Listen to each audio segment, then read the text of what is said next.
biggest chance of changing the path in which our world is taking slow. It makes sense that the smallest little voice can make the loudest noise. And if they try to tell me my own fate, I'll turn it around, won't hesitate.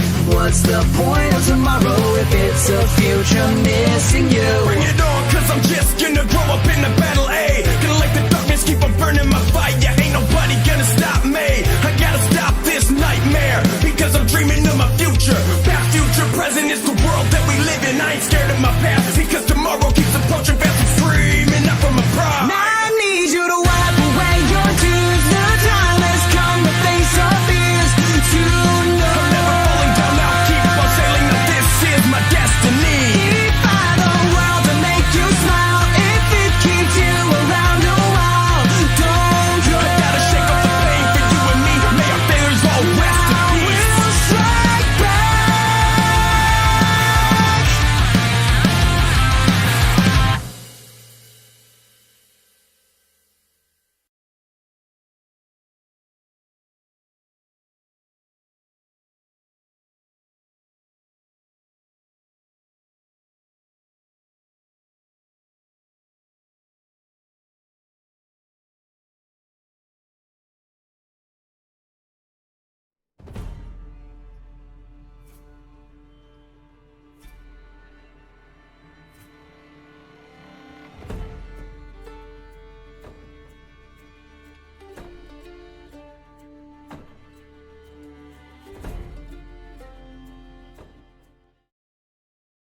Hello, everybody, and welcome back to the CCS. My name is Thunder, and I am once again joined by Oshi Dash, and we are bringing you tonight the almost culmination, the penultimate game of the CCS playoffs. This is the Wednesday winners finals. We are bringing you CB Rush versus Dorado Gaming Omega. Oshi, how are we feeling on this fine Wednesday evening?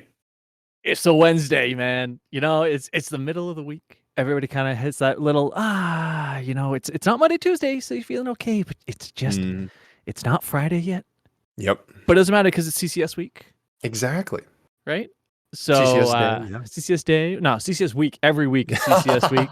The way that things are going these Honestly. days. For those of you who didn't see it and you're not in the Discord, their signups, I believe, have finished for the next Diamond competition, if I'm not mistaken. Yes, I believe it is already So- It's already started. In fact, started yesterday. Mhm. It was Orion and Lindor. I think actually I know Lindor was there. Honestly, was, yeah. I didn't have time to watch last night. It was busy. But the Diamond Tournament started yesterday. We are wrapping up the CCS Platinum tourneys, and again we have CB Rush, Dorado Gaming Omega, and you've seen them, you've loved them so far here in the CCS. But Oshi, focusing on this matchup a little bit, do you know where these teams actually first faced off? That's way before my time. It was Platinum Amateur Worlds. Do you know what their Oh my goodness. Yes, Platinum Amateur Worlds quarter or semifinals, right? Before, they met. It was the elimination match to get into the grand finals of the World Championships, kind of similar to how right now this is, essentially the semis to get into the grand finals of the CCS Plat League. Do you know what the result was? It was a best of 5 series between Dorado and CB Rush.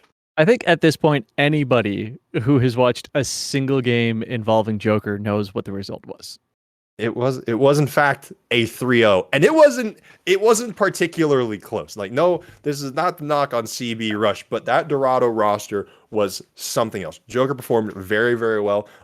Coffee Cafe, who is currently playing in the Diamond League, was on that Dorado roster. Had an absolute field day against essentially everybody at Plat Worlds.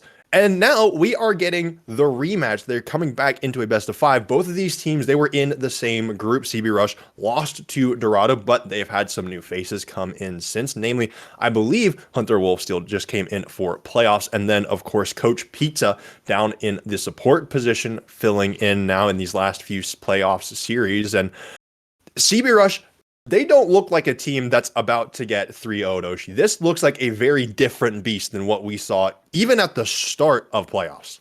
Yeah, it's they've really come together throughout the season very, very slowly. But as you said, since the beginning of playoffs is really where everything has kind of started to peak for them, right? Mhm. They didn't just find their stride as a team, but they started to find it as individuals as well. Right. We have said it so many times, not just this one team, but throughout the entirety of the CCS, the whole big step that a lot of these teams were missing is how to take that individual lead and translate it across the rest of the map. Something that Mhm. CB Rush has really, really done an incredible movement towards. Right. They're not flawless at it, Mhm. right? Nobody is.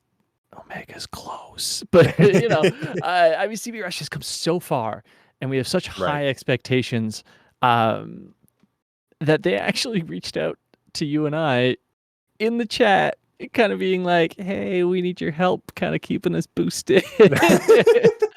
They want to keep the hype, they want to keep the drive themselves, Exactly. but they clearly have some nerves on their side. Yeah, they obviously do. But of course, I mean, both of these teams, they're fairly comfortable in this position. They're fairly comfortable playing best of fives. They've played a ton so far. It's been 2 months since the start of playoffs. Oh, like 2 months. It started in August. It's October 5th. Like, they have been playing best of fives for so long. And notably, Dorado has only had to play 2. CB Rush has played every single week a best of 5, and they are still in it to win it. And again, they've only looked stronger as they played. And one player that I want to point out and I want to take note of in particular is Pip, who was kind of, slightly, again, we talked about him last week. I think personally was maybe slightly snubbed on our all-pro voting for Group A, getting Elsa from Frozen getting first, Team Harmonica getting second, Pip coming in at third. But Pip, especially, again, all of C-Rush has performed really well, but Pip just has leveled up, and you can't, like, there's no winning lane against Pip, it seems like right now. Yeah, it's just kind of a difficult situation in the overall trying to contest somebody who's, again, shown so much growth in their individual prowess, as well as having a team that's so willing to back them in that regard. Personally, and you know this already, I'm already going to be looking to the bot lane. I'm always interested to see how the supports play here. Because they are such significant tide turners. And we do have, again, as you mentioned, Coach Pizza on the support side down there with Glacial, kind of still a little new to the roster. Definitely played quite well. But when you look at the other side, I mean, you're looking at Hoshiumi and Joker, two of the most terrifying players that you could possibly have in the bot lane, whose synergy rivals anything that I have seen, not just in Plat or Diamond. I mean, Glacial is wonderful. Right? Pizza is a very good player, but that's on an individual basis. This is a 2v2 lane, and that's really, I don't expect to see anything explosive right away, but in the mid game, those are the people to watch. Yeah, and that's where a lot of this action will happen. I mean, we've seen it from CB Rush as well. They translate well into the mid game with generally what are their early lane leads, but I think this is finally going to be a clash where we've seen CB Rush, they're able to be fairly lane dominant. They're very consistent in lane. They just tend to win lane just basically because of how good they are. For this roster, again, for Dorado Gaming, Omega, this isn't the exact same roster that won Worlds, but it does have Joker, who again was MVP caliber player on that Worlds run. Notably, Joker also won CCS Diamond on another Dorado roster, which was basically the Plat Worlds winning roster. So Dorado has done a phenomenal job of essentially just building around Joker again and giving Joker a ton of other really, really good teammates. So on an individual level, I think they are very, very well matched. I mean, we say that, but at the same time, a lot of the games that we have seen come out that ended up being victories for Dorado Gaming Omega didn't revolve solely around Joker, right? Yes, they very much built around him as a player, and they gave him all of the tools necessary for him to be that hyper carry if that happens. However, they have also proven themselves on an individual basis, and that any and or all of them can be the ones that carry, including Hoshiumi. Yes, it's always good to see those supports popping off, and I think we know you love it. Hey, I feel like that was some sort of innuendo. I'm not. No. Okay. Just the Leona triple kill. You talk about it 3 times a week. It's okay. It was fire. Okay. It was pure heat. That said, unfortunately for CB Rush, Coach P, not unfortunately, but they did have to change supports in the middle of playoffs. But Coach Pizza came in and has performed phenomenally as well. Notably, he's been much better, I think, on the Renata and Tarek picks. Has not, has had a couple inconsistencies here and there, but has done a really good job of helping the team level up. And now we are getting into the draft. Picks and bans are starting to come through. And I mean, honestly, we didn't get too much of a chance to talk about this, but also I believe it was patch day today. I don't remember, but otherwise, taking a look at things that have been powerful, if you've been watching Worlds, if you've been watching Amateur across the board, Tristana has been the thing to play, as well as Misfortune. These seem like just the two best AD carries across the board, and both Glacial and Joker can take phenomenal advantage of them, and they're taken off the board immediately. Yeah, very common static bans. Gangplank is actually a double ban in this situation as well. We have seen it played mid on the side of Dorado Gaming Omega before, and do incredibly well at that. Hypnotic Scruff, definitely a threat to watch out, no matter who he ends up choosing. Right. Ultimately here, I mean, you were talking about Worlds, in the CCS Plat League, we've seen Maokai come up and be picked and do very poorly and have a couple decent games as well. But in Worlds, they're ranking him as the tide-turning champion, equal to Aatrox in a lot of scenarios. So very, very interested to see how these teams decide to look at that. There goes the Wukong, not wanting any of that CC. And a Trundle ban is interesting to me because we've seen a lot of Trundle play, but really not a lot of prioritization around it.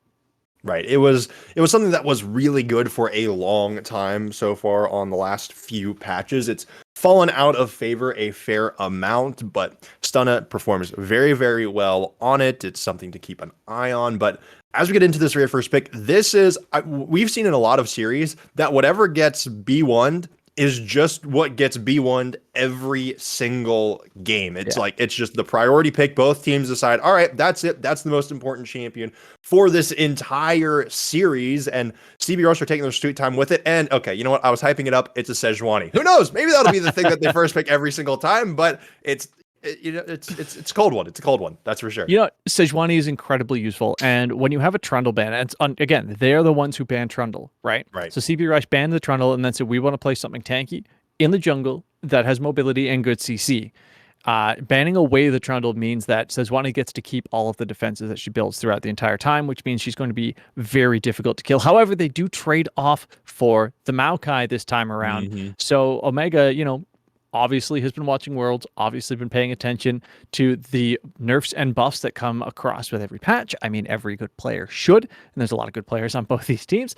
Yes. So they do opt to go in for the tree, waiting on that second pick here. Come on, guys. Give us some spicy. Ooh, yes. Aphelios. Also very highly regarded as a tide-turning champion in that bot lane, has been, again, looking at Worlds, because that is the biggest thing that we could possibly compare to right now. Aphelios has been, I would say, the number one pick after, as you mentioned, the two banned AD carries.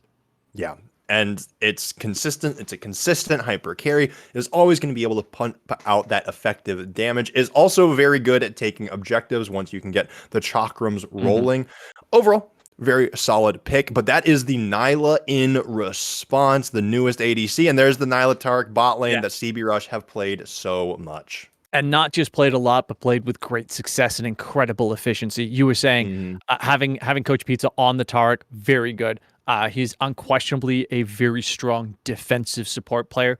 Has not really thrived on things like the Pike, the more aggressive kind of committal initiation. Very good at lining up the stuns here. And I mean, we've seen Glacial on the Nyla so many times. He's not only good at also landing these stuns, but his apotheosis usage is unmatched, I'd say, at this point.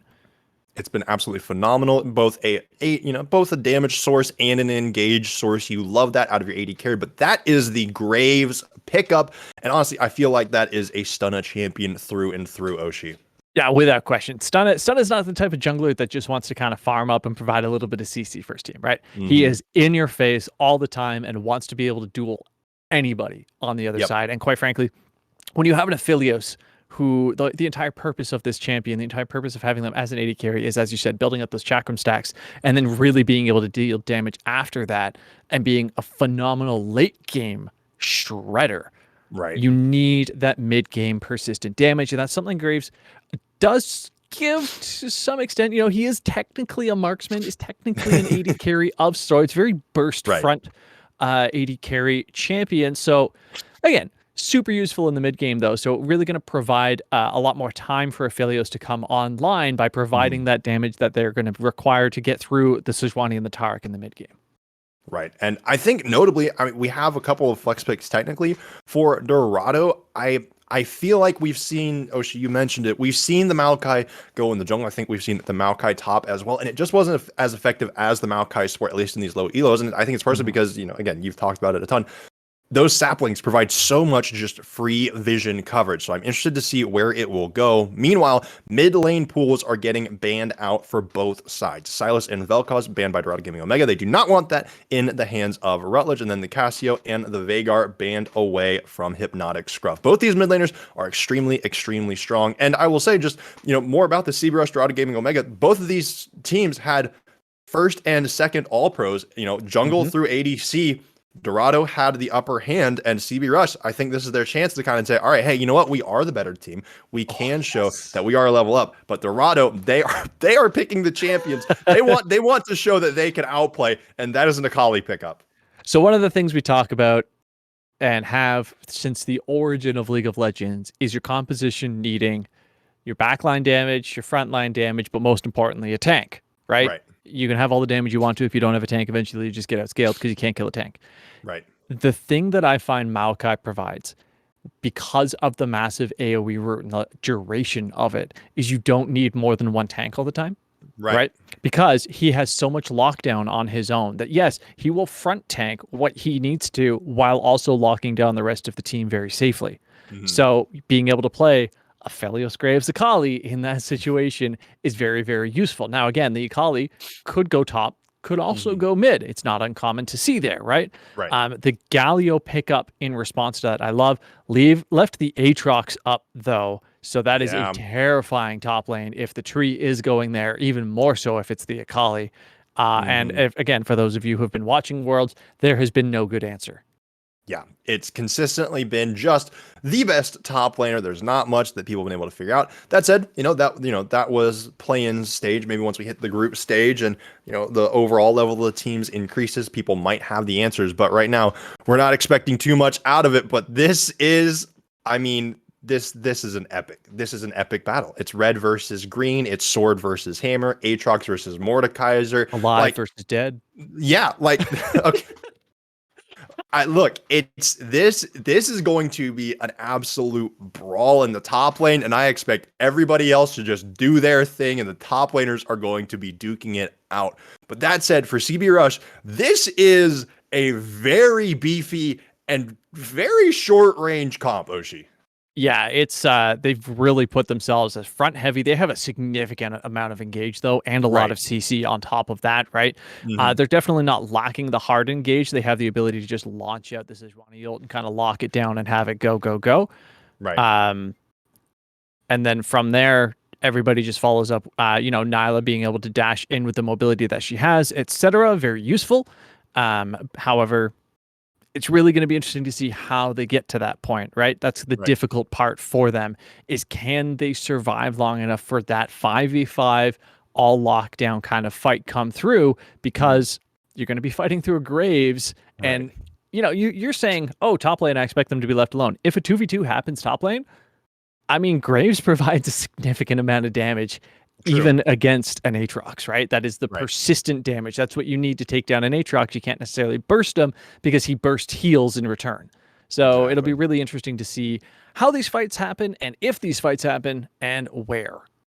Right. And I do think that, one thing we do need to keep an eye out on is for Rutledge on that Galio with the hero's entrance. It will take a few seconds, but the extra essentially an extra TP, you can get to any fight just a little bit quicker. You can always have that extra man, going in with the taunt, going with the justice punch, make things a little bit easier overall. But again, we are getting the lock-ins. It's nothing, nothing too crazy.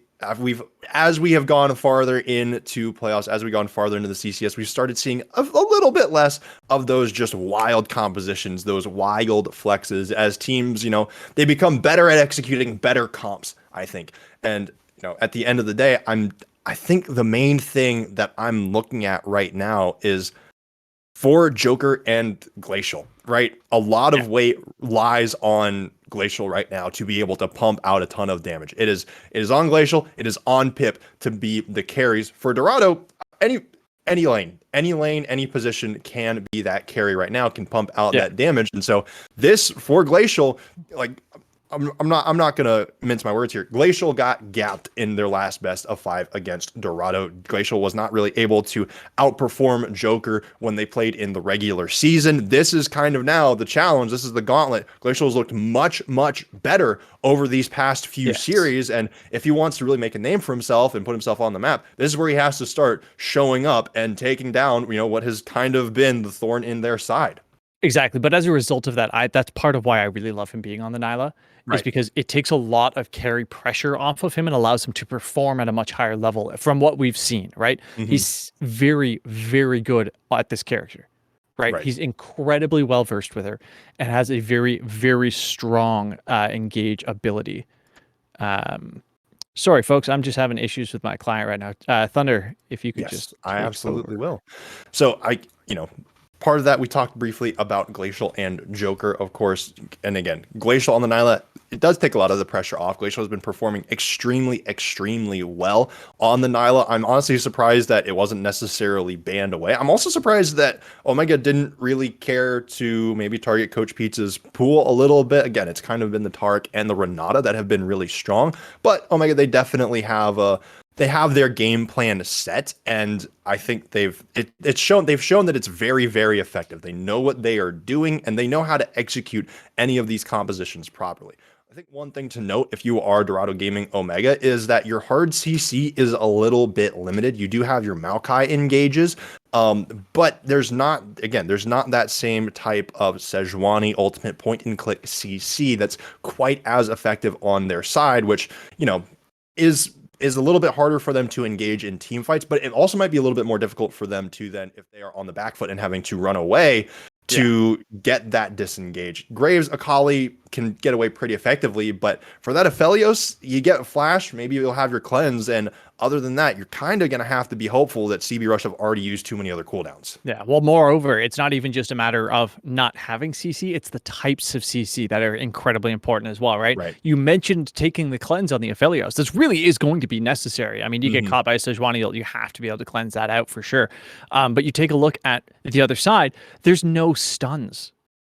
There's a couple snares, and that's it. That's all they have. Snares, roots, little things like that. So there's really no major threat on the side of Glacial, no major threat against Glacial to force him into taking the cleanse, right? These roots and these snares aren't things that are horrifying to him because he has a tanky front line that's going to be with him. And quite frankly, he's going to be diving in anyways. So it's not like the Akali is going to be able to flank behind and pick him out of the back line. He's not in the back line. There is no back line. Yes, exactly. The Akali pick here really has to pop off. Going to have a very, very difficult time in the 1v1 against the Galio. Definitely not going to be able to assassinate him as easily as any other champion that you would play in the mid lane. He's literally designed to be an anti-AP assassin champion. So gonna have to look for a lot of roams to that bot lane. Yeah, and if you're Hypnotic Shruff, you know what you have to do on the Akali, right? You have there is only one target for your perfect execution, and it's Glacial every single time. But again, CB Rush, they not only have that lockdown CC and some of that disengage, they have all right, you know what? Let's keep everybody safe for a few seconds. Obviously, there's a little bit of a channel on that Taric ultimate, but you very easily just be like, all right, Akali, you've thrown out your perfect execution. I'm going to channel my ultimate. Unless you click that button fast and your travel time is quick, you're not making it happen. It's not coming through. So again, I think a lot of weight is also on Scruff right now. Again, anybody on Omega can carry, but a lot of it is going to be on Scruff to actually take care of the damage from CB Rush.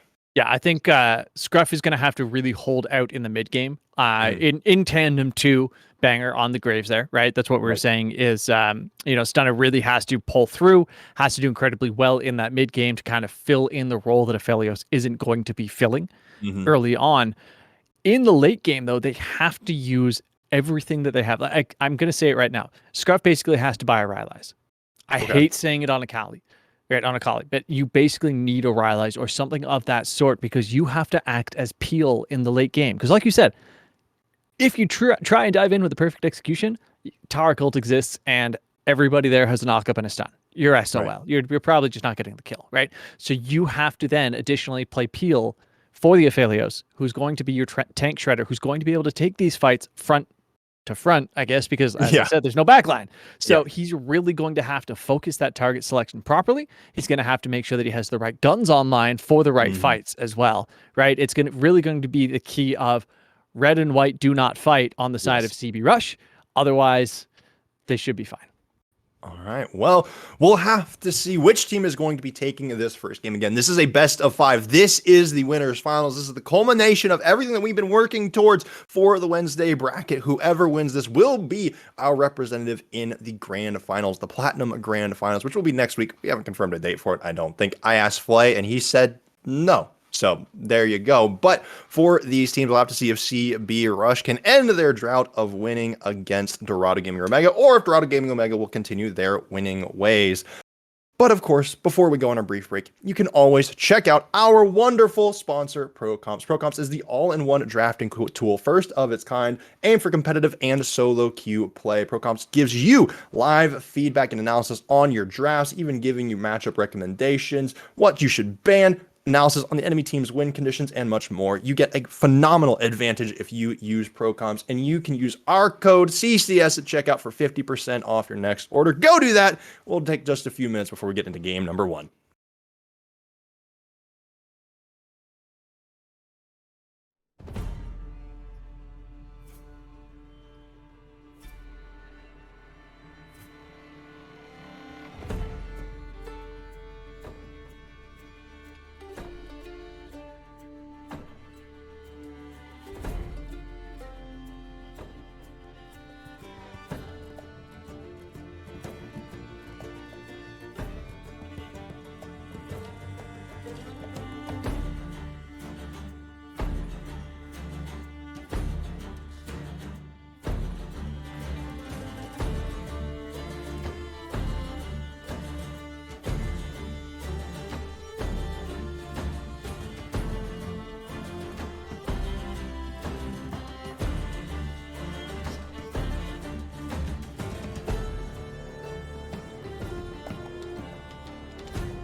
Hello, everybody, and we are back onto the Rift for game number 1 between CB Rush and Dorado Gaming Omega. We got Pip, Hunter Wolfsteel, Rutledge, Glacial, and Coach Pizza for CB Rush. Harmonica God, Banger, Hypnotic Scruff, Joker, and Hoshiumi, meanwhile, are 5 stacking it down toward the CB Rush red buff to get a ward, and then back up for the side of Dorado Gaming Omega. Yeah, it's just kind of become global standard to do things like this, right? Where you just you push in, you get that ward down on the red. Harmonica God is in a bad spot here. Unfortunately, Rutledge had already scaled his ability, so no knock up there. I'm pretty sure that at minimum would have forced a flash. Yep. Will force him back, but you should be able to get back in time for minions. Yeah, he'll be walking up with the wave, so notably there is vision traded on either side of the map, otherwise just a little bit of a fan. They will know which side both junglers are starting on. They are starting on the warded side exactly, and Pip just waiting patiently, making sure there's not going to be any other invade. But yeah, unfortunately, for all the fighting, for all the damage, Harmonica God still makes it back just fine. That said, there is going to be a leash on the bottom side, and Joker and Hoshimi are going to be getting the first level up on the bottom side of the map. Yeah, nothing really exciting there, right? It's as I was saying, very standard, just kind of push in, get the wards down, walk away. At first, I saw the 5-man coming out of CB Rush there, and I'm going, you're the team that doesn't have any stuns. What are you doing? It's like, you guys, your level 1 CC consists of either a drag back from Harmonica God or an extremely committal snare from Hoshiumi. Like, that's it. That's all you got. What do you... And then it's like, oh yeah, wards. Yep, nothing, not getting too frisky, just playing safe, playing it together. So, notably, Pip did try to get a little bit cheeky up towards that top side of the map, was playing in the Tribe Brush as Harmonica God was walking back to lane for a little bit of extra damage, but they knew that Pip wasn't leashing anything, so they were well aware of it, and pretty big wave. You're going to be crashing here on the bottom side of the map, and Coach Pete's going to be taking a fair chunk out from Joker here with the green gun. Has plenty of range for the harass, and that's going to let Hoshiumi roam up towards the mid lane for maybe a bit of an early gank. Yeah, it's not going to be a good place. Flash is up. No teleport on the side of Harmonica God, by the way, so if this does end up... That's a lot of damage onto the Mordekaiser, but Hunter Wolfsteel needs to be careful. Again, it is still Mordekaiser, but it is only level 2, just a little bit more damage, but makes it underneath the turret. Flash expended, will get forced off of this wave, has plenty of sustain in the kit, but might be able to, might get forced off a fair amount of the CS here, but perfect for a repeat gank if Hunter Wolfsteel can find the time. Yeah, if I were Hunter Wolfsteel, I would not be leaving right now. This Scuttle Crab is worth a heck of a lot less than that very easy dive in the top lane. I mean, he's probably sitting only around 200 HP or so. No teleport, so he's definitely not going to be recalling. All it's going to take is a little bit of a swing in for Pip here. And there's Hunter Wolf coming back. Yep. This should be clinical. First blood does go over to Hunter Wolfsteel, but Pip manages to get the assist just fine. So already a fair CS lead. No TP for Harmonica God means they will be losing out on this entire wave. Most certainly does not feel good. And Pip and Hunter Wolfsteel are going to be enjoying the money there. Rutledge and Hypnotic Scruff are just duking it out fairly consistently in this mid lane. Hypnotic Scruff goes back in, but again, this is a Galio made to essentially counter the Akali. And Banger took advantage of the fact that they knew where Hunter Wolfsteel was and is stealing away the blue side Krugs. Yeah, this is one of those you have to do whatever you can kind of moments for the red side jungler. It's you decided to path bot lane and your weak side top laner died as a result. It is what it is. I mean, Harmonica God played that incredibly aggressively on the first gank, right? He was under tower. He could have just stayed under tower, get the pull, get a little bit of damage, whatever. No blue buff red buff on Banger here, so no slow coming through. Rutledge doesn't really care about what just happened. He just kind of looked at him and walked away. I mean, that's a big chicken, so... Yeah, and it does look like Banger is hanging around. Might want to try to get the gank off. A Hunter Wolfsteel can show up. The taunt goes through. Banger gets one more shot off with the smoke screen, but that will be it. Rutledge will be down a fair amount of CS, but again, this is Galio, so it doesn't have too many problems with it. I have to say, I love the concept of taunting Graves when he's out of ammo. I just love it. He just kind of stood there reloading his gun like he would have done anyways. He's just like, all right, I'm gonna get you. I'm gonna get you. Don't you worry. It's some very Bugs Bunny kind of shoot me. All right. Just give me a minute. I'm working on it. Duck season. Wabbit season. Oh, but I will say, notably speaking of top lane, Rutledge also does not have TP, so of course does have the hero's entrance, so can arrive anywhere a little bit quicker than a standard TP would, but won't be able to make up for it if he needs to use it and TP somewhere back to, eventually get back to lane at some point. Hypnotic Scruff has a TP as well. I wouldn't be surprised if we end up seeing Pip and Hypnotic Scruff getting sent off to side lanes and matching each other later in the game. And wow, this is riveting gameplay. I have to say, just absolutely astounding. AutoCam was showing you literally the only thing you needed to see there, which is absolutely nothing. Riot, great company sometimes. They do what they do. The thing I want to draw attention to right now, though, we were talking about the importance of Joker taking cleanse. He did not.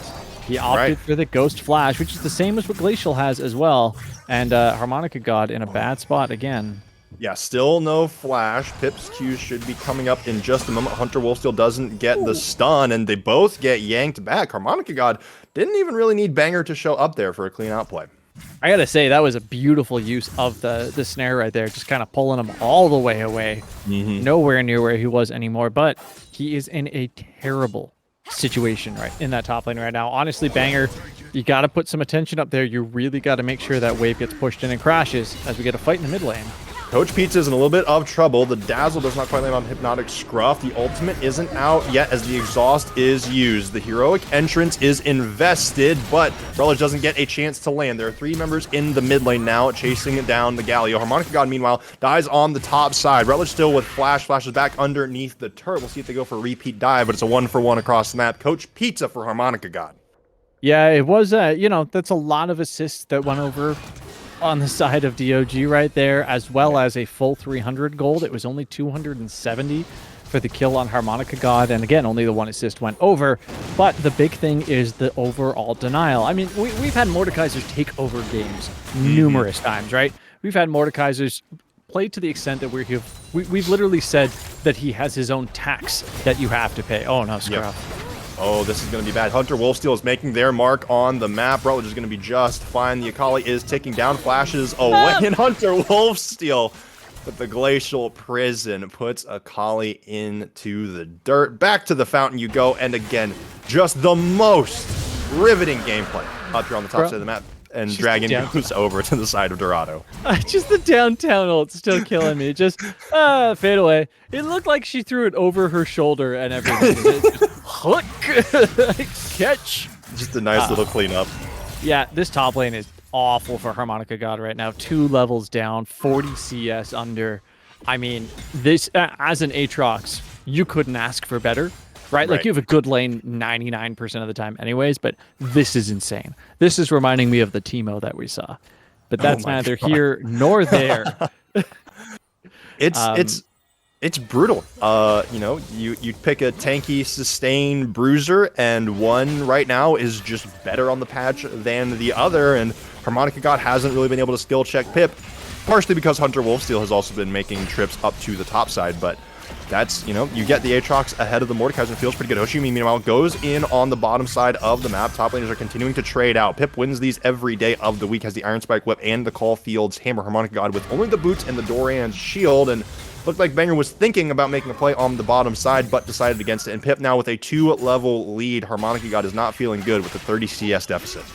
Oshiumi has got to be the most confident support player that you will see almost any day of the week. He was 2 levels down on the bot lane and still was the one that engaged. They both have their ultimates, and he said, yeah, but I'm a tree?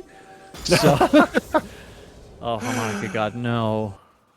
Hunter Wolfsteal is just playing so aggressive. Notably, Harmonica God does have Flash up again, and Banger can start making their way up to the top side. Hunter Wolfsteal, though, did spot out the Graves on the ward, so won't be too aggressive on the play. And again, really all the action has happened around the top side. We had that one brief scuffle in the mid lane, resulting in Coach Pizza's death, and Glacial takes a turret shot there, but overall, I will say we're approaching 10-minute marks. The 10-minute mark, only 4 kills. Feels like a relatively calm game. As I say, that Hoshimi is hanging around the mid lane, and it looks like the bottom lane from CB Rush is rotating up. CB Rush seems like they've made the call to go for this Rift Herald. Yeah, I mean, why not, right? With how far ahead the top lane is at this point. You get this, you break top turret while there's still plates on and you open the map up in its entirety, right? You let this Aatrox just go do what demons do best, which is ruin everybody else's day. 'Cause Yes. quite frankly, take a look at him. I mean, he's what? He's sitting at 3,500 gold, which is 1,000 over his opposing laner, right? So there's no reason to be, to lock him in lane. Ooh, the taunt lands onto Banger, but there is no follow-up. Glacial gets blown up by the collateral damage. It's up to the rest of CB Rush to turn this fight around in 4v5. Hypnotic Disrupt is on the run, and the hero's entrance lands onto no one. Coach Pizza and Harmonica God are duking it out. The Tarek loses that one every single day of the week. CB Rush, they haven't been able to get a kill yet. Hunter Wolfsteal is the only one left standing underneath the tower, and Dorado Gaming Omega, they force the flash out of Hunter Wolfsteal, and they go 4 for nothing. Absolutely phenomenal fight on their side. Quite frankly, we saw Harmonica God take the only 1v1 that he was capable of taking in that situation. However, it resulted in him picking up a kill, which means that he picked up gold, which puts him on the map some, right? Yes. He was, as I said, over 1,000 gold under. He's now just roughly 700, so he is getting back in it slightly there. He's going to have a wave that he can go pick up in the top lane as well. Most importantly, though, a kill over onto the Aphelios. 3 kills on Banger at this point now puts him equal with his opposing jungler in terms of kills, while he's 700 gold ahead otherwise because of all of the farming he has been doing instead of the ganking. This is the major thing that we said we needed to see from Banger in the mid game and from Hypnotic Scruff in the mid game. They had to pick up these kills. They had to be the ones doing the damage to just kind of carry it over until Joker comes online. Pip is ahead, yes, but he is not unkillable yet. He does not have any completed items on his side. However, that is obviously going to change, and that is when we really have to start paying attention. And quite frankly, that is when Dorado Gaming has to start respecting him a little more than they did in that fight.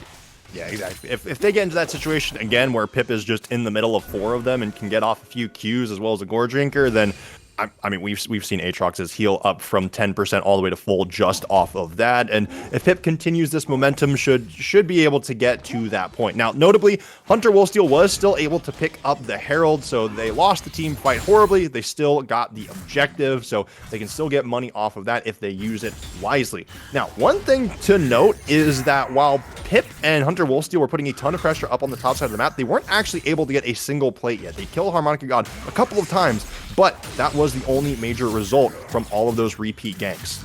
Yeah, which is... Harmonica God getting rather low here. Pip does still have the World Ender, and Harmonica God still comes back up, but that will be it for the time being as CB Rush go to take the Ocean Dragon. It is almost concerning that the point that you bring up, that they only managed to, or sorry, didn't even manage to pick up a... Oh, hold on. Banger is very, very low here, but gets the escape. There is no TP for Pip to come in, and that's where the gold lead is. Coach Pizza is still very alive, gets the dazzle onto Joker, but Joker still gets the kill. Banger is sustaining like nobody's business and shuts down Hunter Wolfsteal. Rutledge will fall as well. Pip is the only one left standing. CB Rush lose 4 more. 100% what they need to do. That is 2 kills picked up for Scruff, another kill picked up for Joker. Another kill up on Banger there as well. Everything that we said that they would have to do in order to hold this out until Aphelios is fully online has come true. They did all of it. I don't even know what more you could ask for. Like, look at this fight, right? Look at this fight going on. It's all priority. Full drag control is over on CB Rush's side. They get the engage on the jungler. They get all of the lockdown, but it's all used on one person. Aphelios, look at the bottom right. Red and white means do not fight. Keep that in mind. He had both. He was free firing. He shredded through everyone. Health bars were low. As you mentioned, the Graves just sustained it all through. And look at this. This is a mid lane V support fight happening there, which went in the way of Hoshiumi with assist from his team. I mean, like, they funneled all of this time and all of this gold into their top lane and were completely unable to use it in that fight. They could not capitalize on it in the fight before that, and they finally just now dropped the Rift Herald into the bot lane of all places. This is what I was trying to say when you had mentioned they hadn't even taken a single plate. They had the Rift Herald when there was full plates on the top tower, and they just didn't use it. So they clearly want to spread that gold balance out a little bit. Yeah. Pip, actually, it showed up as Pip getting gold there. Interesting. Oh, maybe it was the objective bound in gold, and Aatrox just has 2 A's in his name, and that's why Aatrox was the first image to show up. You know what? That would explain it. Meanwhile, Glacial was the one to pick up the local turret gold and just picked up the shield bow. Mythic items are now coming in across the board. Hunter Wolfsteal has yet to complete theirs, still rocking the bombies along with the Giant's belt. So it's still relatively tanky, but those mythic items are going to be big. Notably, Harmonica God without the completed mythic yet, but Joker, Scruff, and Banger have theirs. And I will say, you know, maybe I harp on this a little bit too much, but feels like maybe we should be seeing some grievous wounds here soon. But Glacial is getting some grievous wounds dealt to him as well. Coach Pizza was not in range for the Cosmic Radiance to help out his ADC, and that is a double kill and a turret for the bottom side of Dorado. Yeah, take a look at the vision in the bot side of that map right now. There is just nothing that is the color blue, right? And that is just kind of the case all over at the moment. Harmonica God almost overstepping once again. He is confident in his ability to simply not die. He's not getting a kill anytime soon in this 1v1, but the fact that he is just staying alive, catching up in farm. He's only 20 CS down. Remember, he was over 40 down at one point. That single kill allowed him to go back. As you mentioned, he picked up the Oblivion Orb. You know, the grievous wounds really matters in the matchup. And since then, he's just kind of lived a little.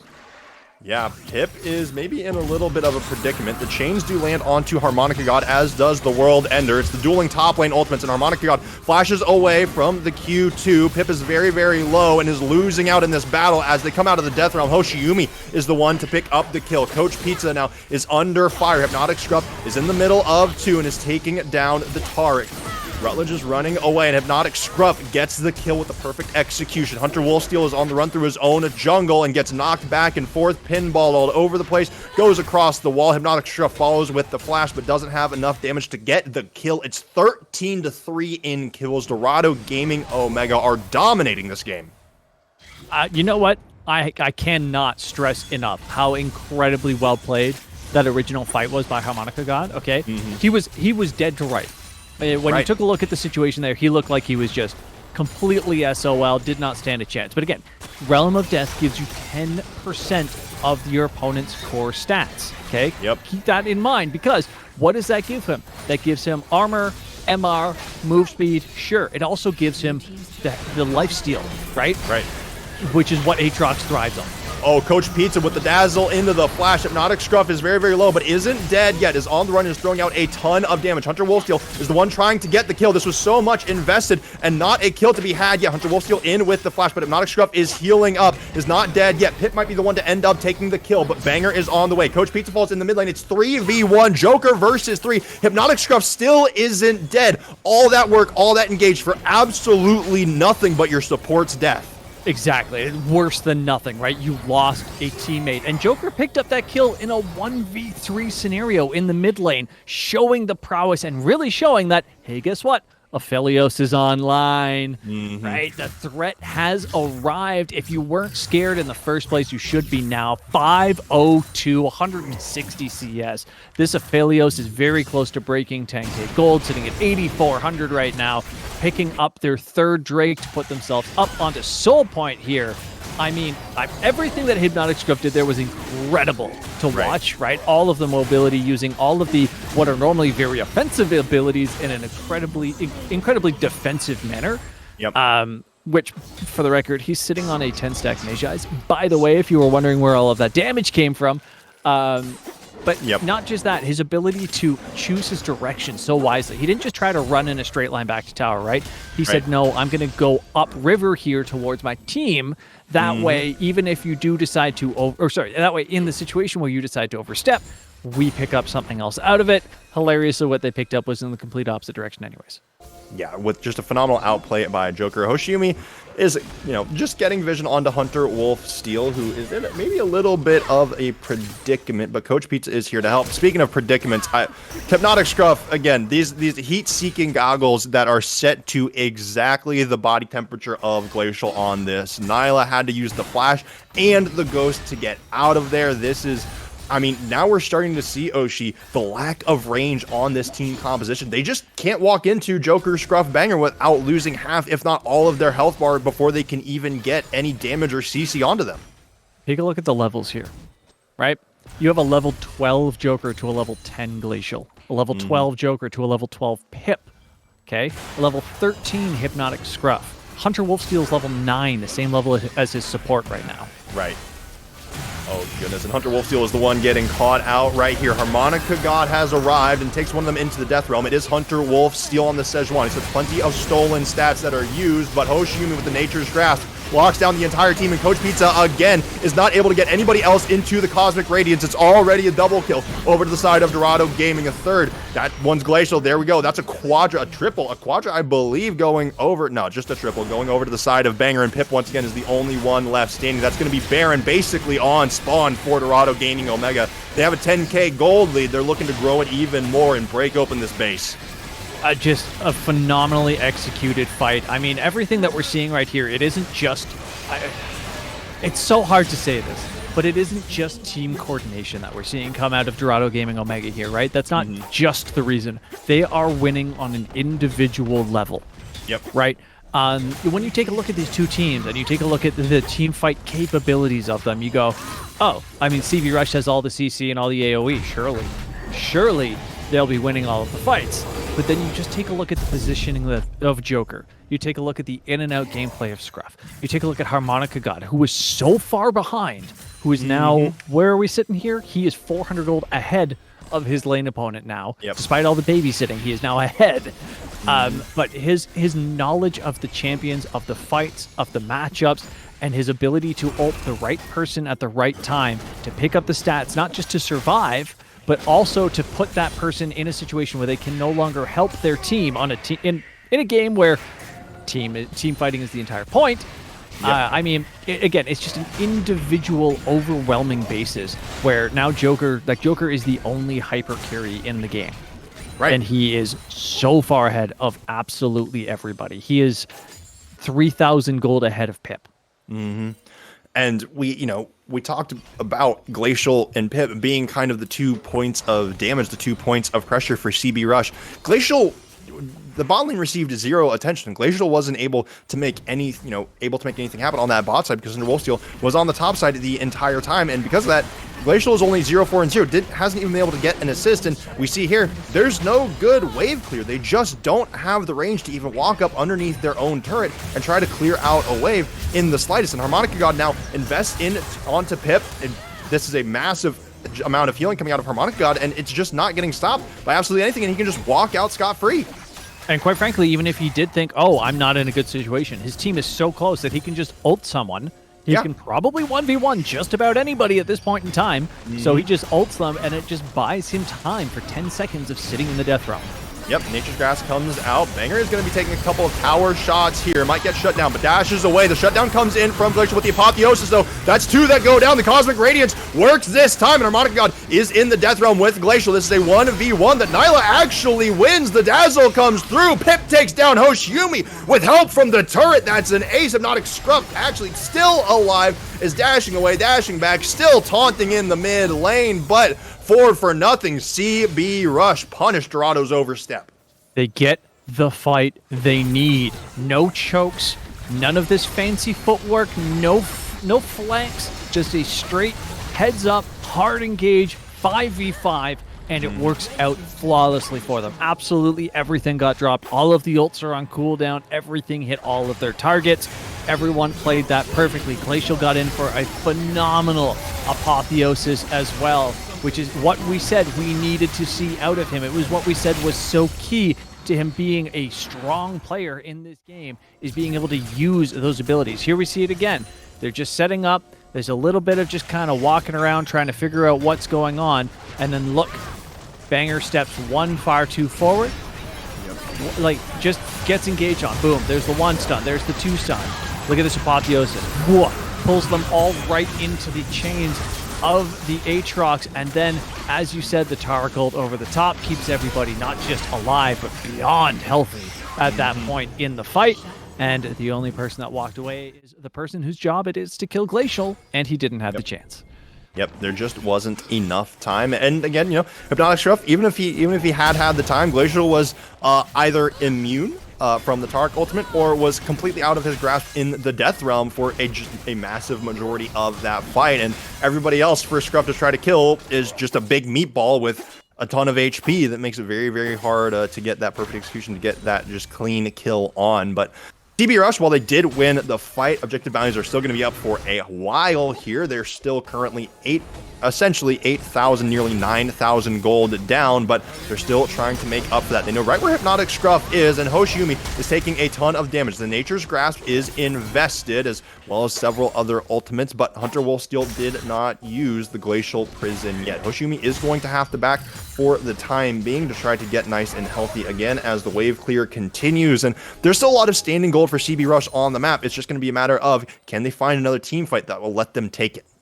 Exactly. They managed to pick up the Drake, which kind of limited or at least slowed down the stacking. 3 minutes till the next one to come through there.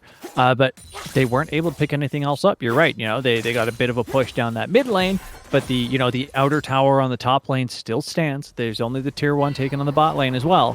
So really not a whole lot was left on the map in that fight, because of the incredible victory that DoG had just had. They had a massive fight. They picked up the Baron. They wiped all of the jungle of creeps, which is why they forced themselves into that, all right, forget it, we're all just going to walk down mid lane and see what happens situation, which of course did not go well for them. I mean, I think one thing for Banger, notably, I think Banger was honestly maybe expecting a little bit more damage when he went in off of that Nature's Grasp on that engage in the mid lane, but Banger is going for kind of that really, a bit of a mix, but more of that tanky build with the Gore Drinker. This is no Eclipse Graves, so a little bit lower on the damage. We'll see if they can take down Rutledge. Justice Punch away, gets the Galio to safety, and CB Rush, I mean, they're not even playing on their side of the jungle, or I'm sorry, Dorado, they're not even playing on their side of the jungle. CB Rush's jungle belongs to them completely. CB Rush have their base and anywhere that they can bravely push forward and maybe risk it, but this is Dorado starting up the Baron once again as soon as it is spawned, and this thing is going to go quickly. This is going to be one of the safest Barons outside of having picked up kills first that I've ever seen. They have a ward in every single bush of that top side jungle. They have vision across the entire map, and they know where Pip is. He's pushing the bot lane. They know how fast that they're going to take that take the Baron down. And like, look at this. What are you doing? Where are you going? Yeah, Dorado are just going to your base. This is going to be easily an inhibitor as CB Rush are having to back. There is no dragon that they have to take. They have already taken it. Rutledge is here. It looks like CB Rush maybe want to go for some sort of pinch. They're losing an inhib tower, not quite an inhibitor yet. Pip is going to be spotted out on a ward, as is Hunter Wolfsteel. Notably, Hypnotic Scruff is not quite there for the team fight yet. This might be CB Rush's chance. Harmonica God and Hoshiumi, they get locked up. They get taunted up. One goes airborne, but Hoshiumi is healing. Hoshiumi is sustaining. The Cosmic Radiance protects two, but it doesn't protect enough for now. Pip managed to slay one in the World Ender, but it's already three going down for CB Rush. Harmonica God is just about to fall, but not quite. Pip is down. Rutledge is the only one left standing in the mid laner for CB Rush. Does not have enough. A quadra kill for Banger and Dorado Gaming Omega. They trip once, get right back up, and strike again. 1-0 to the Dogs. That is 11-1 over on this Graves. I mean, Sunna, come on. That was a filthy game going over right there. That last team fight, the major difference between that team fight and the one before it is, yes, all of the CC got popped. They landed it on everybody that they could except Joker, and they didn't kill anybody. You can hit all the CC you want to. You can hit all of the AoE that you want to. If you're not doing the damage, you don't have it. They did not have that persistent damage to back anything up. Take a look at this fight. They get a great engage, but look who it's on. It's on Hoshiumi. Right? Like, there's the sigil. It hits Hoshiumi and only Hoshiumi. That's it. That is not what you need. The Aphelios absolutely free-firing in the back line. Just shredded everybody with the flamethrower setup very quickly, and then Graves left 100% alone. I mean, Akali killed Sejuani in that fight, to give you an idea of just how tough it ended up being. And then the simple chase down for the 5th right there, while Joker just cleans up the rest of the base. I mean, it's everything that you could have asked for on the side of DoG. And I'm very interested to see what changes get made, because again, when we looked at this draft, we were very, very confident in CB Rush's chances. They had a lot of the things that they needed. Obviously, they were lacking the damage a little bit. Right. And there were just a few key moments. They weren't able to translate the lead that their top jungle were able to get to the rest of the game. And it looked good for a minute, but they just weren't able to out team fight. They didn't have the range, they didn't have the damage. So we'll have to see how they adjust, but we will see in game number 2. We'll take a very brief break to get it set up. I know the teams are chomping at the bit to keep going at each other. So we will be right back. Don't go anywhere.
everybody, and welcome back. We are getting ready for game number 2 of Dorado Gaming Omega versus CB Rush. CB Rush lost.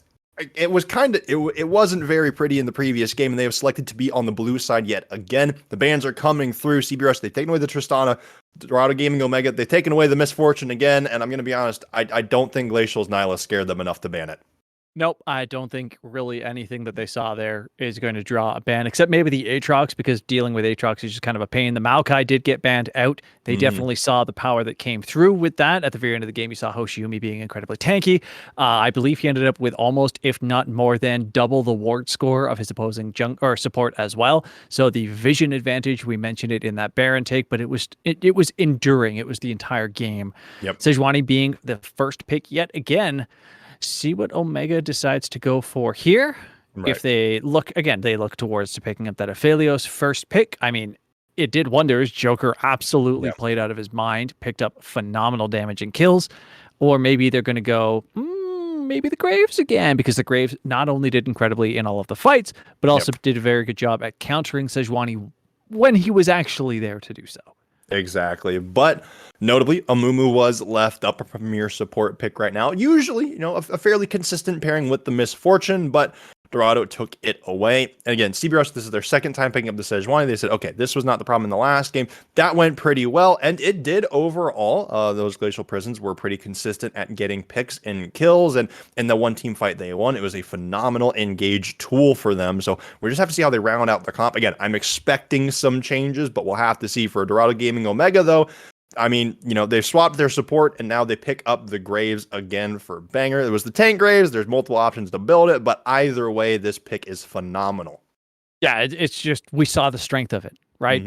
We saw the clear speed that comes with it. We saw the team fight capabilities that come with it. It isn't just strictly a 1v1 kind of brawl champion either. It does very well in the 5v5s all the way through, all the way down to the 2v2, 1v1s. Seraphine left up, though. This is going to go to Glacial's hands, almost without question. He loves playing the champion. He told me earlier in the week that they would be picking it again. I would not be shocked to see this also paired with the Tark. Tark did very well, right? Okay. Oh, they want a whole different bot lane. Okay, this changes things. And I mean, if you're wondering, like, okay, well, why are they picking up the Leona? There's not a lot of follow-up. Seraphine does a lot more damage than you might think. I mean, you say that, I haven't seen it, so I'll take your word for it. But in every Seraphine game that I've seen, I have been underwhelmed. That is the Gangplank, though, and again, that is a flex pick on the side of Dorado Gaming. Omega could very easily go into the mid lane, right? We have seen Hypnotic Scruff do wonderful things with it. We have also seen it go into the top lane by just about every team in existence at this point. Right. And I mean, one thing about the Gangplank is wherever the Leona throws down the Solar Flare, you can just ping it, and Gangplank can throw down the Cannon Barrage, and guess what? You can bet that's where most of the enemy team is going to be, because they're going to try to follow up on the Solar Flare. It's also great against Seraphine because she's super immobile. So overall, no matter where this Gangplank goes, it's going to have plenty of impact across the map. For Dorado, though, they've banned away the Aatrox and they've taken away the Gnar this time, instead focusing top lane. Looks like they've given a little bit of recognition to Pip this time around. But CB Rush, again, still targeting out Scruff's pool. They've taken away the Cassiopeia. We'll have to see what else they want to take away, but they have definitely gone a little bit of a different direction in this draft. They have, they've doubled down on that lockdown CC, that point and click C. I mean, really, they've tripled down on it, to be quite frank, but we'll have to see. Again, you mentioned Oshi. Well, I do think Seraphine has a fair amount of damage. They still certainly need more, or they need like more sustain or something. We've seen no damage comps do well, but it has to be very specific, and I don't know how well it's going to work against Dorado. But CBRS, they've also taken away the LeBlanc, so we got a couple more things to round out here, and it's mainly probably going to be the top in ADC for Dorado, and probably going to be mid and top for CB Rush. So here's the thing. I was about to say, CB Rush was definitely banking on the Gangplank going top lane, right? You could tell because they were banning mid champions. The other side around, DoG kind of tried to bait it out a little bit, and they said, "Oh, we're banning top lanes because, we don't know who's going top lane yet." But they got seen straight through. CB Rush knew it was going to happen. They didn't really leave any options open. Right. on either end here, right? So the Diana does get picked up in the mid lane. Silas is going to be a phenomenal pickup here. You've got the Curse of the Sad Mummy, you've got the Cannon Barrage, you've got the Moonfall, all incredible options for Silas to pick up. But what do we see coming out for the top lane? Because this is the really big choice to come through here. And then we have the final AD carry pickup on the side of Dorado Gaming. To round everything out. On the side of Dorado Gaming, I'm very much expecting to see something like the Aphelios picked up again. That is going to be a Camille into the Gangplank. So this is a skill matchup, in my opinion. I mean, if you're Pip, you know, you weren't losing the skill matchup necessarily, but that... Hang on. This is a Graves AD carry. This Joker is a Diana AD carry. Joker. Who knows? Set support, Amumu jungle. We're back into this again. This is Graves AD carry. Graves AD carry. Okay. Yeah, Graves AD carry. I'm putting GP. I mean, honestly, this could still very well be GP top and set mid. I believe we saw Jojo Putin play it at the World Championships just earlier this week. Set mid is still certainly a thing, but I mean, with that, with the additional slow on the face breaker, it's, a little bit more sportive, a little bit easier to gank on the set since that, that buff a couple of patches ago. So we still don't technically know, I guess, anything about where Dorado's champions are going. No, because basically everyone can go anywhere, right? Yeah. The only thing I can say for certain is it's not set jungle. Right. I'm pretty confident that is Graves top. That is. If this is set jungle, Oshi, I'm going to agree with you. And if this is set jungle, like Dorado's trolling. 100%. If this, that Diana is a jungle feasible. That's what she was originally designed for. Wait. Set Amumu bot lane into Seraphine Leona. I mean, why not? It's not like they're gonna dive on you. Yeah, and even if they do, you win. Okay, it's or they're just gonna swap around. They might swap. They might still swap around. They're fucking with us. That's my one for the night. Yeah, and I love the use of that. This is entirely to mess with us. Yes, and they know it. And it messes with CB Rush in tandem as well. But I mean, I think if you're CB Rush, it's not like you can change anything. It's just a little bit of the mind game. But I will say, like, this is like, if you are CB Rush, this is one of those where it's like this is a BM, right? If I feel like if this is what they do, I mean, no, like even just this draft as a whole is a BM draft. Like what is this? What is this? What did we talk about happened last game, right? Is we were like, oh, CB Rush, they don't, they're all super short. They're all very melee range. They have engaged, sure, but they don't have that backline. It doesn't exist. Right. I mean, we can just shut up because Nyla has a ton of range compared to this team. That's what I'm saying. Like, this is like, again, if like for Dorado, this is a massive ego play. No matter what they end up doing, no matter what they end up swapping, if Joker is playing the Gangplank or not. I mean, somebody in chat or somebody get us the news on production. Does somebody play like they're just gonna keep randomly? Does somebody play this? But yeah, they're gonna keep swapping around. Honestly, I think they're gonna end on the set of Mumu in the bot lane. But either way, this is just a draft all about the ego, and this is Dorado saying, if you can't beat this draft, you're not beating us at all, and we might just end up in another 3-0. Hold on. Okay. If it's the Diana, Oshi, it's not. It's Graves. I'm the smartest person in the world. It's Graves. Dorado, please. I told you. They have to lock in by 20, right? Yes, that is the rule. They lock it in by 20. So it's a little bit more reasonable than I guess we originally anticipated. But either way. But either way. This in draft. It's still not reasonable, Oshi. It's still not reasonable. This is a GP mid and Graves ADC. But take a look at the team that they're fighting against, right? Again, on the side of CB Rush, they don't have that backline hyper carry, right? There's no Tristana, there's no Misfortune, there's no Aphelios, there's no Jinx, there's no one sitting back there that's going to be free firing. Where is the threat? Right in front of you. If your threat's right in front of you, play 5 champs that deal well with threats that are right in front of them, right? You dogpile set, he's going to do 3,000 true damage to you and have a shield that's his entire health bar. Have fun with that. You want to jump a Diana? You're the one getting CC'd. Gangplank? Enjoy the barrels, right? And on it goes. They have they've got more CC this game than they had last game, right? Yeah. So, I mean, it's an insane draft, but it makes sense. Yeah.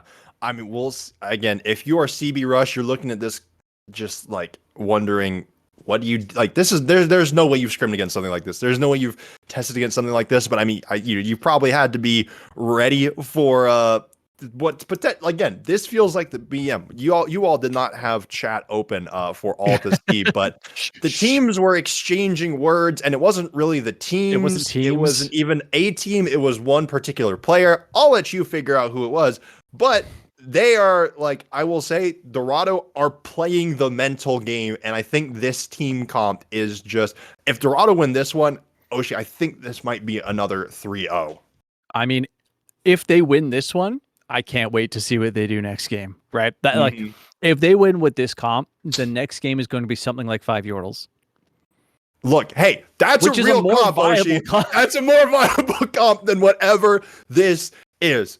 But that said, if you want to figure out what might be a viable this comp won't be on there for you, yourself, and I, this won't be on there if you go check out Pro Comps. If you're CB Rush, you're probably loading that up, and Pro Comps might be having a little bit of a fit, but even in solo queue, things might be more standard than this, and Pro Comps can still help you out. An all-in-one drafting tool that you can use to give you live feedback and analysis on matchups, picks, bans, and enemy win conditions. You can use it if you're a coach, for a player, for competitive and solo queue alike. Use code CCS for 50% checkout for your first 3 months. We will be right back to figure out what the heck is going to happen in this game number 2.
CCS Wednesday Conference Finals, game number 2 between CB Rush and Dorado Gaming Omega. And it looks like Dorado are being as sneaky as they possibly can to try to bully Pip after what he did to Harmonica God in game number 1. What are also, you doing? Oshi, if you don't whisper, you're a troll. Oshi told us to whisper cast. I'm telling you, it's not me. Oshi told us to whisper cast. Blame him. All right. It's all Oshi's fault. It's always Oshi's fault. It was entirely my idea, and that's totally okay because I have every intent on following through with it. Wonderful.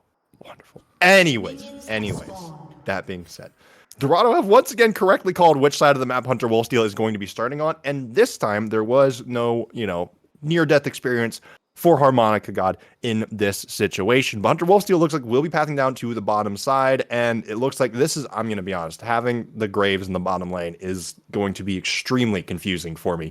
But Banger on the Diana is getting a leash from Graves and a Mumu. We have 3 junglers in the eastern quadrant of the map right now, and they are all taking the blue buff. Banger will be the one cleaning it up, and Joker and Hoshiumi will be coming down to the bottom side of the map. As Glacial and Coach Pizza, again, they're like kind of fake leashing, but Hunter Wolfsteel is spotted on vision yet again, so they already know. So here's the thing, right? How does Seraphine fare CSing under tower? Not particularly well, I'm going to go ahead and say. You've got some AoE abilities, but overall your attack damage isn't very high, right? So Graves is just naturally going to outpush as they try to harass Hoshiumi, which isn't going to go over too well for the most part. Either way, Joker is just going to naturally push. That's what Graves does. The AoE auto attacks just wow. Hoshiumi already goes in with the Glacial Augment. It lands on the Coach Pizza. Leona fairly tanky with the Shield of Daybreak, but still already down to half HP. And it looks like so far just about every lane is either even or winning for the side of Dorado. And yeah, exactly as you said, Joker and Hoshiumi get to push in, and they already get to go for the invade. Oh no. Hunter Wolfsteel on the bottom side of this map is coming to their red buff now. They knew where he was. They knew he started on the top side. It will be a 3-on-3, but not for very long as Coach Pizza falls, and Glacial will soon do the same. Flashes out, but Joker is following, has the shotgun shells, has equal levels, is going to have to go underneath the turret if he wants to get the kill, does not get it, but Hunter Wolfsteel still tried to stick around to get this red buff. Instead of trying to go across the map, Rutledge is coming along now. I don't know who ended up getting it. It looks like it was Hunter Wolfsteel. Banger is very, very low and will fall. It's a 1-for-1 there as Coach Pizza is making the way back out onto the map, but Rutledge might still end up falling. Joker is very, very close. We see Hoshiumi go over with the bandage toss, but Coach Pizza arrived in time. Hoshiumi takes a tower shot, and in the meantime, Glacial is still picking up farm, so has a little bit of extra CS, but that won't quite make up for that first blood. Yeah, that's going to be a whole lot of gold infused right there into the Graves. Currently sitting 200 ahead of his opponent. So exactly what you would expect after picking up the first blood and missing all of the farm that he did. The big thing to take note is Pip is catching up in this top lane now. Harmonica God pushed it as close to tower as he could get and then started getting harassed out during all of that fighting. He kind of fell back, was thinking about the teleport, wasn't sure. And here is Hunter Wolf. Never mind, Hunter Wolf doesn't even get to show up before that flash is burned. He's probably going to stick around, though. We saw them bully Harmonica God out continuously last game, especially after that flash got burned. Would not be too surprised to see the same thing here. I feel like Set's going to be a little harder to kill under tower, but certainly not impossible. Yeah, it's, one of the pre-level 6, a very difficult champion to kill 1v2, and makes it nearly impossible to deal with 2v1, but Hoshiumi getting a little bit too big for their britches and ends up falling underneath the tower. The kill goes over to Glacial, so already feeling not too bad on this bottom side of the map, and Joker goes ahead and goes for the recall, and we'll let Glacial and Coach Pizza get the push. Yeah. That was a whole lot of confidence for some reason, but I mean, ultimately it does result in a buff transfer. So if they can get down there and kill the Leona, give the kill over to Joker, that does end up being a good situation. Pip is hooked in with the face break. The slow is applied. Hasn't used the wall shot yet, but isn't even going to be able to get on out of there. Banger picks up the kill. Pip falls in the top side of the map. Hunter Wolf still not able to get there in time. So Pip actually whiffed the wall shot. Oh.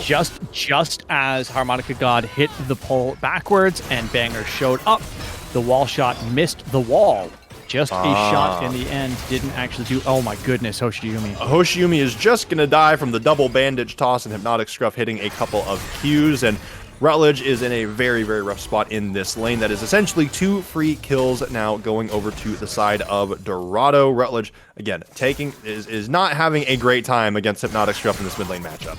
Hoshiumi held the second bandage toss until Hypnotic Scruff put the barrel down. He waited until Hunter Wolfsteel stepped forward into range of the second barrel and then stunned him so that Hypnotic Scruff had enough time to chain his shot into it.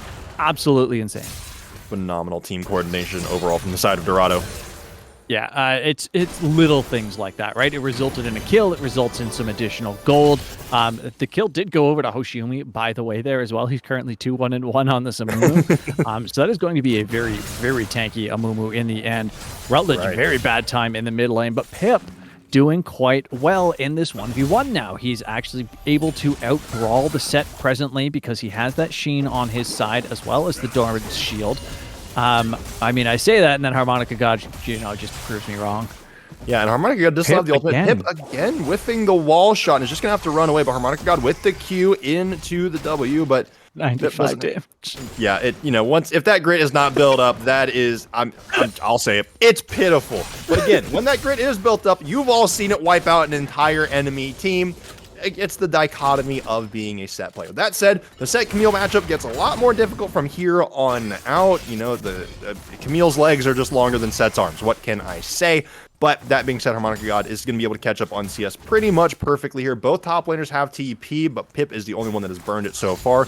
Rutledge has TP as well. Hypnotic Scruff does not in terms of the summoner spells. We have flashes blown basically across the rift, and everyone on Dorado does not have the flash currently. And speaking of not having their flash, Harmonica God is going to have to try to get out of here. We see a cannon barrage over the top for a little bit of assistance, but now in the Hextech Ultimatum, Harmonica God gets locked down and gets taken down by Hunter Wolfsteel. Meanwhile, on the bottom side of the map, Glacial and Coach Pizza managed to survive just fine. Nothing happens except for the 1 kill on a Harmonica God. I got so thrown off by the 2 cannon barrages there. I completely forgot we had a set in the mid lane who used his in the top lane, I suppose, there, judging by the cooldown differential here. That's what it looks like. Hypnotic Scruff does have to flash. The Abscond Abduct locking them up, but Rutledge is taking the turret shots and even takes one more. Hypnotic Scruff gets the kill in the mid lane 2v1. Pip finally hitting the wall with the hook shot and gets out of there. All right, round of applause, everybody. He hit the wall shot. He got out of a bad situation. Pip has learned how to play Camille. It is on in this top lane now. Yeah, and with the assist money, we'll be able to buy stuff up relatively soon. Hypnotic Scruff does not have Flash to get on out of there, but Hunter Wolfsteel does. Banger tries to come in and pick up the kill. One more turret shot does not go in, and in the 3v1 dive, Banger picks up, Hoshiumi picks up another. Rutledge wants to go in there, steals the Amumu ultimate, does have it, goes ahead and uses it. Banger falls in revenge. Yeah, cannot blame him for just popping that as soon as he stole it. Great turnaround kill right there. There's a lot of gold on this red side support at this point in time that unfortunately is not on the jungler. That seems to be the trades happening right here. One of them is 3-1, the other is 1-3. Joker might get this plate here. It doesn't look like he wants to risk it because the Leona is down there. He knows better. Can he get out, though, because Coach Pizza, level 6. Solar Flare used. The stun comes in. Joker has to flash out the Encore. That is 2 ults burned for the flash. You take the cooldown in trades, but those are 2 big team fight pieces used, and there are 2 neutral objectives left to fight over on the Rift. CB Rush need to be very, very careful if they choose a team fight. Yeah, this Diana is up at the red buff right now, though, so it looks like they are going to be forfeiting this Drake with 0 contention. They know it's happening. They know there isn't really a whole lot that they can do about it. There's no Gangplank ultimate up. Diana's on the wrong side. There's no teleport up. They're just going to let it go and continue to farm in this bot lane, which, yeah, I can't really blame you. The Graves is what you need to be pulling off the mid-game fights at this point in time. Really, I would love to see exactly what we're about to see, which is some attention to the top lane by Banger. Yeah, is on the way. We see the dragon fall. Pip should have seen Banger. I think there was a ward down there, but maybe not. Pip with the hook shot goes through, but Harmonica God ults them closer to the tower. The Hextech Ultimatum comes down, but it doesn't do enough, and Harmonica God is still not taking the turret shots. A clean 2-for-1 dive on the top side. Yeah, when you end up locking down the enemy team right next to you and you can't go anywhere either, it's not necessarily the greatest of situations. So that is Pip dying there. His teleport is back up, though. One plate going over to Harmonica God. I don't think he'll be able to pick up anything else there. Overall, great gank by Banger. Great set up by Harmonica God. Hopefully he can get out before he gets redove. Yeah, doesn't... Ooh, there might actually be a repeat dive up there as Banger is currently taking the Grom, but Harmonica God currently down the big initiation tool that is the showstopper, and it looks like they will instead prioritize the Rift Herald. And in the last game, we saw Hunter Wolf steal, pay a ton of attention up to the top side. Unfortunately, they weren't able to get any plates out of it. They weren't able to feed the Aatrox a lot. But it looks like Dorado... Actually, never mind. They don't go for the Herald quite... Okay, I need to stop saying things. Banger's probably going for it right now. And yeah, he is. We'll have to see if that Herald is dropped on the top side. But already, Harmonica God has picked up 2 plates. Set's plate pushing power is quite effective with those Qs. And we'll have to see if they keep digging for it. And it looks like Harmonica God is going for that Blade of the Rune King first. I have to say that was some wonderful alliteration right there. Plate pushing power is a great set of terms to use, a great set of terms to use, if you will. So we see a whole lot of movement into this mid lane right now. As you said, the Herald did go down. Banger does have it under his belt right now. And there's still 3 mid on both sides here. Joker is going to be caught in the bot in a second, though. Yeah, Hunter Wolf still has the Glacial Prison if they want to use it. Anticipates the dash where Joker is going, but there's absolutely no follow-up. The wave is nowhere near them. Coach Pizza is going on a mission to try to intercept here, but instead Hoshiumi finds out the Leona, pushes them out of the jungle. The ward comes down. Hoshiumi says, all right, yep, I'm just going to run underneath my turret, and I'm not going to throw. Responsible support play out of Hoshiumi. Currently level 6 on the Mumusa, does have the Curse of the Sad Mummy. Harmonica God goes in with the Face Breaker, but is fighting Camille. Hoshiumi, Curse of the Sad Mummy invested now. We see the Diana ultimate come in, but Hunter Wolfsteal is the one that gets the first kill. Rutledge with a Moonfall of their own. Hoshiumi has to go in for the stopwatch. Joker trying to make it happen. Rutledge's Moonfall managed to lock up too, but it's not quite enough. Rutledge goes in again, is dealing with Joker and Hypnotic Scruff. This is a lot of damage still that's on the side of Dorado. So far, it's a 1-for-1. It's jungler for jungler. The barrel chain doesn't hit anybody. Joker's going to get the push on the bottom side. Harmonica got a level up on Pip for the time being. Neither of the top laners has teleport. Hookshot wall dive out of Pip keeps him out of harm's way. And plays happening across both sides of the map only result in a 1-for-1 for the time being. Summoners blown for basically everybody but the junglers. Absolutely insane that fight ended up being what it ended up being. I mean, there was so many expenditures in the initial steps or the initial moments of that fight.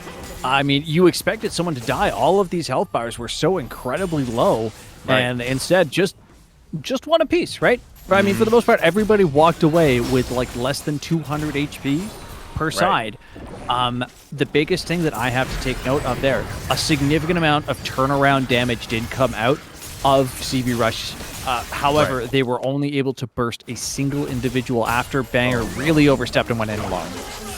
Pip and Harmonica God, that's the correct direction for the show. Stopper. Pip once again invests the Hextech ultimatum only to die in the process. I don't even think Pip has been able to use the Ignite in a decent situation once, and Harmonica God is just gonna be able to chew through these plates if they want to. They choose instead to let some of the minions die, deny a little bit more CS. It's gonna take a few turret shots here. One more, nope, not quite. Notably though, the CB Rush were actually able to stop the Herald from charging in the mid lane, so completely denied anything from that, from turret damage to any plates at all. So that's one of those where you take those when you're 4,000 gold down. Yeah, you'd call that a small victory on most fronts, but the small victories are the start of the big victories, right? That said, though, we do have a Blade of the Ruin King first buy over onto the set, so that has been completed and is going to be devastating. Yeah, Hunter Wolfsteal has to flash away from the bandage toss. The second one misses Coach Pizza.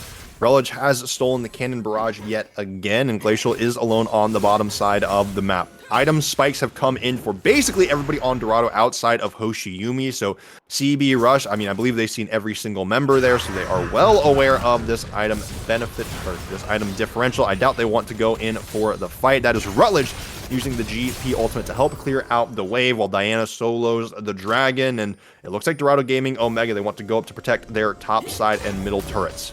Yeah, this is a kind of a standard thing that you'll see from teams, right? If you're going to give up the Drake, you try and put pressure on the opposite side of the map because you know everything has been invested on the bot side. Hoshiumi gets caught out. Is very tanky, but not tanky enough. The kill comes through, even with help from the cannon barrage down in the mid, from Hypnotic Struff that's literally 5 feet away, which is, again, I'm still getting used to the mid lane GP, people. Sometimes you just have to throw the barrage down no matter where you are, just as kind of a good faith measure, right? It's like, well, you're gonna die no matter what I do, but look, it's raining on your funeral. So at least there is some pathetic fallacy in that regard. Overall, though, the rotations that we've seen out of CB Rush have been incredible, right? That is what's getting them back in this game. That's what has kept them as close in the game as it has been this entire time, is this Leona being able to go absolutely everywhere where Glacial just farms. Only 10 CS ahead in the bot lane, mind you, even score otherwise. Right. Rutledge, the Moonfall comes through. A response hits on to Banger, and Hunter Wolfsteal looks like is going to be picking up the kill. 5-4-1 on this Sejuani. He takes a little bit more chip damage, but again, another 1-for-1 trade. That said, a lot of this kill gold is on to the Sej, which is not exactly going to be your carry for the game. No, not particularly, but it does provide a very, very strong front line. And, I mean, Sejuani is a lot more than just a single initiation tool, right? She provides a lot of CC with her passive and her abilities as well. She's very disruptive. She's got the knock up, the knock back that come in with everything as well. And she does do quite a bit of damage. I mean, she's definitely not a Graves, but she does damage. Yes. Ooh, that was a very greedy recall out of the CB Rush bot lane, and they're getting punished for it. Collateral damage does not quite hit. Coach Pizza is the one that is caught out there, had to flash away to keep themselves alive, and Glacial with the TP is going down to the bottom side of the map. Notably, Pip on the top side managed to take down the first turret of the game, or I'm sorry, Harmonica God on the top side took down the first turret of the game, grew their individual gold lead up to over 2,000. So if you're wondering where that gold lead is, it is pretty much exclusively on the solo laners for the side of Dorado. Yeah, all of the gold has been invested there right now. So, I mean, the Graves, we saw how absolutely devastating the Graves was in the last game in the hands of Banger when he had 5 kills at this point in the game. Yeah. We're seeing a very different setup this time around from Joker going into the Eclipse, which you mentioned last time did not happen. Obviously, they're not looking for a tanky AD carry. They want all of the damage that they can get with this burst AD base. But, I mean, overall, you take a look at it, and, I mean, in a straight 5v5 right now, I can't tell you who's going to win, even though there is a 5,000 gold differential. Yeah, items have now equalized. Harmonica God gets jumped on, but Hoshiumi goes over the wall to follow. Hypnotic Struff has the Cannon Barrage if he wants to invest it to assist, but instead is just a couple of flashes, a couple of cooldowns used, no major ultimates. And actually, you know what? I said a couple of flashes. There wasn't even a flash invested, and Harmonica God is now the one that's getting caught out. Once again, goes in with the Haymaker. The shield comes in, but it's not enough. In the meantime, Joker's on the bottom side of the map getting a turret, but that is notable shutdown gold. Harmonica God gets put in the dirt. That's going to be Rift Herald for the side of CB Rush. Let's see if they can make more happen with it than Dorado were able to. Yeah, exactly that, right? Dorado Gaming were not able to use it for anything beyond the base gold that you get just for killing it. I'm curious to see where they decide to put this. Do they want to open up this mid lane? At this point where there's no turret plates left, that is the standard play, right? You go open the mid lane. It gives you a lot more roam pressure, gives you a lot more map pressure as well. We do see Hunter Wolfsteal moving into the mid here.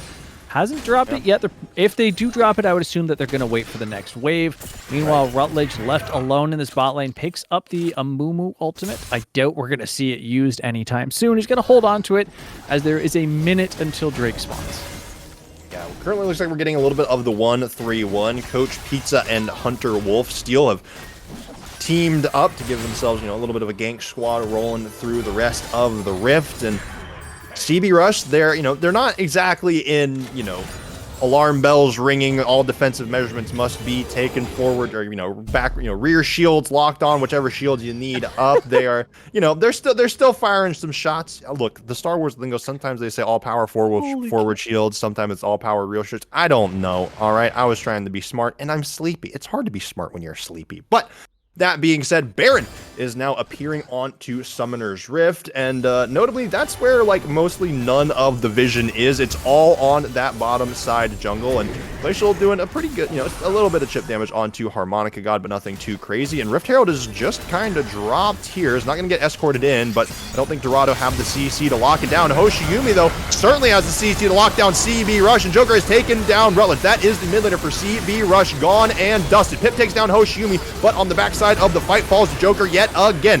It is only Glacial left standing once more, and Joker, Hypnotic Struff, Harmonica God, they are chasing down the Seraphine. This barrel will certainly do it. Glacial has to flash out of it. Hypnotic Struff takes a few turret shots, but the oranges keep them nice and healthy. They're going to escort the wave in. They're going to get the dragon. They're going to get the next tier 1 turret. Dorado Gaming Omega once again command a massive lead in this game number 2. Harmonica God showed just why having set prowess is so incredibly important in this game. He did not die in that team fight. He showstoppered into 4 members, dealt a ton of damage, and then absolutely bashed the face of Hunter Wolfsteel in with a flash W there. I mean, insane overall gameplay. We were so focused, so worried about this Rift Herald. Watch Harmonica God here. He's actually not the person of interest. They go in onto Hoshiumi. We see a whole lot of burst damage come down to turn around on the Silas there. And watch this over the top here. He gets burst down to half health. There's the flash haymaker to pick up the kill on the jungler.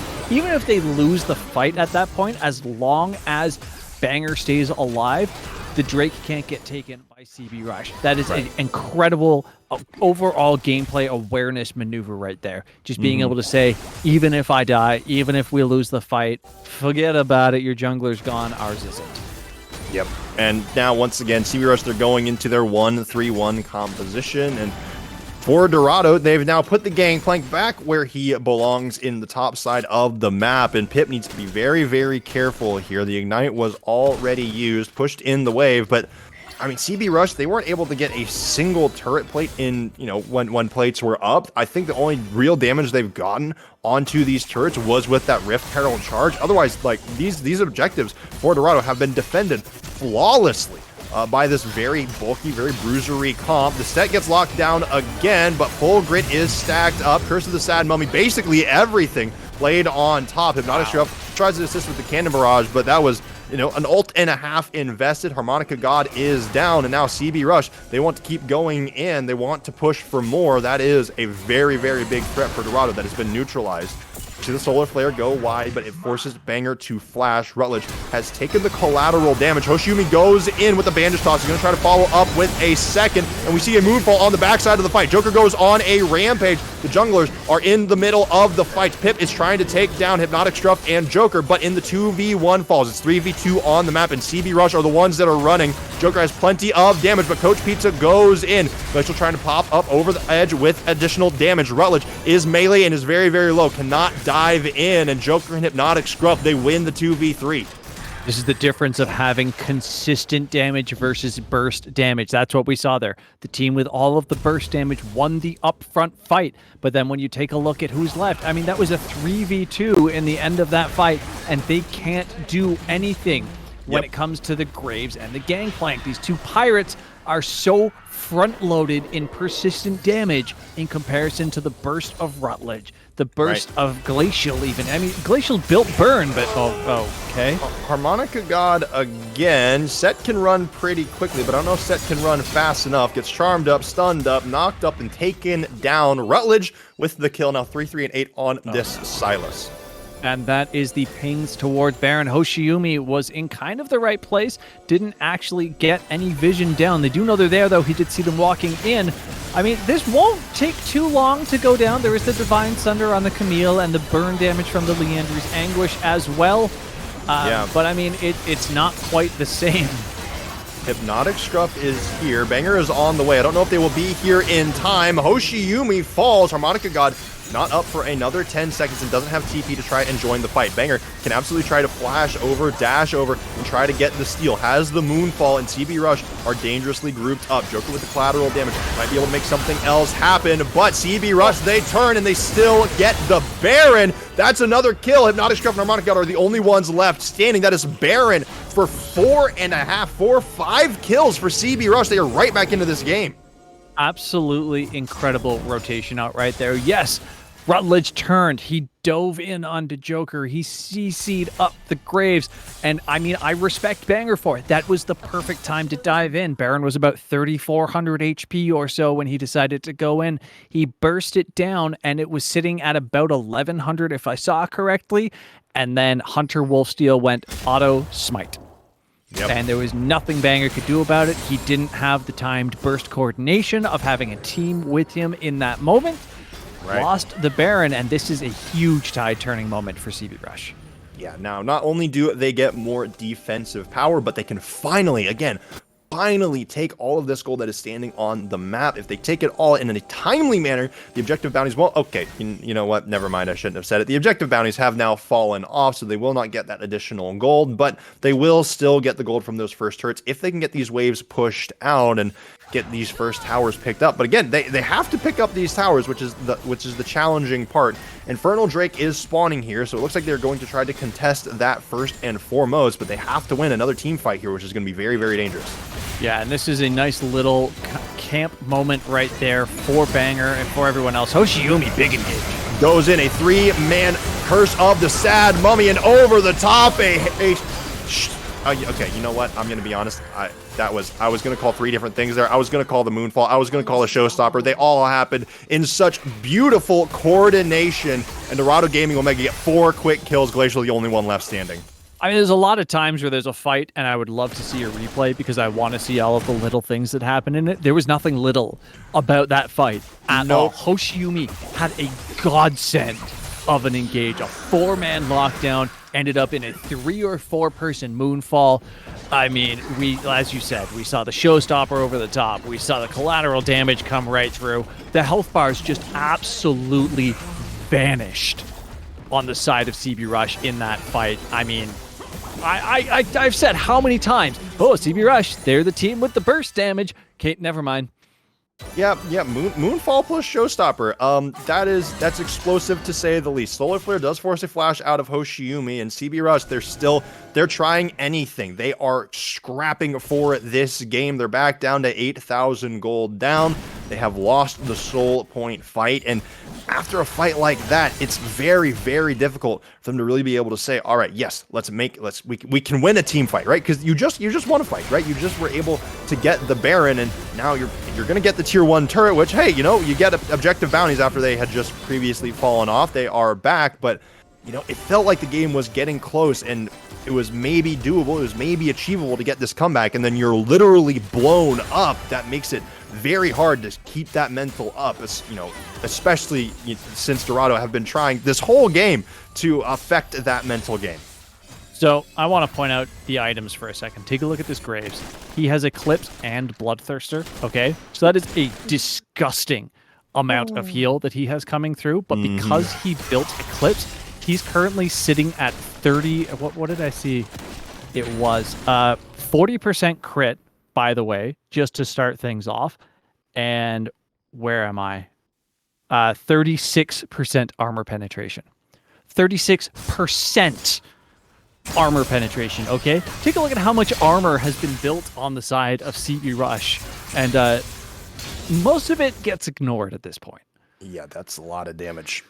That's a lot of damage. And, I mean, notably, Hypnotic Scruff also at 4 items, by the way, as well. Isn't actually quite, is now at 60% critical strike chance, so gets the additional boost from the Infinity Edge. Feels pretty good sitting at that 4-item mark, the most items in the game. And Notably, the only person that's relatively even close in the item department is Joker. Glacial and Rutledge have completed, or I'm sorry, Glacial and Hunter Wolfsteel have both completed 3 items, but they haven't quite been able to be as effective. So Hypnotic Scruff really feeling strong there. I believe even had, I think it's Futures Market on top of first, with the first strike runes with the GP passive. So just gets a ton of free gold throughout this game. Yeah, and I mean, on top of being fed as all get out as well, sitting 5-0-11. This Gangplank is an absolute barrel of gold at this point in time. I mean, what more could you ask for? He's a leprechaun in a big black hat, basically. Yeah. Sitting on a 700 gold bounty on top of everything else means that if they pop him, especially if it goes into the hands of Pip, who really could probably use a little bit of that just for some more survivability, that is a significant amount of gold. And if another fight goes their way, I will expect to see that bounty increase. Yeah, is there like a Moneybags Gangplank skin Oshi?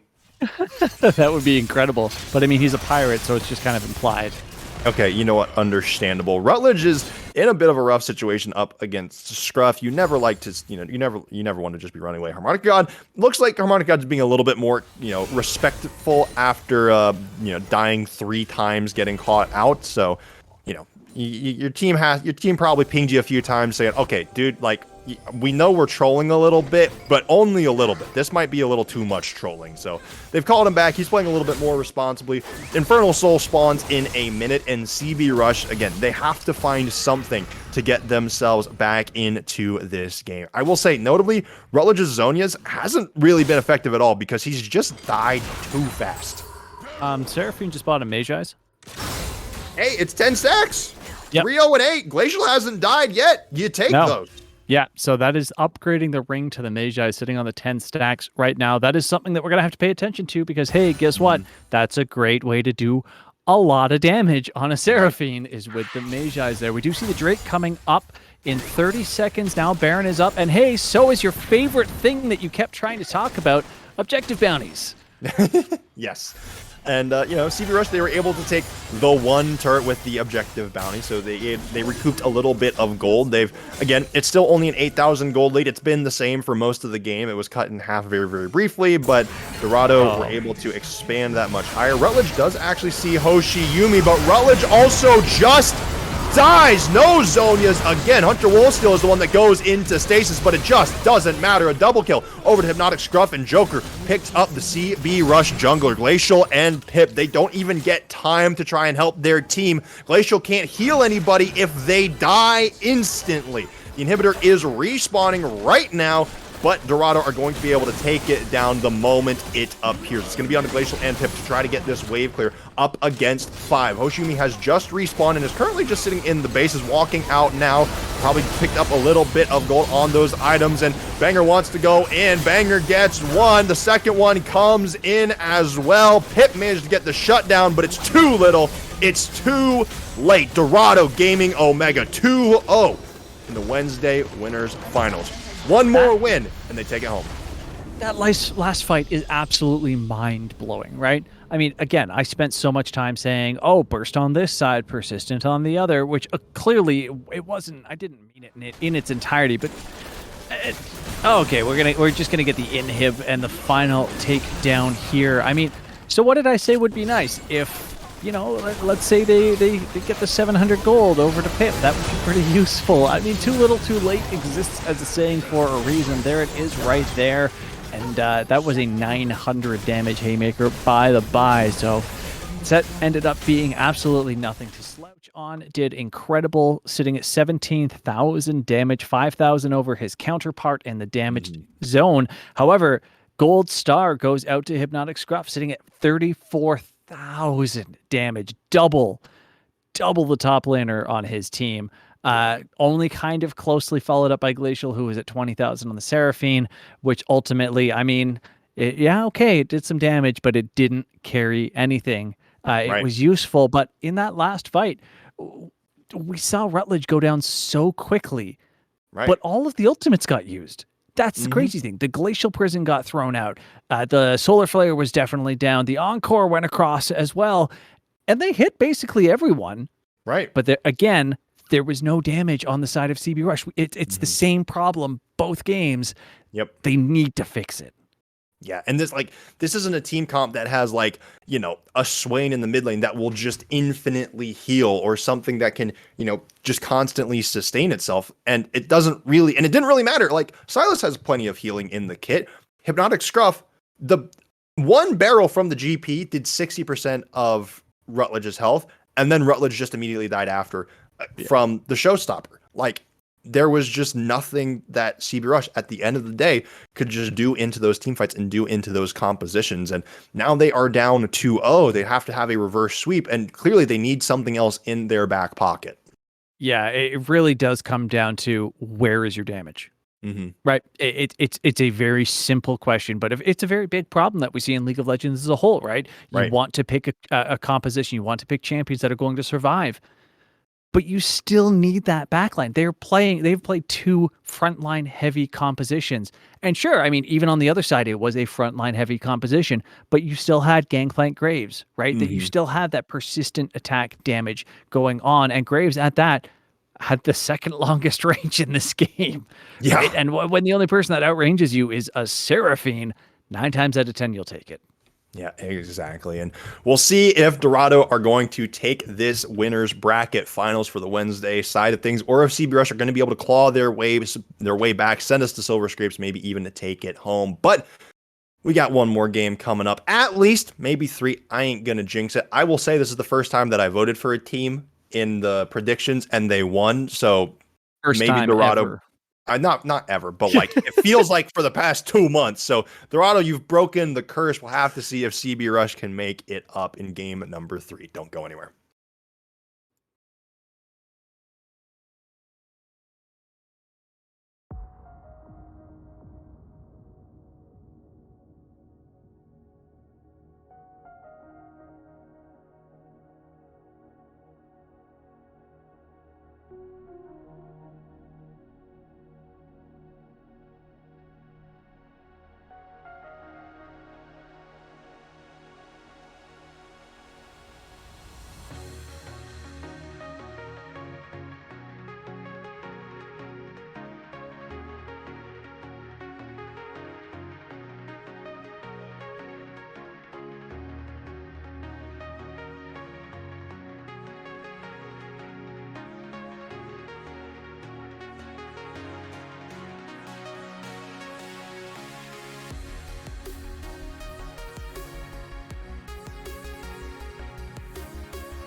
Hello, everybody, and welcome back. And speaking of wanting things to go quickly, CB Rush and Dorado Gaming Omega are already into the draft. CB Rush has chosen the red side on this one. They are changing things up. They do not first ban the Tristana, and Dorado do not first ban the Wukong. I'm getting some hints at what might be either in the bans in the next couple of phases, or what be getting first picked. The Wukong and the Maokai are the first things to go, and Dorado take away the Misfortune second. Oh. Okay, well, they didn't do it first. They baited me. All right, you'll love to see it. Yeah, that's kind of a thing. I think they were waiting to see how CB Rush was feeling. They kind of said, all right, we're going to go with the Wukong. Are you going to ban the Tristana? And they didn't right off the bat. Omega doesn't want to take the chance. We've seen Glacial do absolute work on the Misfortune throughout this entire season. Right. And they say, we're not going to chance it, right? Don't get me wrong. Glacial is a phenomenal player. He has been struggling a little bit in these last two games. So, Omega says, we don't want you to have the opportunity to feel comfortable. Right. So they're just going to continue to take it away from him because, Glacial is definitely one of those players that when he gets going, he carries momentum throughout the entire team.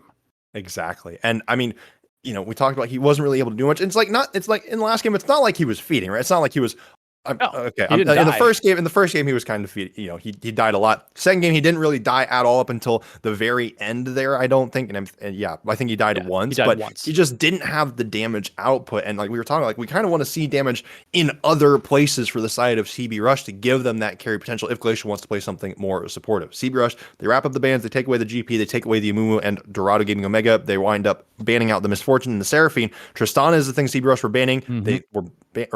Dorado was actively banning out the Hecarim, and they pick it up first. Yeah, so I would not be surprised to see the Tristana picked up on the side of CB Rush here as well. Just kind of trading out what previously were banned indefinitely as you take your high pick, we'll take our high pick, and we'll move on from there. We kept saying, you were just saying, we keep saying, where is the damage? We need that damage. That Tristana, we could see it in the hands of the mid lane on CB Rush as well, right? It's not unusual. It's something that we've definitely had before. But instead, they are opting for the Trundle. So going right in for the jungle counter pick here. Maybe they'll pick up the Tristana as pick 2. I'm not sure. The Aatrox is still up, and that did okay for them, but ultimately it wasn't really a tide turner. Pip has almost seemed a little uncomfortable on both of the champions he's played so far.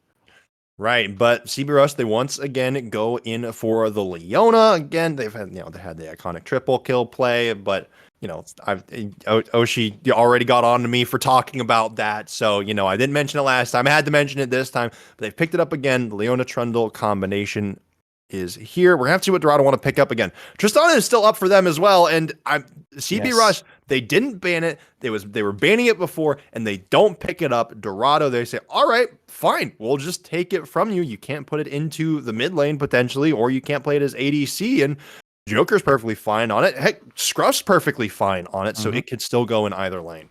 I would love to see a Morgana pick up here or a Thresh, something along those lines of the support. Even a Taric works decently well with Tristana because Tristana can jump away and you still get the stun. But they're not looking at jumping away. They only want jumping towards Yep. where, I mean, that's a Top Jarvan lane. top lane, Yep. which means we're going to get a full Wait. damage Jarvan or mid lane. Support. No, that I don't want to say they wouldn't do that, but you know what? Hoshiumi ultimately can very much do that. Yeah. That Yeah. would a Jarvan Tristana bot lane sounds rough, but CB Rush, Pip Ooh. played the Camille in the last game, didn't do too well on it. Instead decides to go into the set that Harmonica God played into him. So here's the thing: is Omega going to ego pick the Camille back? Oh, Or God. perhaps, I mean, the Aatrox is still open. It may get banned. We're going into that. That is the Mordekaiser gone. That's a great Yes. ban against Set. Very much one of the things he does not enjoy playing against because you do the burst damage. He doesn't get to build up that grit in a very friendly manner, Right. as well as has the ability to pop you out without being in melee range. Taking out 80 carries now. Glacial, again, he has had a lot of very good tide turning games on the Twitch as well as the Misfortune, right? Very similar overall kind of come in and give you that big over the top AoE damage with your ultimate. So Right. very good call out there on banning that one. I wouldn't be surprised to see another top lane ban come out here as well, because you really want to give Set all of the comfort that you can. We saw just how strong he can get if left alone. Where is it? And it will be the NASA. Oh. Okay. Okay. Yeah. You know what? Yeah. You know, Dorado, they ban away the dog. You absolutely, that's what you do. You know, you don't let them do it, especially since they've been Dorado. You know, we saw in the last game, they'll go for something a little cheesier here. I'm surprised, honestly, that they haven't, but they ban away the Camille and CB Rush. They're going to get their 4th pick of this game. And I will say, you know, Pip on the set's a very strong champion. You know, math set has certainly been a thing, but no longer is. And that is actually going to be a little bit of a departure from what you usually see from Glacial, and that is going to be the Kaisa pickup. Yeah, you know what? I still think Kaiser is a wonderful pickup for Glacial because his playstyle, we've said, oh, it's a little supportive. It's not supportive, it's mage based, right? He is a very ability based. He's not so keen on the auto attack based. That was a quick lock in on the Ken and Gragas. Gragas, or Ken and mid, Gragas top. Gragas mid, Ken and top? Kennen into set versus Gragas into set? Yeah. I'd take Kennen into set, personally. Auto attack him out, right? Start Fair, Doran's yeah. Blade and just go to town. True. So. You got a pretty good escape tools as well. We'll have to see what CB Rush want to counterpick. Dorado did not give them very much time at all. They locked in the Kennen, they locked in the Gragas, and there is the Vex pickup. Oshi, do you know what I've been spamming in my League of Legends game that I've been playing? That in the solo queue I've been playing, Oshi? I've gone to the mid lane, and I've played Vex. And let me tell you, against a Kennen and against a Tristana, oh boy, is Vex fun. Yeah, unquestionably. However, if you use your ult and you decide to dive in at the wrong time when that Kennen storm is going, you're in a lot of trouble yourself. Not even your personal space can save you there. But once again, we have Omega with a very flex heavy comp, right? Right. Hecarim can jungle, Jarvan can jungle, Gragas can jungle, Tristana 80 carry, Kennen 80 carry, right? Gragas top lane, Jarvan top lane, Kennen top lane. They're going to play whoever they feel like playing, wherever they feel like playing them. Meanwhile, CB Rush, we know exactly where everyone's going. It's so, you know, they haven't given themselves too much option to flex. They've just been fairly straightforward, and they're just going to try to answer whatever Dorado pull through. But Oshi, for you coming into this game again, okay, I guess all right. I guess don't believe it. You're right. You're right. Nope. I'm not gonna get got. I'm not gonna do it. No. So for CB Rush, again, you're 2-0 down. Dorado, not only did they really kind of roll you up for a couple of games, there were some bright moments for CB Rush, but Dorado felt in control consistently the entire time. Where are you looking to get the win? Who are you looking to be the leader on this team, to make the call to win this game? Where are we looking? The Who's the clutch? the major difference this game is there is a hyper carry on the side of CP Rush. You could say too if Vex gets a lot of resets, right? So you Right. could ultimately look towards Rutledge to be that carry. But it is going to be Glacial on the Kai'Sa. That is their late game clean up character. That is who they have to be turning to. And if they can get this Kai'Sa ahead of the Tristana before the mid game, which is where Tristana really starts to shine and really starts to take towers, even if Tristana is not the AD carry, even if Tristana is not the AD carry. This is a Kennen ADC. Yeah, probably. But that's what I'm saying. That's not the comparison that you have to make here, because Tristana is the hyper carry, right? Versus Kai'Sa is the hyper carry. So they have to get Kai'Sa ahead. Also, I want to point out, you said that they banned the DoG, and I can't help but picture the fact that if Dorado Gaming Omega or any Dorado Gaming ever picked up Nasus, it would be the Ice Cube special, because it would be a dog in your dog. Yeah. Do you know? Oh that yeah, I had to say it out loud. Yeah, the Dorado dog is a CCS classic. That is they do be dogging in the dog, so it's not something that we haven't seen before. But unfortunately, Dorado Gaming Omega were not alpha enough to pull it on this one. Now, we are getting the last bits of lock-ins. Again, they have until 20 seconds to get their final lock-ins here. I don't know if we're going to get the Gragas support. I guess it's not the worst into Leona if you're really good with your barrels and your body slams and you can just boop her away. There's no world where we get the Hecarim top. If we do, they are actually trolling. But that being said, this team composition will be pretty interesting overall. And again, for Dorado, they played fairly standard the first game, but it seemed like once they were able to suss out kind of how CB Rush were feeling, that they've been able to have more fun, play more flexible, wacky team comps, and CB Rush have not been able to answer. Like, the thing with their team comps is they're still kind of keeping the same premise, right? Where their damage is coming from, the overall goal of the role has been the same. If anything, I would say Graves AD carry is more standard than Seraphine, right? Because it's an AD carry, right? That is the traditional role name, is AD carry. Now it's referred to as bot lane carry, right? Because Mage has come in so strongly. Speaking of, that is what we do have in the bot lane. It is a Kennen as in the AD carry position on Joker. So I expect this to be a very bloody bot lane. Very, very bloody bot lane. And quite frankly, Hunter Wolfsteel is going to have to spend a significant portion of time down there.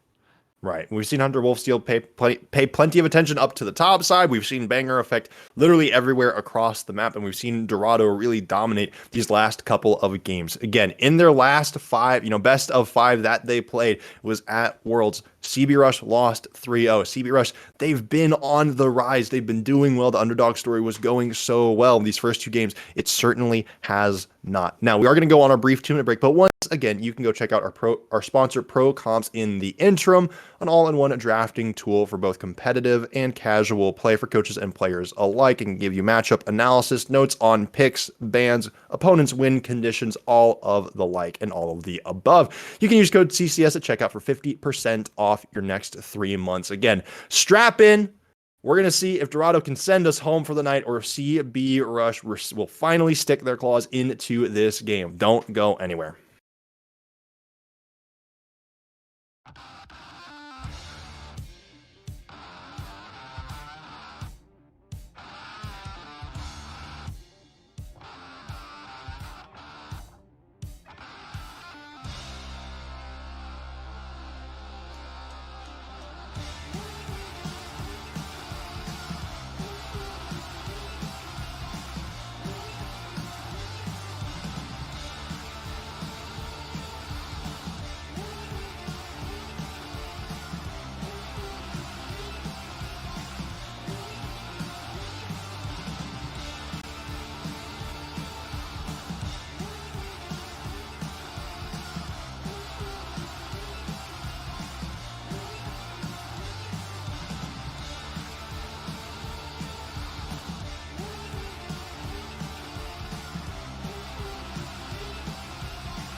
Hello, everybody, and was that a noise? I heard a noise. Welcome to Summoner's Rift. I heard something.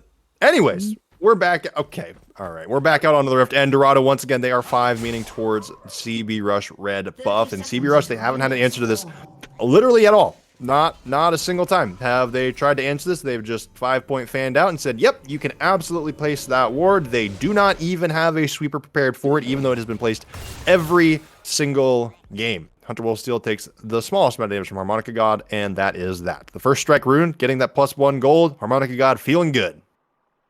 Yeah, I mean it. Okay, right? That's just kind of how it is. We've seen this every single game. Unfortunately, some miscommunication seems to have gone on because neither Coach Pizza nor Glacial went in and got any vision down on the opposing side, even though they knew that there was 4 people in that top river. They didn't push in and get a ward down. They are not sitting in the tri-brush, so they have no idea where Banger is starting. And this is a Hecarim, man. Like, this is a dangerous horse. This is not someone that you want to be having roam around the entire map blindly. Yeah, I'm assuming they want to save their wards for their own safety vision. That's the only thing I can think of, but you know, they have yet to put it down, so they'll have a little bit to do so. And again, a lot of this is going to be on Glacial to get that damage down, to be that kind of carry, exactly as you were saying, Oshi. And it's I don't know if this is a matchup that Glacial has ever played before. I mean, can you blame him? Right? Like, most people have not played against Kennen bot lane. Do you know what Kennen bot lane max is? Because I do. What ability does Kennen bot lane max? His W. Probably Q? Oh, W? You max your W because your passive, every 5th attack deals an additional blank magic damage. That stacks with attack damage.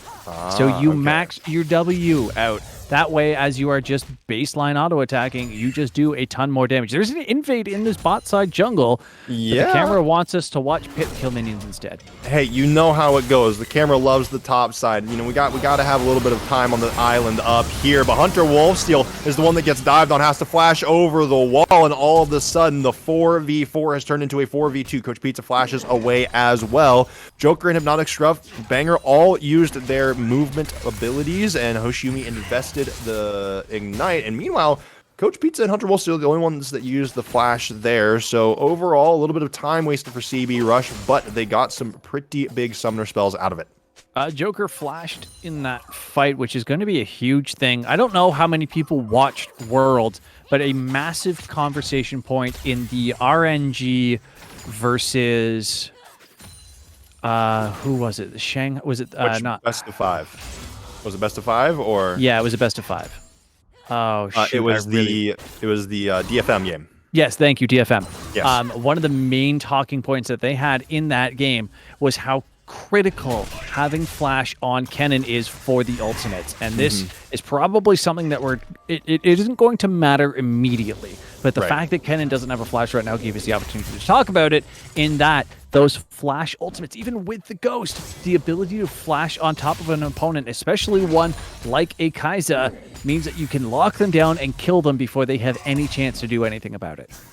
Right, and notably, Glacial doesn't have a cleanse against this Kennen, so that's going to be pretty rough if that stun comes through, but that is, you know, really the only bit of lockdown to see for Glacial, and notably Harmonica God is a relatively low HP. I don't know if Pip has the Haymaker up quite yet to use. No, it's on cooldown, so Harmonica God should be fine for the time being, but Hunter Wolfsteal will be up here for the gank, and that's going to be a pretty clean kill. That is a flash from Pip to go underneath the turret. Pip's going to take one more turret shot, and Pip is still going to fall! The mis-execution on the dive results in a 1-for-1 trade.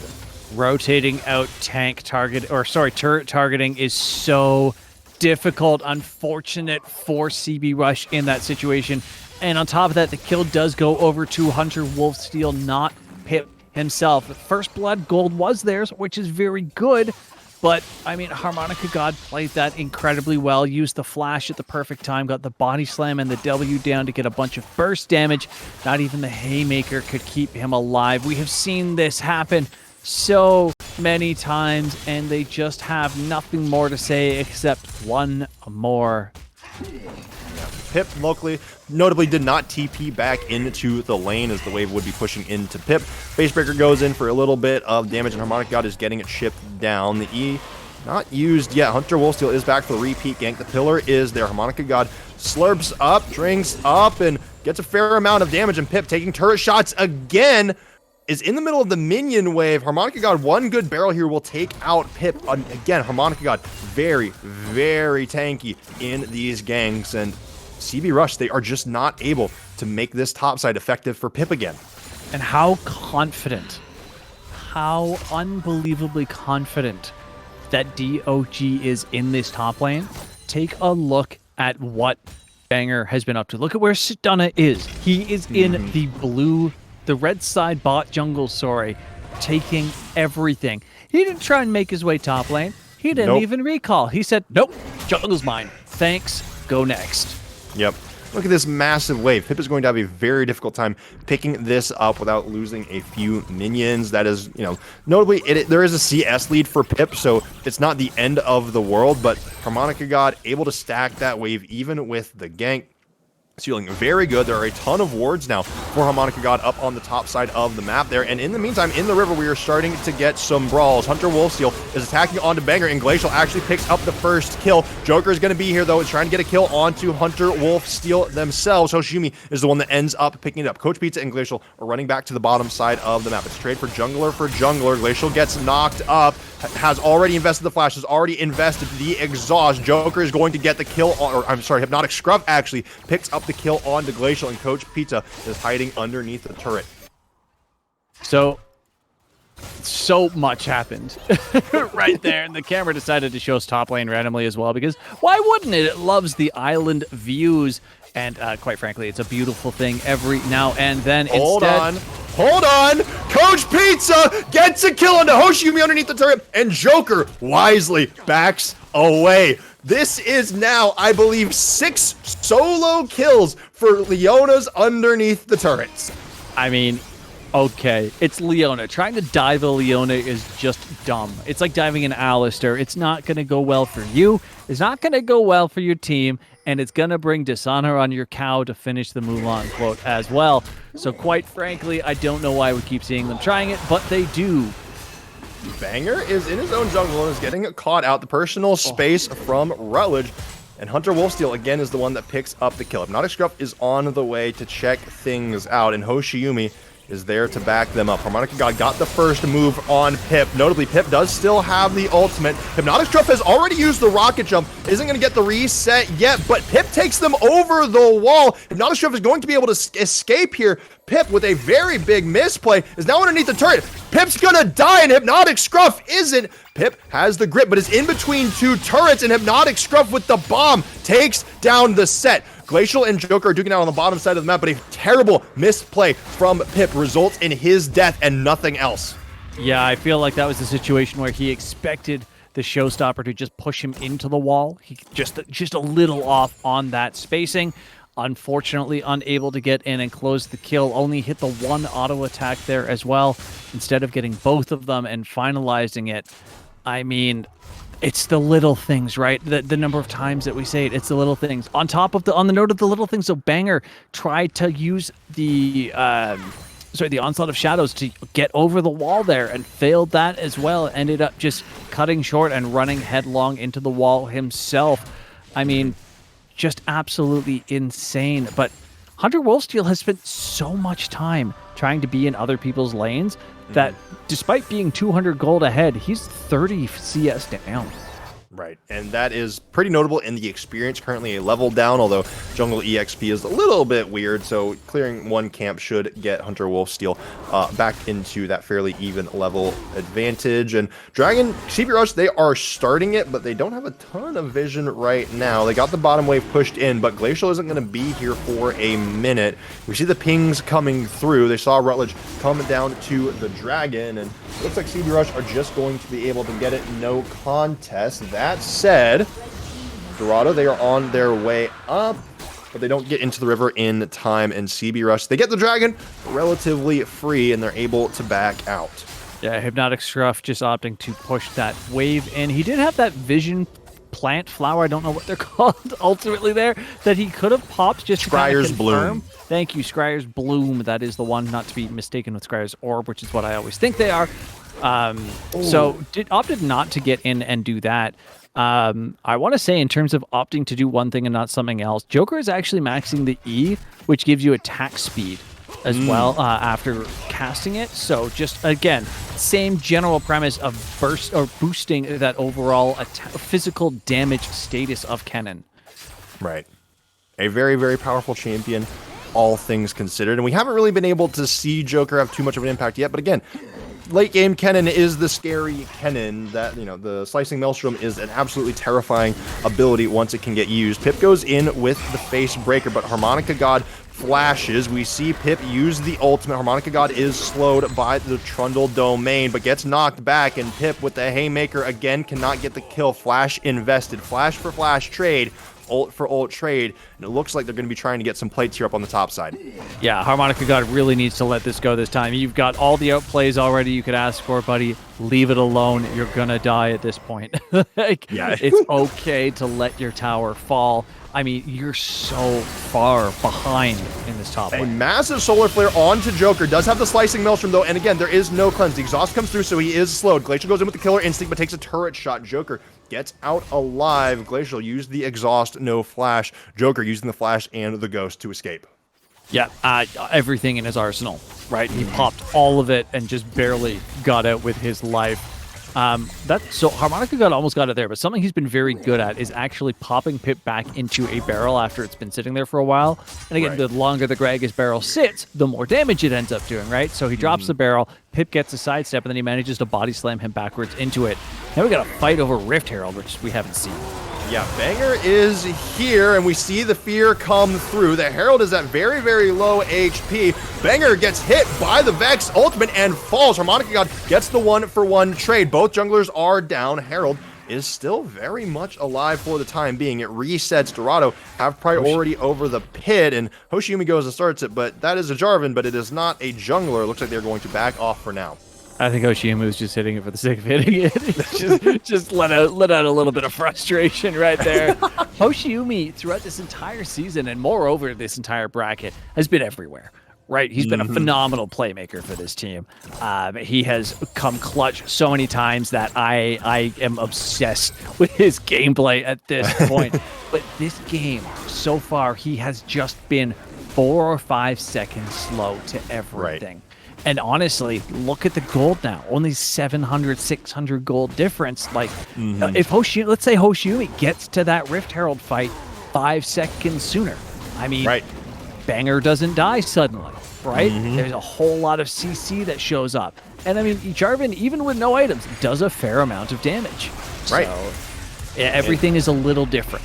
Yeah, and you do have that Cataclysm, which Trundle and Set have no real way out of if they don't have anybody in there. I mean, Set, needs to use the ultimate to get out of there if they don't have Flash. So Hoshiumi does get the fear laid down onto them. Coach Pizza is going in very, very aggressively. Banger tries to chase them down. This is a very fast horse, but Hoshiumi goes in with the Cataclysm. We see the flash out from Hunter Wolfsteal. Rutledge is the one that gets the kill. Shadow Surge not quite up yet. Had to flash out of the ultimate. It is currently 4v5, and CB Rush once again are on the run. Rutledge is the one that gets stunned up, but a phenomenal Solar Flare might just keep the mid laner alive. The fear comes in from the passive. Rutledge is on the run, but the shutdown comes through from Tristana. Pip is in the middle of Dorado, and Pip slays Banger. Hunter Wolfsteal is now trying to dive on Hypnotic Shove. Managed to get one more kill. Pip trying to pick up more. Does not have the passive. Does not have the grit quite to keep up the fight. And Glacial, meanwhile, went down to the bottom side of the map while the rest of the team was fighting in the mid lane.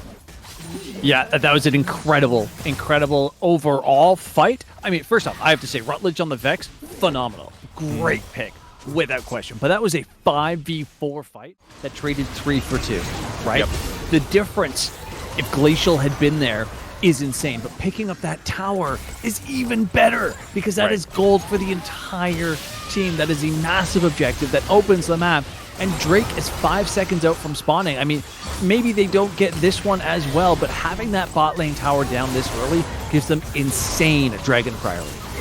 Right. And we do see Hunter Wolfsteal down on the bottom side of the map, and Harmonica God taking a ton of damage from Rutledge. We're seeing the Vex pop off here in the mid lane. I mean, again, you know, you want Glacier to pop off. Rutledge saying, hey, you know what? Me too. I can help make this happen. Dorado, they're just checking out whether or not CB Rush have really started the Drake. They see that they haven't. They say, okay, we're fine. We'll form up a little bit. They don't have too much vision down there on the bottom side of the map. They have one ward in lane and one ward in the brush. Otherwise, most of the vision right now is dominated by the side of CB Rush on the red side of the map. You see those red wards up on the top quadrant, and we see quite a few wards on the river, essentially watching for Rutledge and Hypnotic Scruff roaming down to the bottom side of the map. Glacial was in the river very, very briefly. We'll clear out a ward, get that 20 gold. You love to see it. And Coach Pizza and Hunter Wolfsteal, they are clearing out the vision themselves, setting up for Drake number 2.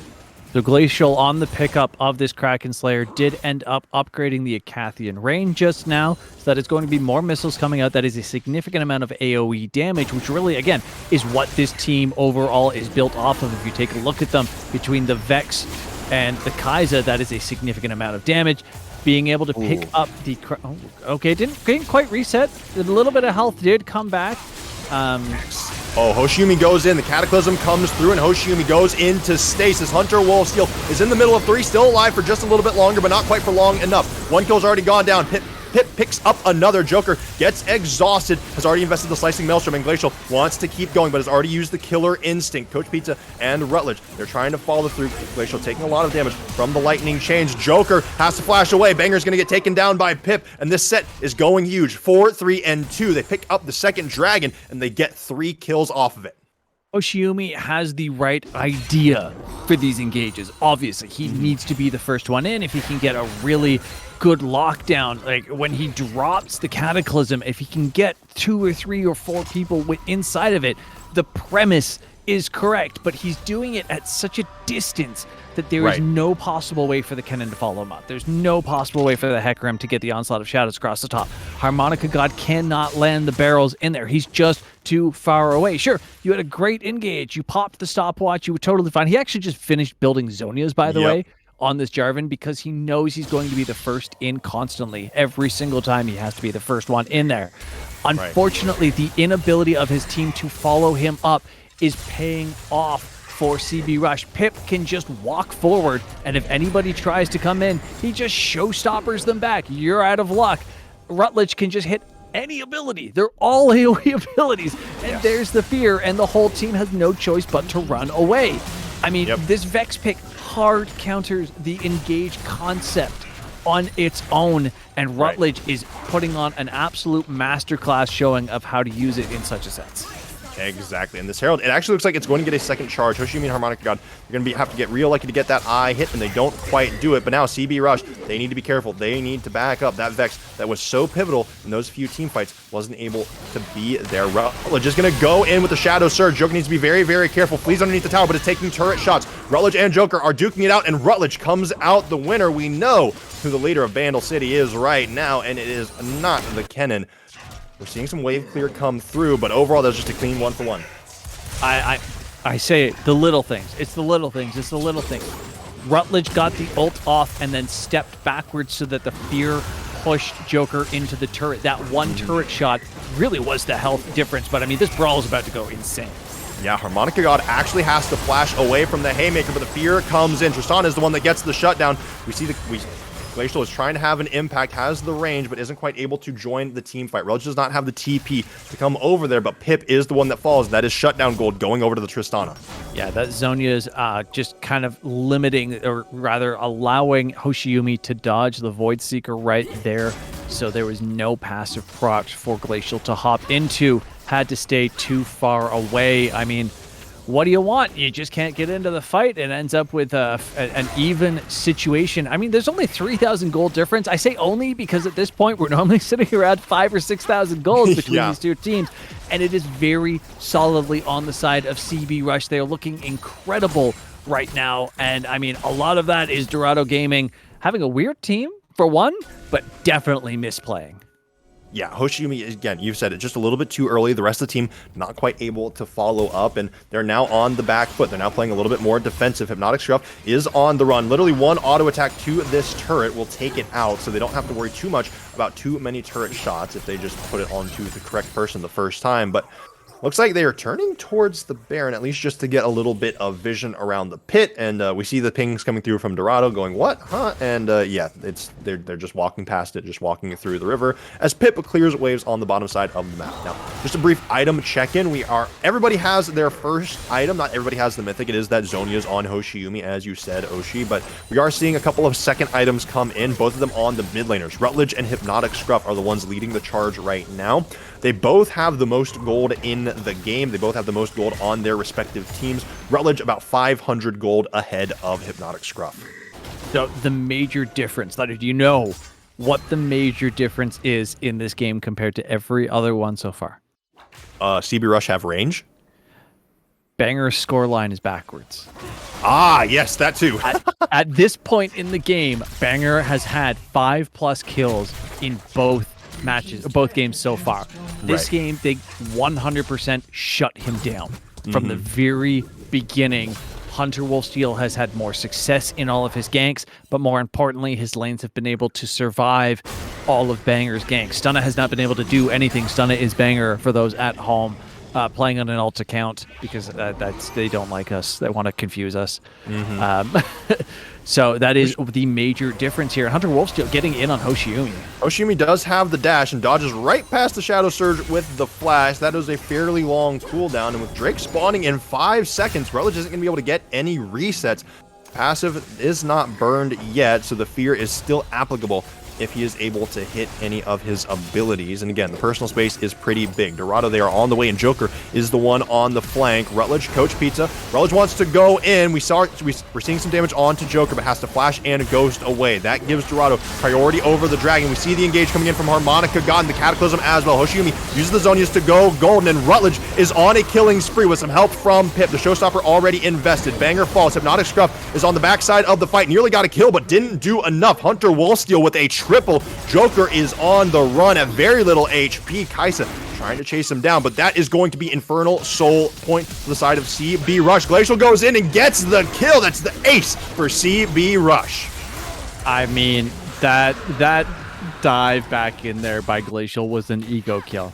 No questions asked. That is an ego kill, and I cannot blame him for it. Joker has been running this bot lane throughout the first 2 games. Glacial was having none of it now, wanted to make sure that he got just a little bit of backlash coming in. But that fight, honestly, take a look at this. You're going to see a 4v4 is what the camera focuses on this entire time. Look at your mini-map. They catch Joker out here, they chase him off, and then it remains a 1v1 down there between Joker and Glacial. And I mean, that's a massive amount of AoE damage that is kept out of the fight into a 1v1 scenario, and Joker doesn't pick a kill up in that 1v1. How many times do you have a Kennen fight a Kai'Sa, and the Kai'Sa gets out alive, and then eventually comes back around and kills the Kennen? It doesn't happen too frequently, but before all of that, what you just watched on your screen is the same thing that we keep seeing. The fear was the difference maker, and yes, that is Hoshiumi dead once again, sitting at 1, 5, and 4 as Rutledge just continues to rack up kills and damage. I'm just, I'm so happy to see this Vex. Dorado, they have to respect CB Rush just a little bit here. Glacial is getting chased down, though the Onslaught of Shadows is invested, but Glacial isn't dead yet. The Slicing Maelstrom comes through. It hits 4 members of the opposing team, but Rutledge is absolutely unstoppable. Picks up another, can get another reset onto Harmonica God here, and will do so. Glacial is the one to take down Banger. A triple kill for Rutledge, 22 to 11 kills. CB Rush are going to get the Baron. That is 4 for nothing. Hoshiumi is the only one coming out of the base. And he's only coming out of the base because he died first, right? Yeah, it's 5. You know what? It was 5. It was 5. He just died so quickly. Yep, it was over before it started in that fight. I mean, they threw everything they could at Glacial, but Killer Instinct Shield is currently at 437 HP, right? That Killer Instinct Shield was used incredibly well by Glacial. He got the initial proc down onto Banger, so when Banger got to the far side of him, far away from Joker, he popped it. Glacial teleported across. His team was right there because they were taking Baron, and a 100% turnaround, literal 100% turnaround from almost losing one person to killing all 5 on the other side. CB Rush showing that they are not willing to go out without a fight. Yep.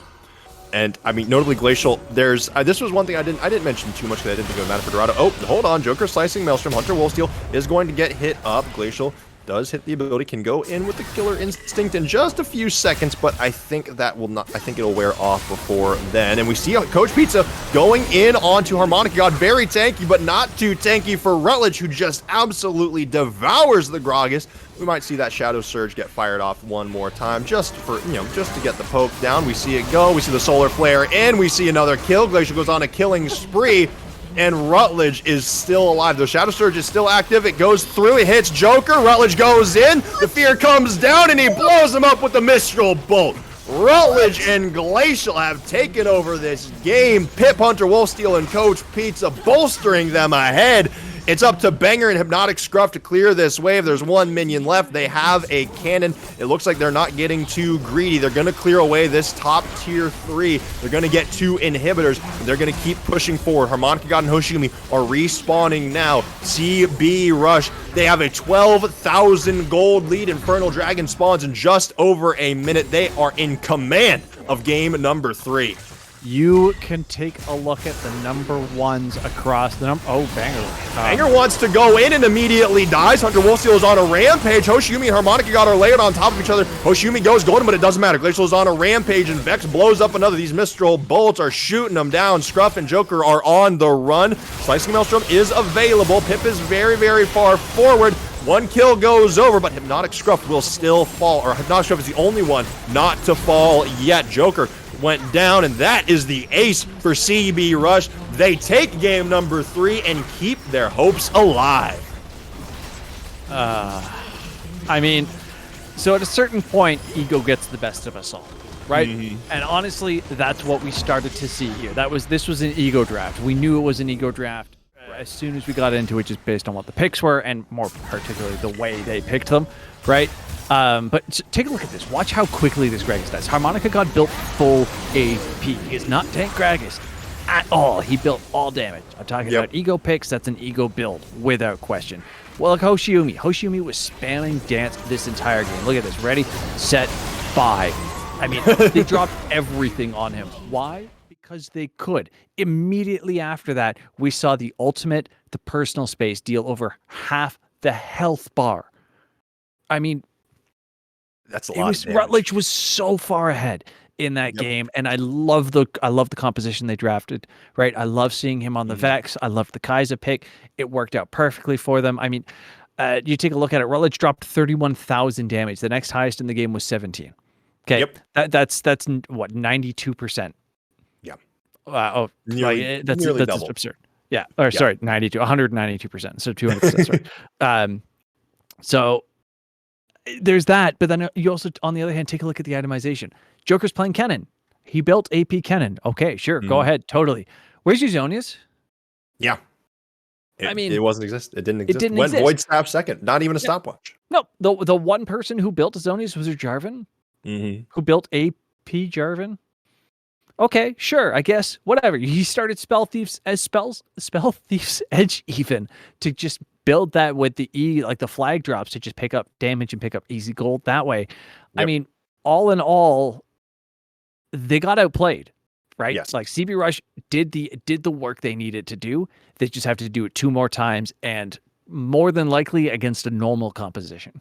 Yeah, we'll see if Dorado take this next game maybe a little more seriously. Not that they weren't, but we might see them go back to something like they did in game 1 with actually a quite serious draft that was quite effective. But again, CB Rush, they are still alive. They're still kicking. They might be screaming if Dorado want to take them out right here and right now, but we will have to see if CB Rush instead want to take us to Silver Scrapes. Don't go anywhere.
Hello, everybody, and welcome back. If you are just joining us, this is the CCS Wednesday Conference Plat Finals. My name is Thunder. I am joined by Oshidash. This is CB Rush versus Dorado Gaming Omega. It's currently 2-1 in the standing. CB Rush with the 1, Dorado with the 2. Dorado have chosen the red side as they just lost the previous game. CB Rush showing that they do indeed have the chops. They can stand up to Dorado Gaming Omega and maybe send this to 5 games. But again, we're back to where we were for the first 2 games in terms of side selection. CBRS, they have banned the GP. Dorado, they have banned the MF. Is there anything else, Oshi? Do we think Dorado are going to change up their ban strategy, or do we just think they might draft something a little bit more normal? I honestly don't know. I think the hilarious thing is, though, I don't expect to see Tristana banned. All right, because we saw it last game and they beat it. I think if anything, they'll ban Vex. If they change anything up, they will ban the Vex out. What they'll drop in order to ban that, I'm unsure. Maybe the Maokai, they won't ban that because they are on red side, so they're more likely to be able to pick that up as a counter. Never mind, the Maokai banned for them by CB Rush. Right. So yeah, I would definitely be banning Vex right here, right now. Don't give CB Rush the opportunity. Get rid of it. That was very, very strong in the hands of Rutledge. They don't want to play against the horse, though. I mean, similar concept, right? It's the big AoE fear. Right. So very effective. And CB Rush, they just have so much priority on this Sejuani. I'd be astounded if they picked it. The Trundle actually seemed to work quite well in the previous game. So I honestly would be a little disappointed if they went back to it. And I would just hope they go for a little bit more of an explosive draft, at least to follow up if that's what they go for. But no, they do finally pick up the Trundle. Wise decision, I think. Yeah, and that kind of puts the thought of, oh, Sejuani, maybe we could play Sejuani into DoG's mind, right? Right. Bad idea. You do not want to play a Sejuani into a Trundle because all of those stats you don't have anymore. He has instead. So DoG going to have to draft around that Trundle, knowing that if they do pick something up that is very tanky, that just makes the Trundle that much stronger in overall team fights. This is the Yone. We have been seeing a ton of Yone mid in the World playoffs right now. Very curious. That is probably where we're going to see this all the same. Aatrox again up. We've only seen it once in this series though, and it didn't really do too well. Yeah, again, I probably not. It might be a little bit of execution error. I mean, it did. The top side did well. It just CBrush weren't able to translate it. But Dorado, they've picked up the Unity. They actually picked up the Tristana as well. We saw this from them before, where they had one pick in one position, and they have since, and they then moved it. Still performed pretty well. It was that Graves pick moving from jungle to ADC. Yeah. But that said, Tristana, I wouldn't be surprised. Maybe we see the Yone top, but still certainly room for them to flex things around. If you're a CB Rush, though, again, Vex still quite strong into Yone Tristana, so not exactly a bad option here. No, and quite frankly, if CB Rush picks up the Vex, okay, yes, I like the Kaiser here. Kaiser did incredibly well, was very, very strong in Glacial's hands. It was wonderful to see him on an 80 carry, like Misfortune in the overall gameplay style where you are a hyper carry. You don't have to come online until 12 minutes, but when you do you ever? Right. And it really suits Glacial's overall style of the more mage ability-based AD carries, unlike Tristana, who's significantly more right-click, A-move kind of play. Yep. And it looks like CB Rush, they are sticking with the draft that they just had. Again, it worked for what they picked. So, I mean, Dorado, they've kind of, it's not that they've drafted themselves into a hole or anything, right? Like, that's not what I'm saying at all. But they do have to be a little bit careful about what they pick now. CB Rush, they have some pretty decent counter engage. And again, Dorado, they know that Vex is up. They can potentially ban it. But they pick up the Alistair to try to limit some of that dive engage, and they ban the Vex off rip. Yep. I mean, yes. All around, yes. CB Rush, you should have just picked up the Vex. They weren't going to ban the Kaiser. They weren't going to ban the Leona. Right. And quite frankly, I adore Alistair into Leona. It is such a strong pick. Twofold. One, what? They banned Kindred. Anyways, what do they know that we don't?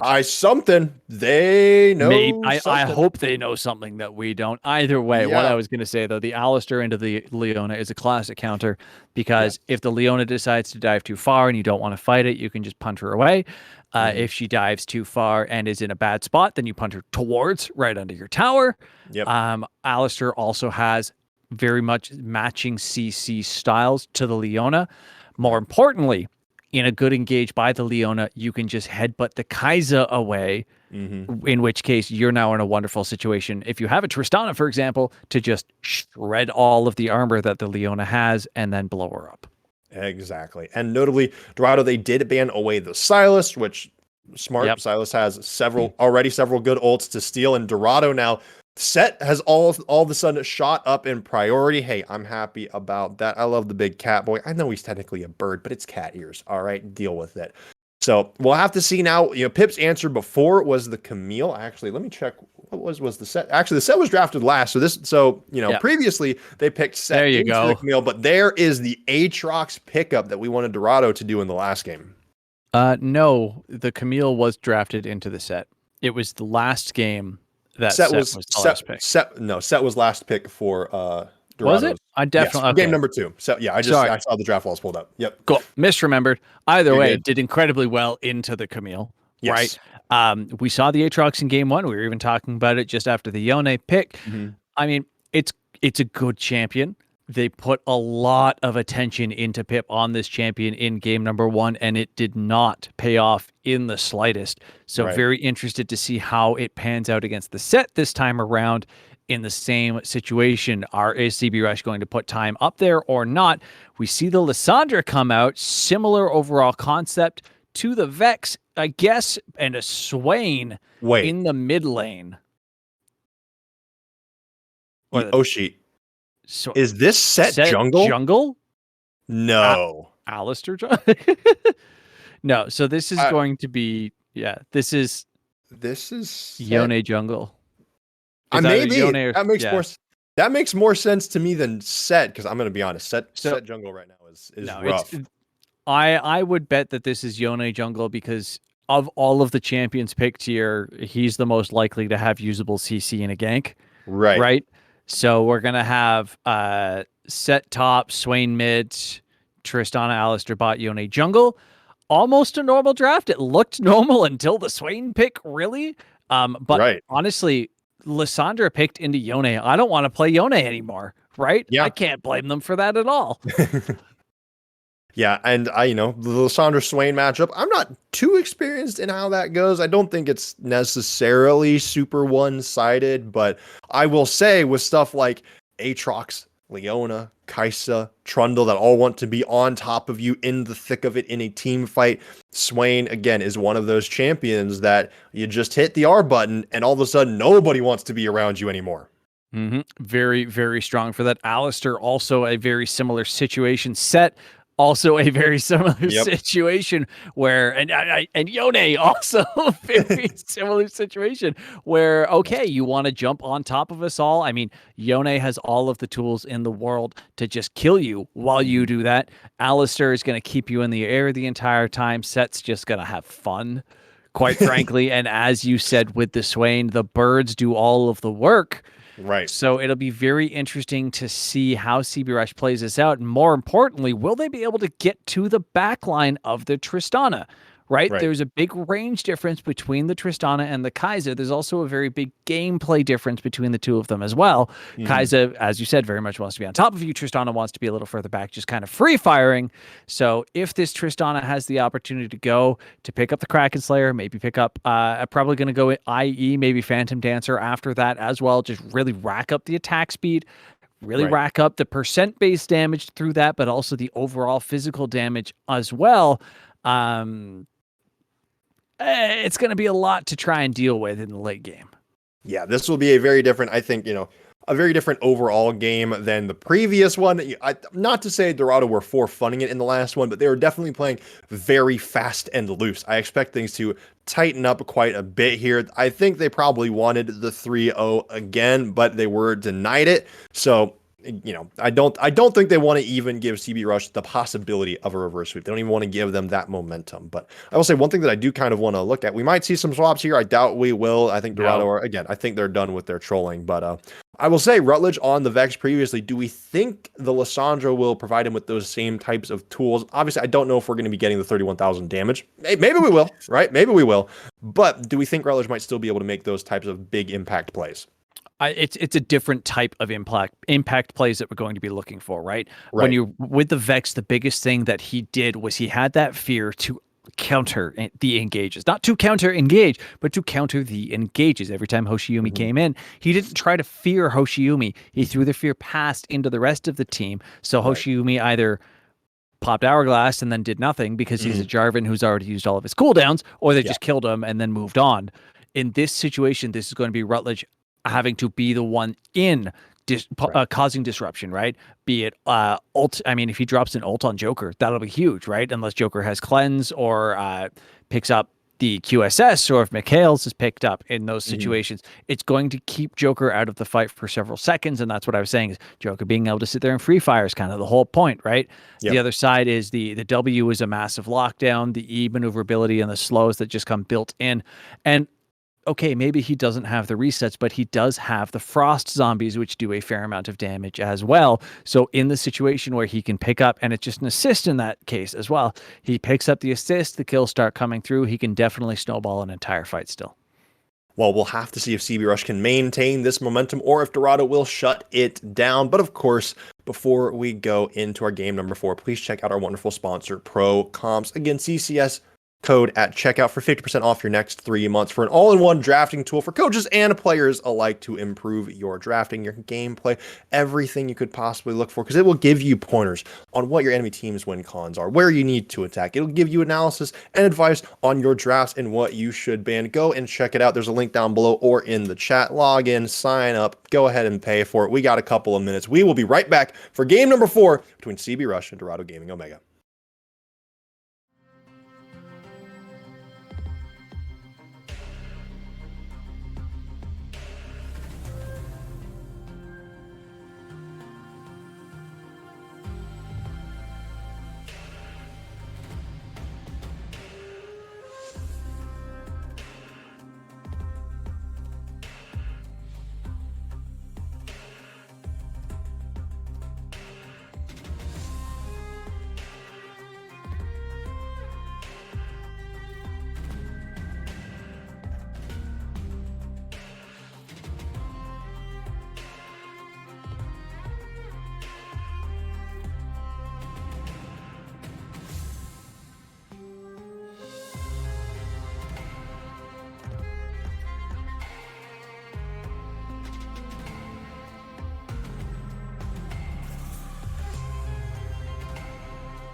Hello, everybody, and welcome back to game number 4. This is CB Rush versus Dorado Gaming Omega. This is Thunder, that is Oshi, and our producer was trolling us by not letting us actually start on time. But hey, you know, it is how it is. Also, notably, I don't know what it is. Everybody must be playing in the same library because we are loading in instantly to these games. And it actually, hold on.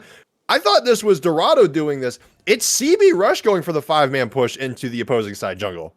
Yeah, I mean, why not? Take a look at the lockdown that they have for a level 1 setup, right? I mean, Aatrox going to start on your Q. There's some knockups. Yeah, I mean, the Leona just start Zenith, right? Okay, cool. Right. And you go, you get that. It's just enough of a stutter to be able to get in. You drop a pillar on somebody, and then you're in with the Aatrox. I mean, they might not even have time to flash, right? So understandable push in, but more importantly, they need to keep Banger locked down. And Banger has really set himself up to stay locked down. No flash. Yeah, that is Ignite, Smite, Yone. There's no Summoner Spellbook. There's nothing different here. This is, I will say, this is Banger saying, all right, this is my game. I'm going to clean it up. I'm going to win this one, team. So just don't throw. Yeah, it's definitely going to be interesting to see here. I mean, I'm pretty sure Banger just really wants to brawl out. That's the whole point. I was saying in the middle of last game, overall, the biggest difference was he was just shut down, right? They held him down, and he's just gonna take it this time and go for the fight. That was a great river ward right there, by the way. So they know that this Trundle is pushing up into the red buff here. They also know that he is not at his blue buff. This is a very slow clear for the Yone, but it looks like he's going for a full clear. Yeah, they are both level 2 for the time being. Banger will be approaching that level 3, but notably both CB Rush and Dorado bot lanes are level 2, and Joker goes in with the rocket jump. Glacial has to flash away after the Ignite was invested. Joker even used the cleanse as well. Glacial used the flash, and the exhaust. Coach Pizza used the Ignite. So, I mean, Dorado Gaming Omega, it seems like they were able to strike enough fear into CB Rush to push them back.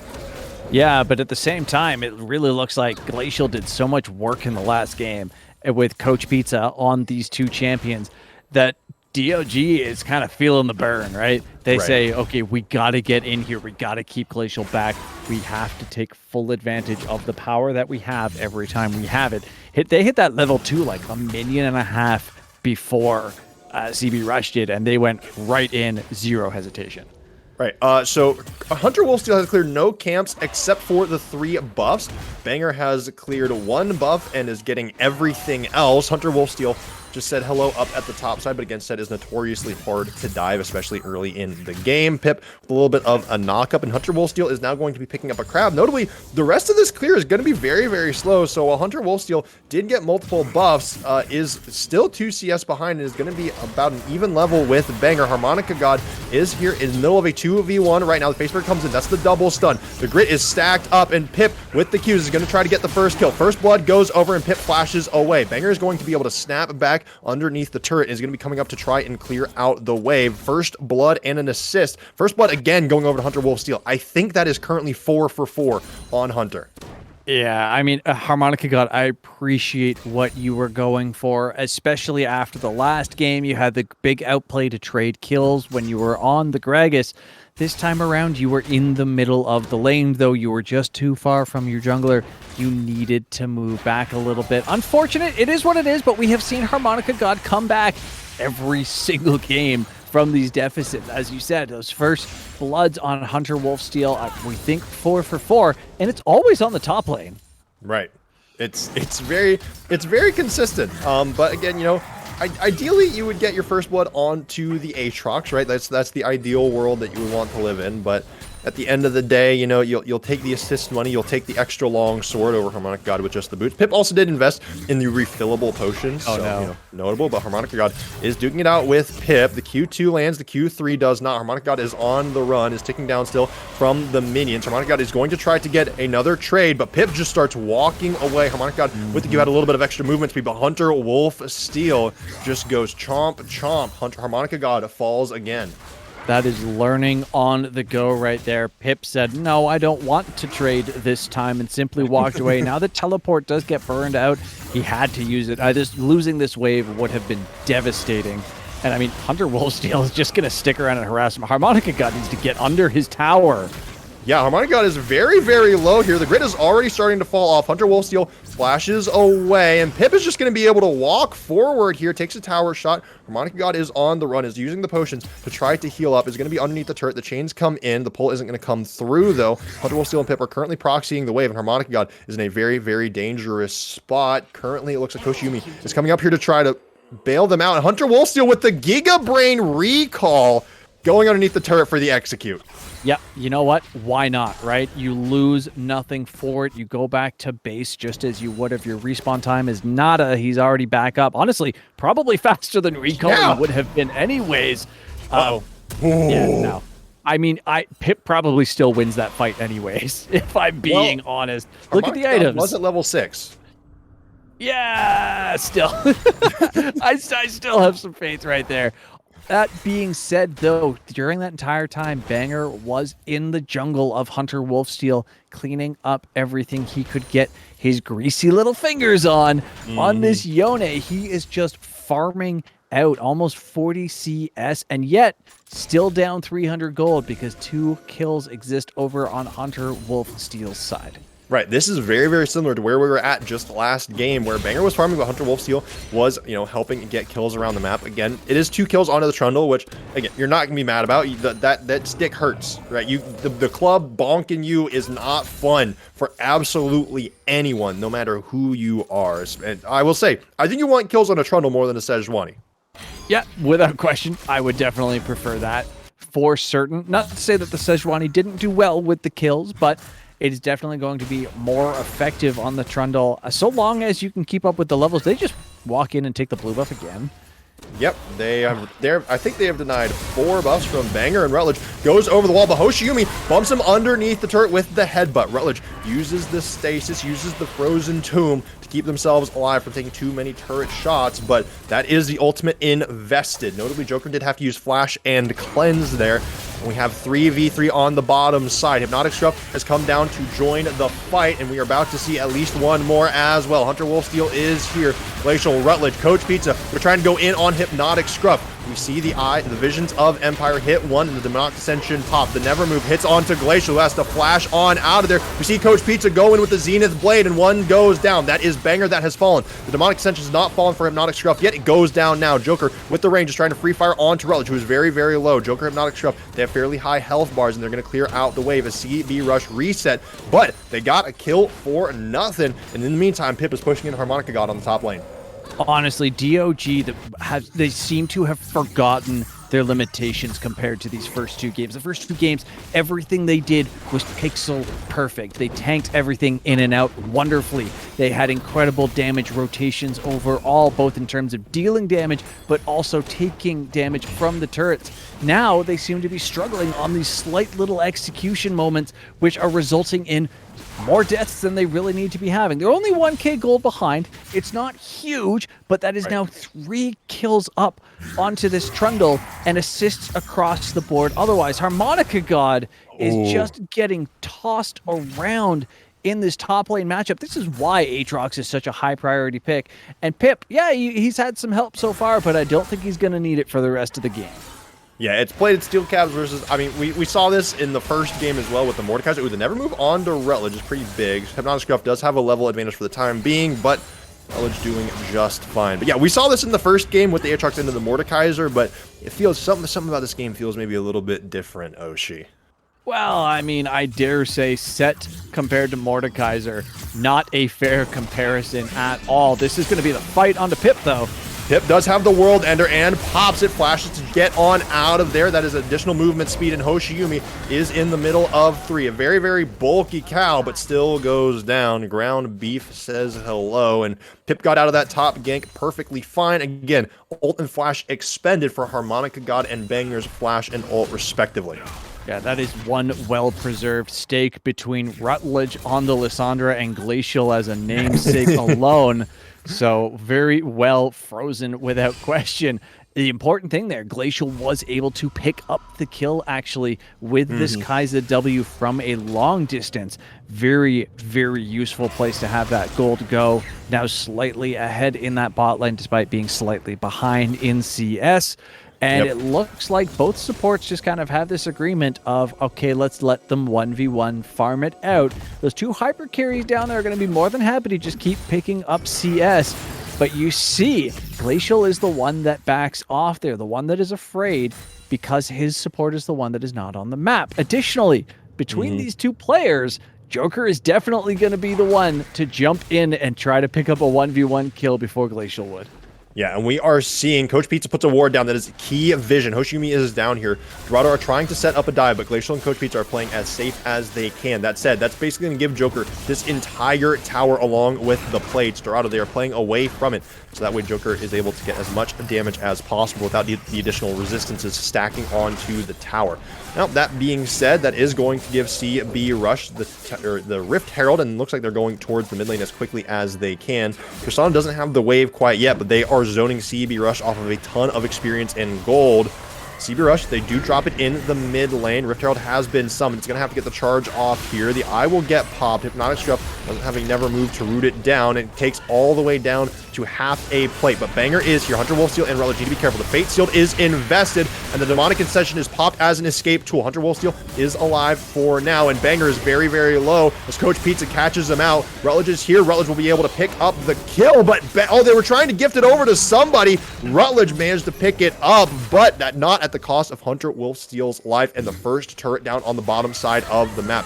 Knowledge is still rather low. The Solar Flare hits, but it doesn't root him down completely for Rutledge to take advantage of the kill. Jungler for Jungler, and first turret gold going over to the side of Dorado.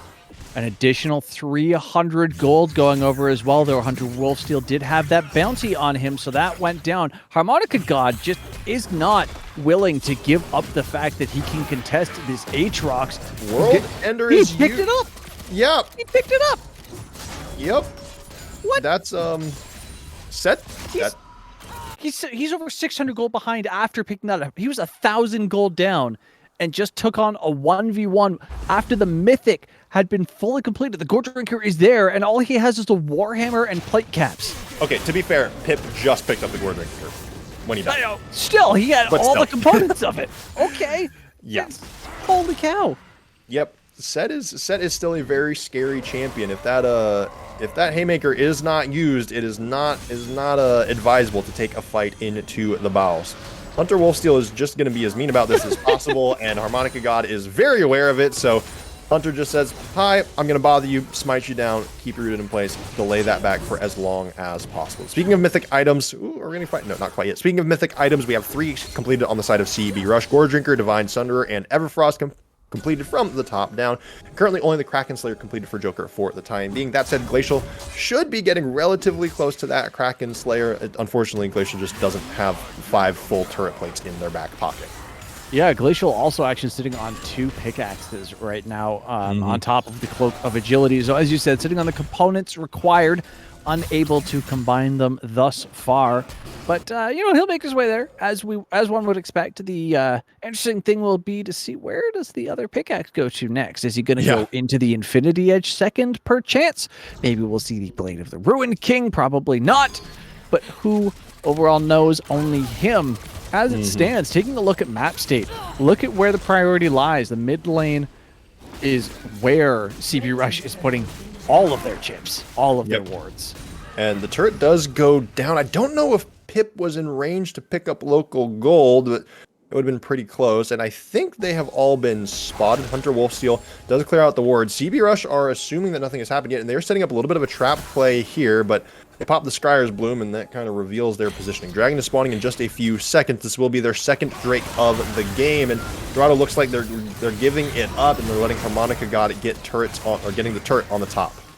Yeah, they really can't afford to contest this in any significant manner. The Yone is getting there, right? Just under 100 CS, but still only 100 gold behind his counterpart, amazingly at this point. But still, he does not have a completed item yet. They are going to take this tower down, which is useful. Kai'Sa just picking up the Kraken Slayer right now. Hypnotic Scruff, not going to have the best time if Pip gets on top of him, that's for sure. No, the chains don't quite hit. Hypnotic Scruff is up a level, has the Ghost as well as an escape tool, but looks like these are going to be our side laners for the time being. It is currently 2 turrets to 1. Mid lane turret still standing for the side of CB Rush. And again, itemizations, boots, I think notably, are coming through as well. Harmonica God has been rushing these plated steel caps in basically every matchup so far, as Pip has been having a pretty good time, at least in the early levels. So Pip still has the brown bags on their feet, but that should be upgraded shortly. Banger has now completed the Blade of the Ruined King. Honestly, I'm interested to see what Harmonica God is building first. I think that's Stride Breaker items, if I'm remembering correctly. Yeah, it will be. Yeah, interesting. It's normally, I will say, it's normally Blade of the Ruined King first set. So this build path definitely, Harmonic God, I think, is definitely looking to be more of an engage, champion here, and less of kind of that really, really tanky, bruisery frontline. The Stride Breaker is actually incredibly important in the matchup overall, right? A lot of Aatrox's damage doesn't come from his auto attacks per se, it's the abilities, and all of the abilities have a significant amount of windup. They're very telegraphed abilities. You can tell where he's going, unless he uses his dash perfectly to kind of trick you out, which so far we haven't really seen anything of that insane type of gameplay just yet. So going into the Stride Breaker first in tandem with these plated steel caps allows Harmonica God to survive a significant amount longer in the 1v1. Yeah, Rutledge gets the movement forward, and Hoshiumi gets locked up. He pops the ultimate, and Coach Pizza goes in with the Zenith Blade onto Joker. Solar Flare still available, hasn't used it yet. Joker getting a chance to free fire for a little bit, but there's still a cannon minion here to stop the wave from pushing. CB Rush looks like they just wanted to get the wave in, and Rutledge is going to go ahead and go for the back. Yeah, popping the Frozen Tomb onto an Alistair, never a good idea just because his ult completely counters it, right? It just, oh, I'm stunned. No, I'm not. Okay, move on with life. So ult for ult traded out there, and then ultimately the Zenith Blade managed to pull out the cleanse off of Joker as well, which is a very good pickup. Now, we're seeing some positioning going on here, but I don't think it's going to be too much of a fight. Oh, teleport coming through. I am very wrong. Aatrox is coming in to join the fight. Rift Herald still has a lot of HP left. Pip has popped the World Ender, but is not in the fight. Q1 misses, but Q2 hits. The chains come down, and Q3 just barely whiffs. Pip has to flash out of the fight, and Harmonica God gets the first kill onto Rutledge. Frozen Tomb not active yet. Harmonica God goes into the backline with the showstopper, and we're seeing the kill onto the Leona. Hunter Wolfsteal is behind 3 of them, but with the Buster Shot gets thrown over the wall, keeping Banger alive just in time. Glacial and Pip, the only 2 left standing. That is going to be the Rift Herald for the side of Dorado. We saw something very, very familiar going on in that fight in terms of the overall survivability of, you guessed it, Banger. The man lived forever with the Blade of the Ruined King going on there. He just continuously healed himself up. Now we have a teleport flank coming in by Rutledge here. Yeah, he wants to make it happen, get a little bit of revenge. Hypnotic Scruff gets rooted in place, and Pip, with these Qs, is doing a lot of damage. Hypnotic Scruff is on the run. Hoshiumi is going to be the first to fall here, and Pip is going to try to get the chase down. Glacial does not have the killer instinct, which is a little bit of extra damage onto Hypnotic Scruff. The rest of Dorado are on the chase. They are coming down to support their mid laner. The Blast Plant is going to send Hypnotic Scruff over the wall, but Pip is trying to follow. Hypnotic Scruff is going to be underneath the turret. There is not a wave here to support the side of CB Rush. Coach Pizza wants to go in. That is going to be the kill. Pip is the one that gets it. The root comes in. Coach Pizza is very, very low. Coach Pizza is most certainly going to die here, as Pip is most likely as well. That's first kill. Harmonica God is likely going to get the second. Pip is healing up a ton. The grit stack is fully up. Harmonica God is dealing a ton of damage, but the World Ender is popped again. It is already back up. Q1, Q2, Q3. Harmonica God is low. Pip again. The World Ender is still there. The the Haymaker doesn't quite do enough. Pip is staying alive for so long, but Banger and Harmonica God finally managed to take them down. Meanwhile, the rest of CB Rush are able to get out onto the map and start pushing these waves. The amount, oh no. Oh, this, never mind. CB Rush, they want to get revenge. The scrapping doesn't stop. Hoshiumi with the knock up, and we see the showstopper invested yet again. The fight just keeps going. The Gore Drinker up for Harmonica God keeps them alive, but Glacial has arrived to the fight. The smite comes through from Hunter Wolfsteal, and the shutdown goes over to Glacial. Joker has to hop over the wall with the rocket jump, and we're starting to see Hunter Wolfsteal have to run, going a little bit too far themselves. Leona is here. Kaisa is here. The Solar Flare and the Killer Instinct are both back online and active. Pip is coming out of the base, doesn't have the TP to come and join the fight. Harmonica God doesn't respond for another 15 seconds, and Banger is coming alive now. Again, no TP. This is Ayone. The Solar Flare comes through onto Joker. That is going to be a dead Tristan. Alessandra is the one that gets the shutdown. Hypnotic Struck has popped the Demonic Ascension and manages to get the kill onto the opposing mid laner. This is standing up as much as they can, but Hunter Wolfsteel is the one that gets the kill after the Killer Instinct is invested. Hoshiumi falls and Glacial goes on a rampage. We're seeing a TP come in from Harmonica God, but they are going to be very, very low. They're going to be in a terrible position, and Harmonica God is just going to fall, gets pulled back by the chains. We see the Haymaker come through, but it doesn't do enough. 14-8 is the final kill board. And oh my God, Oshi, please, can you break that down at all? No. You know what? To put the entire thing into 3 letters, and it's not the normal 3 letters, it is CCS, baby. That is absolutely nothing more clear-cut CCS classic than what we saw right there. Fight after fight after fight after fight. As soon as the respawns happen, people are running. I wanted to call attention to this fight that you're seeing right here, though. Look at how long it takes these two to burn through Pip. This is what happens when you fight the World Ender Aatrox with the Gore Drinker, and you have no grievous wounds. If you cannot cut the healing, he's gonna live forever. He just about took out 2 full health champions, which really resulted in this horrible situation that everybody else ended up in, you in particular. Yeah, look, once you go, you just keep going. I am out of water, and it is extremely hot in this room, but look, if the action don't stop, I don't stop, Oshi. That's just how it goes. Now, notably, even after all of that, with the turrets that have been taken, mainly the plates that have been taken, CB Rush still only have a 2,000 gold lead. They were notably down before all of the action really popped off, and they are now on Soul Point. Pip has completed those plated steel caps themselves, and Hunter Wolfsteel is in love with those Anathemas chains and has picked them up. Honestly, who do we think those are on, Oshi? Which, sorry, the Anathemas chains? The Anathemas chains. Oh, I'm not even going to try and guess, my dude. It's could be anybody, even a boat. It's going to be Joker. Right. If you're smart about it, you're going to throw it on Joker. Why? Because reduced damage. He's Joker. Well, reduced damage, right? That is the biggest thing. For those of you who don't know, I'm not going to read it because there's a fight. We see a stun come through on Hunter Wolfsteel, who is very quickly running away. Coach Pizza and Hunter Wolfsteel, probably the 2 tankiest members. Hoshiumi, though, wants to keep it going. Glacial dashes away, and Hoshiumi, under the Acathian rain, doesn't quite make it out. Pip is the one that gets him on the run. We see the Showstopper try to get Harmonica God out of there, but Pip is chasing him down. The flash in for the rest of the damage. It's currently 5v3 on the map. Banger, Hypnotic Struck, Joker. They have full HP, but Joker does not have a flash. The Rocket Jump is invested as well. The cooldown is pretty low on that, but notably, all the main cooldowns for the side of CB Rush have been used, but Baron has spawned, and they have the team fight advantage right now. At this point in time, this Aatrox is filthy strong, and again, there is still no healing cut that has been picked up. The closest thing to is a Bami's Cinder, which, just kidding, doesn't actually do that anymore. So we have 0 heal cut to try and counteract this Aatrox. This is now the devastating Globetrotter that we are used to seeing crush the earth. And I mean, look at this fight. Hoshiumi, you had a good knockup. You were unable to do anything because you got stunned yourself. You have so much priority here, but look, your Yone snaps back, lead. Unfortunately, not the case. He gets rained down upon, and then Pip comes in and cleans house. There's no possible way the set's running out of that situation. And then you've got no frontline left. Yep. So you have to run away, and that's exactly what we saw. Beautiful turn onto the Baron, and look at our situation. They are double. CB Rush, double the kills.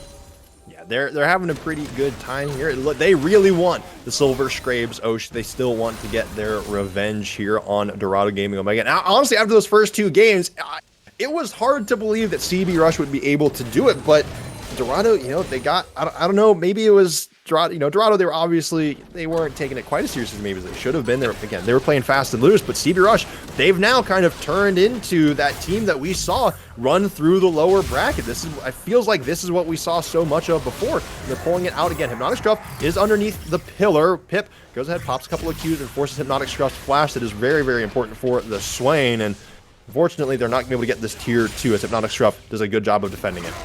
Yeah, I mean, so Hypnotic Scruff, if you take a look at what he's sitting on, he actually opted to go for the Andrew's Anguish right into the Rylai's Crystal Scepter. I like the Rylai's. It's going to do them a lot of good. Kiting away is incredibly important so that you can make sure you exist after the World Ender ends. Right. Yeah. But I don't know at this point. That's the Yone ultimate popped just to get away. Banger, no flash on his side, opting to run the Ignite, which has not done too much for him since his very first gank into the top lane. Harmonica God about to get caught out as well. Yeah, now notably a couple of important items. It is the Bramble Vest and Oblivion Orb that have just been picked up for the side of Dorado. Hoshiumi goes in on to Pip, who just Umbral dashes away from the rest of the engage. Harmonica God bonk a couple of times, and we're seeing Kaisa go in. That's a max grit set. He does a ton of damage, but he doesn't do enough. Glacial goes unstoppable. The rest of the team fight, though, might not be going so well. That said, Dorado, the team fight is not going in their direction. The health bars are low, and Glacial picks up a double. Glacial picks up a triple. Hypnotic Scruff goes golden, goes into stasis, is healing up as much as possible. Hunter Wolfsteel gets the 4th kill, and it is only Hoshiumi that is left standing. CB Rush, they're going to start getting these tier 2 turrets, and this game is going firmly in their favor.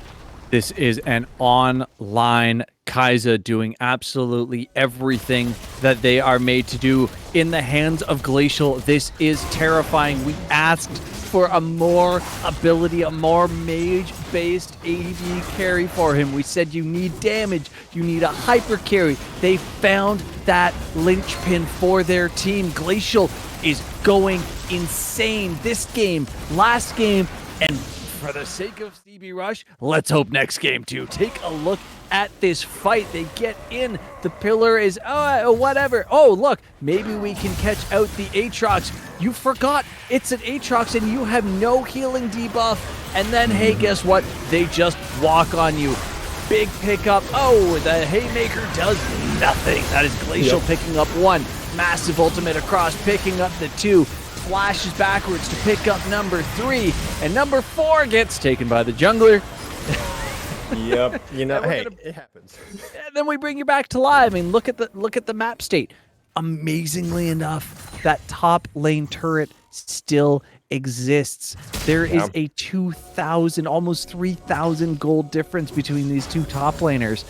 And that's of a 7,000 gold difference total. That is, again, half the lead on Pip, but they have not been able to break Harmonica God's first turret. Hey, look, you know, Pip might be obvious, you know, Pip might be top diffing a little bit, right? I don't know if it's that much of a top diff. Harmonica does have 3 kills, but Pip might be kind of running the game right now, but you can bet Harmonica God is still running the lane. This is his turret. It ain't falling until he falls for the 8th time, most likely here. Actually, okay, you know what? I say that as he's backing away. Okay, you know what? Please die before the turret. The Visions of Empire does pop. Please, I don't want to curse this again. Hypnotic Scruff pops a Demonic Ascension, has 3 members on him, but still dies to Glacial with the Killer Instinct. Glacial goes legendary, 8 kills already. The World Ender is certainly ending Dorado's world. Unfortunately, Harmonica God died after the turret fell, so I immediately got that wrong. You hate to see it. Come on, CB Rush. Why you keep making a fool out of me? But they're going to take the tier 3. These respawn timers are not very generous. The Solar Flare comes through as does the Zenith's Blade. Hoshiumi is a very tanky target, though. I'm not sure if you're going to be able to kill them. There's no Baron on this wave, so CB Rush looks like they're just going to get the inhibitor, and they're going to take their leave. They have the Cloud Soul. The Baron will be spawning here in just under 40 seconds, so keep an eye on that. CB Rush, they now have an 10,500 gold lead, but I don't know if they're crunching numbers that hard for it to matter. Watch the ward setup as they leave here. Take a look at who the very last person to start the recall is. Coach Pizza went and dropped vision everywhere. He used everything in his arsenal to make sure that they could set up for the Baron as it is about to spawn, and then he goes back to base and refills once again, sitting on 2 pink wards on him. There's 2 pink wards on the jungler. Take a look at the ward score. 99 on Leona right now. 99 ward score. Excuse me? That is absurd. He's going to break 100 ward score in under 30 minutes on this support. That is how you make a difference in a game.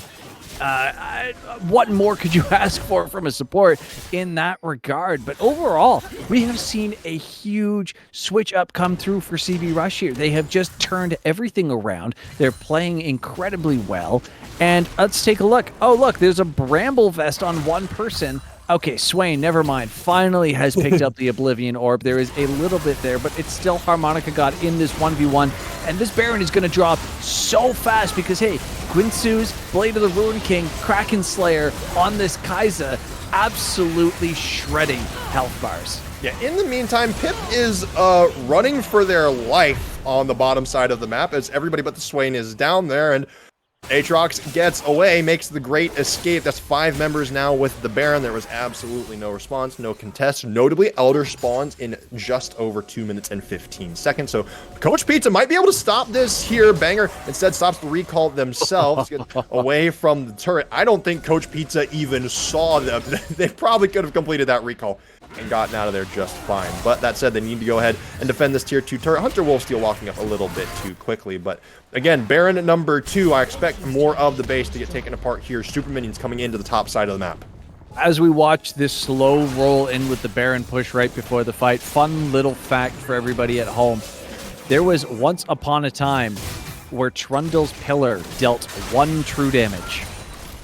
It would deal a single point of true damage, and there was actually Baron steals with it. That's wild. Yes. So just a fun fact for you all at home while this slow siege comes down. Naturally, the cannon minion outranges everything in this game as with the Baron buff on it. We have 1 inhib down, and it looks like they want... Oh, okay, I was going to say, it looks like they want to kill Hoshiumi, but it looks like Hoshiumi's the one who wants to kill. This is a bloodthirsty cow.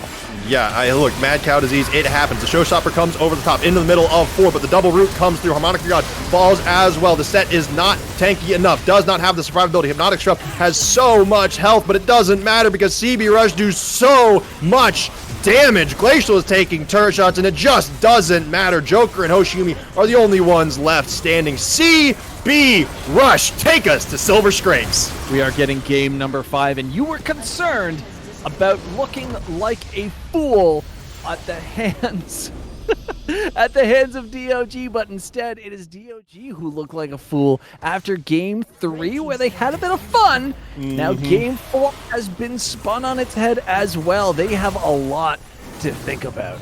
I mean, this last fight isn't even a fight. The health bars vanish. Watch, you'll even see the shield come out. Look, gets in there, gets the grant. There's the shield, and he's dead again. Like, the shield took him from 25 HP to about 90, and it vanished as quickly as it showed up. Yeah. I mean, take a guess at your damage numbers. You don't even have to. You know damn well where to look. And it's Glacial. 22,000 damage. And take a look at Joker just beneath that, 11. Doubled the opposing ADC's damage in that game. But again, 21,000 by Rutledge, 21,000 by Hunter Wolfsteal, 18,000 by Pip on the Aatrox. Absolute insane numbers for damage across the board right there. Everything that happened in that game was phenomenally in their hands. And I gotta flip over to this ward score real quickly. I mean, you take a look at Hoshiumi on Alistar, formerly my go-to reference point for beautiful ward scores, only hitting 62 this time around, countered by 116 by Coach Pizza. Coach Pizza, I mean, I don't even remember if it was this. I'm pretty sure it was the last game where Coach Pizza got the Leona solo kill. Coach Pizza is, like in the previous series against Omega Gaming Obsidian, I thought Coach Pizza did fairly well, had some solid games, but honestly, I thought it was a little bit more of maybe the Rutledge and Pip show. But this series, Coach Pizza, especially in these 2 games that CB Rush have won, has really, really put on a show. And Oshi, oh my God, have CB Rush and Dorado given us a show tonight? After all the trash talk, the smack talk, the BM that Dorado were doing, they are all of a sudden facing elimination just the same as CB Rush. All it comes down to is a best of 1 to determine the Wednesday finals winner. This is exciting. This is what we come here for, people. This is the CCS. We will be back for game number 5 in just a minute. Grab your popcorn, keep your butts in your seats. We'll be back.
Hello, everybody, and welcome back to the CCS, where we can always guarantee a banger, Oshi. And Glacial has delivered it to us, I will say. Like, that last game was gorgeous. This is what you were asking for. Glacial has died like once or twice, maybe, in the last 3 games, has put on an absolutely phenomenal performance, and Dorado have now picked the blue side. We're seeing the bans come through. Hecarim taken away, MF taken away, GP banned by CB Rush. I'm interested, do Dorado, they banned the Vex, do they respect the Kai'Sa now? Yeah, I mean, you previously were banning the Tristana, and you have learned that you don't have to anymore, right? In terms of CB Rush. Omega Gaming needs to respect the Kai'Sa in the same regard, right? They clearly don't want the misfortune still. They understand that that is a problem. Kai'Sa has definitely been very much the same in the hands of Glacial.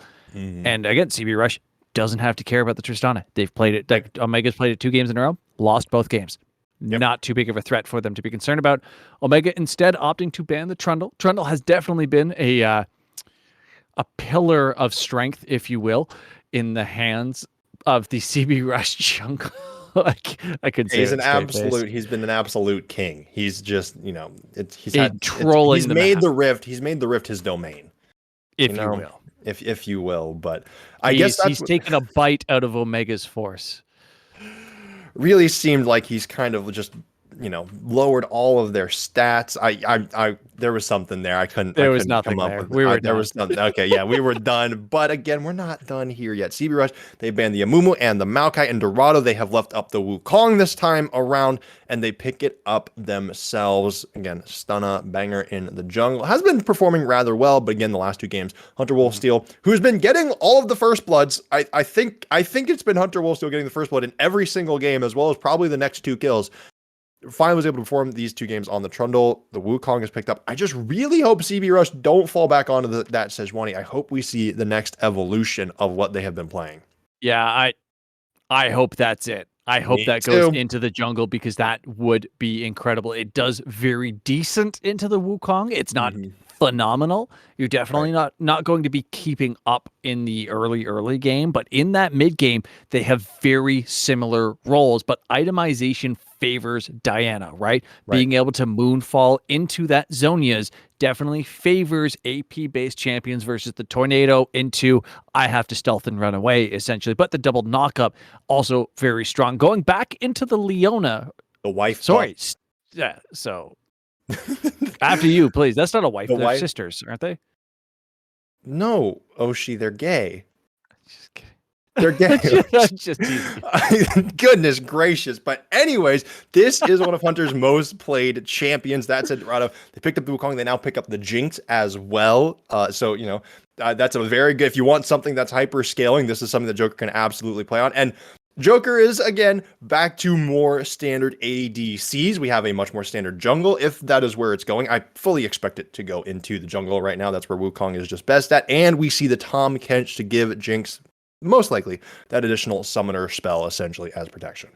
Yeah, I mean, it's something in the late game once you get, the ability to pick Jinx up and walk away. In the early game, though, I mean, if CB Rush, let's say if CB Rush could even go over to something like a Caitlyn, right, and really get layered on CC, there's no way for Jinx to get out of this, right? Jinx is going to have to run Flash Cleanse, and level 2, you burn that cleanse, or Jinx dies, basically. So going to be a very tough lane. Yes, the Aatrox did wonderful in the last game. It's a very early pick this time, though. It is not being used as a counter in any regard. So it does give Omega the opportunity to pull something different out to kind of combat it. However, this is a very straightforward draft from Omega so far, right? There's nothing strange about it. Last game was close, but there was still that Yone jungle that was a little off. This time around, I mean, we're seeing mid lane ban there from CB Rush. I expect to see more AD carry bans coming out here because we know the jungle, we know the top lane for CB Rush. I would say cutting Glacial down to size is probably their best bet because you're definitely not going to be able to do anything to Rutledge with 2 bans. Yeah, and I mean, notably, Rutledge, like, Yone is still up. The Diana, or not Yone. Well, Yone is up, but Yasuo as well. We see the Kaisa banned away. Oshi, I think they might have the stream up to take in your advice, but I doubt we'll see the Vex banned away as, the double AP mid jungle. Probably not what CB Rush want to go for, although we've certainly seen stranger things in Plat. But CB Rush, they banned away the Viger as well. Again, just targeting the mid pool, and we'll have to see what Omega want to finalize here. Notably, CB Rush can wait to give themselves the mid lane counter pick, but they are kind of locked into what they pick. Again, they most likely want to go something with a little bit more AD damage. Yeah, there's certainly a lot of things out there. Like going into the Yone would make a lot of sense here, and we've seen a lot of that being played in the mid lane. Honestly, okay, yep, the Seraphine ban, very good there as well, because those are the 2 champions that Glacial has really performed on. Yep. So they did opt to shut him down. They're going to say, Rutledge, play the Vex if you want to. We don't care. You're already very AP heavy, along the lines of what you were saying as well. But if they don't pick up Yasuo here, I would not be surprised to see that picked up on the side of Omega, because not only do you have the Tahm Kench knockup, you also have the Wukong knockup, and you have tons of opportunities to get the knockup on the right person and get that dash in to do a ton of damage. Right. However, taking a look at, I mean, with the Virus pickup now, yes, it was so easy to lock down. I mean, the Wind Wall will counter that ultimate if you have the opportunity, but I very highly doubt that we'll see the Yasuo coming through. Right. And that Varus is a flex. Yeah. It certainly can still go mid. I mean, again, this is still Rutledge. Rutledge is very good, and it looks like Dorado, they've picked it before. It was on Joker, but it won't be on this game. It will probably go where it's supposed to go, up into the top lane for Harmonica God. Again, a very powerful pick. Pretty good into this team fight, meatball-y composition with the Jinx as the backup, but we have to see what their last pick is going to be. It will be that mid lane selection, so I'm very interested as to what they pick up. Do we think it might be something control magey, or do they want to give Hypnotic Scruff something more with more agency? It looks like that's exactly what they want to do. Yeah, they really want to make sure that they get into this backline this game with the Wukong, with the Kennen, with the Akali. They're very much, even the Top Catch, they're very much focused on getting into that back lane, that back line of CB Rush. Unfortunately for them, though, if all 4 of them go in, they have a Jinx with nobody helping her, and that's going to be an Aatrox on her face without question.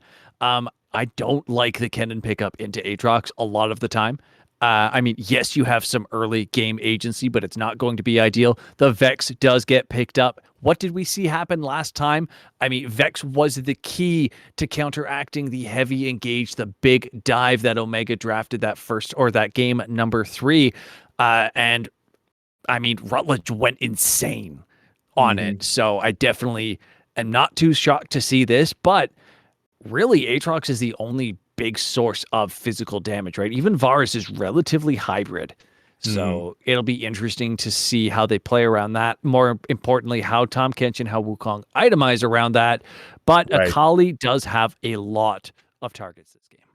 Yeah, that said, this is Akali into a Vex pick, which is not the easiest thing in the world for a champion that wants to be moving all over the place. Vex is very, very good at shutting that down. And especially if Vex is able to land that Shadow Surge on the Akali and she dashes back into the rest of her team. That's a very easy go blow up the Kennen and the Jinx. So Rutledge performed very well on this champion in the mid lane.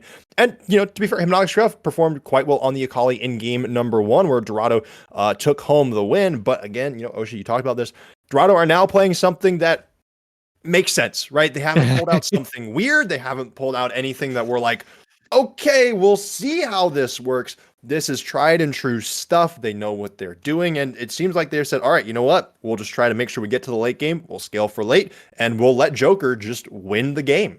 Yeah, I mean, I like Jinx as a champion for certain, but the way that they drafted versus the way that CB Rush is drafted, I almost wish they had picked something with more mobility, a little more self-sustaining existence, right? The Tristana was still up. It gives you the same hyper carry basis, right? They obviously wanted to stay away from it.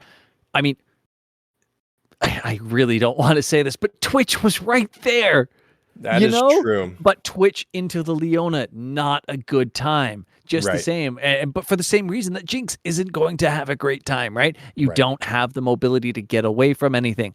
Xayah still exists. Zeri still exists. Lucian still exists. All decent champions, all give you all of that same initiative, ability to get in with your team and or stay away from the rest of the fight. So really, yes, they're going to be leaning on Joker for a lot of this hyper carry potential, but they have to get him there without him getting shut down first. Yeah. And I mean, I will say, if you're Glacial right now, Glacial has been very good at surviving, obviously, right?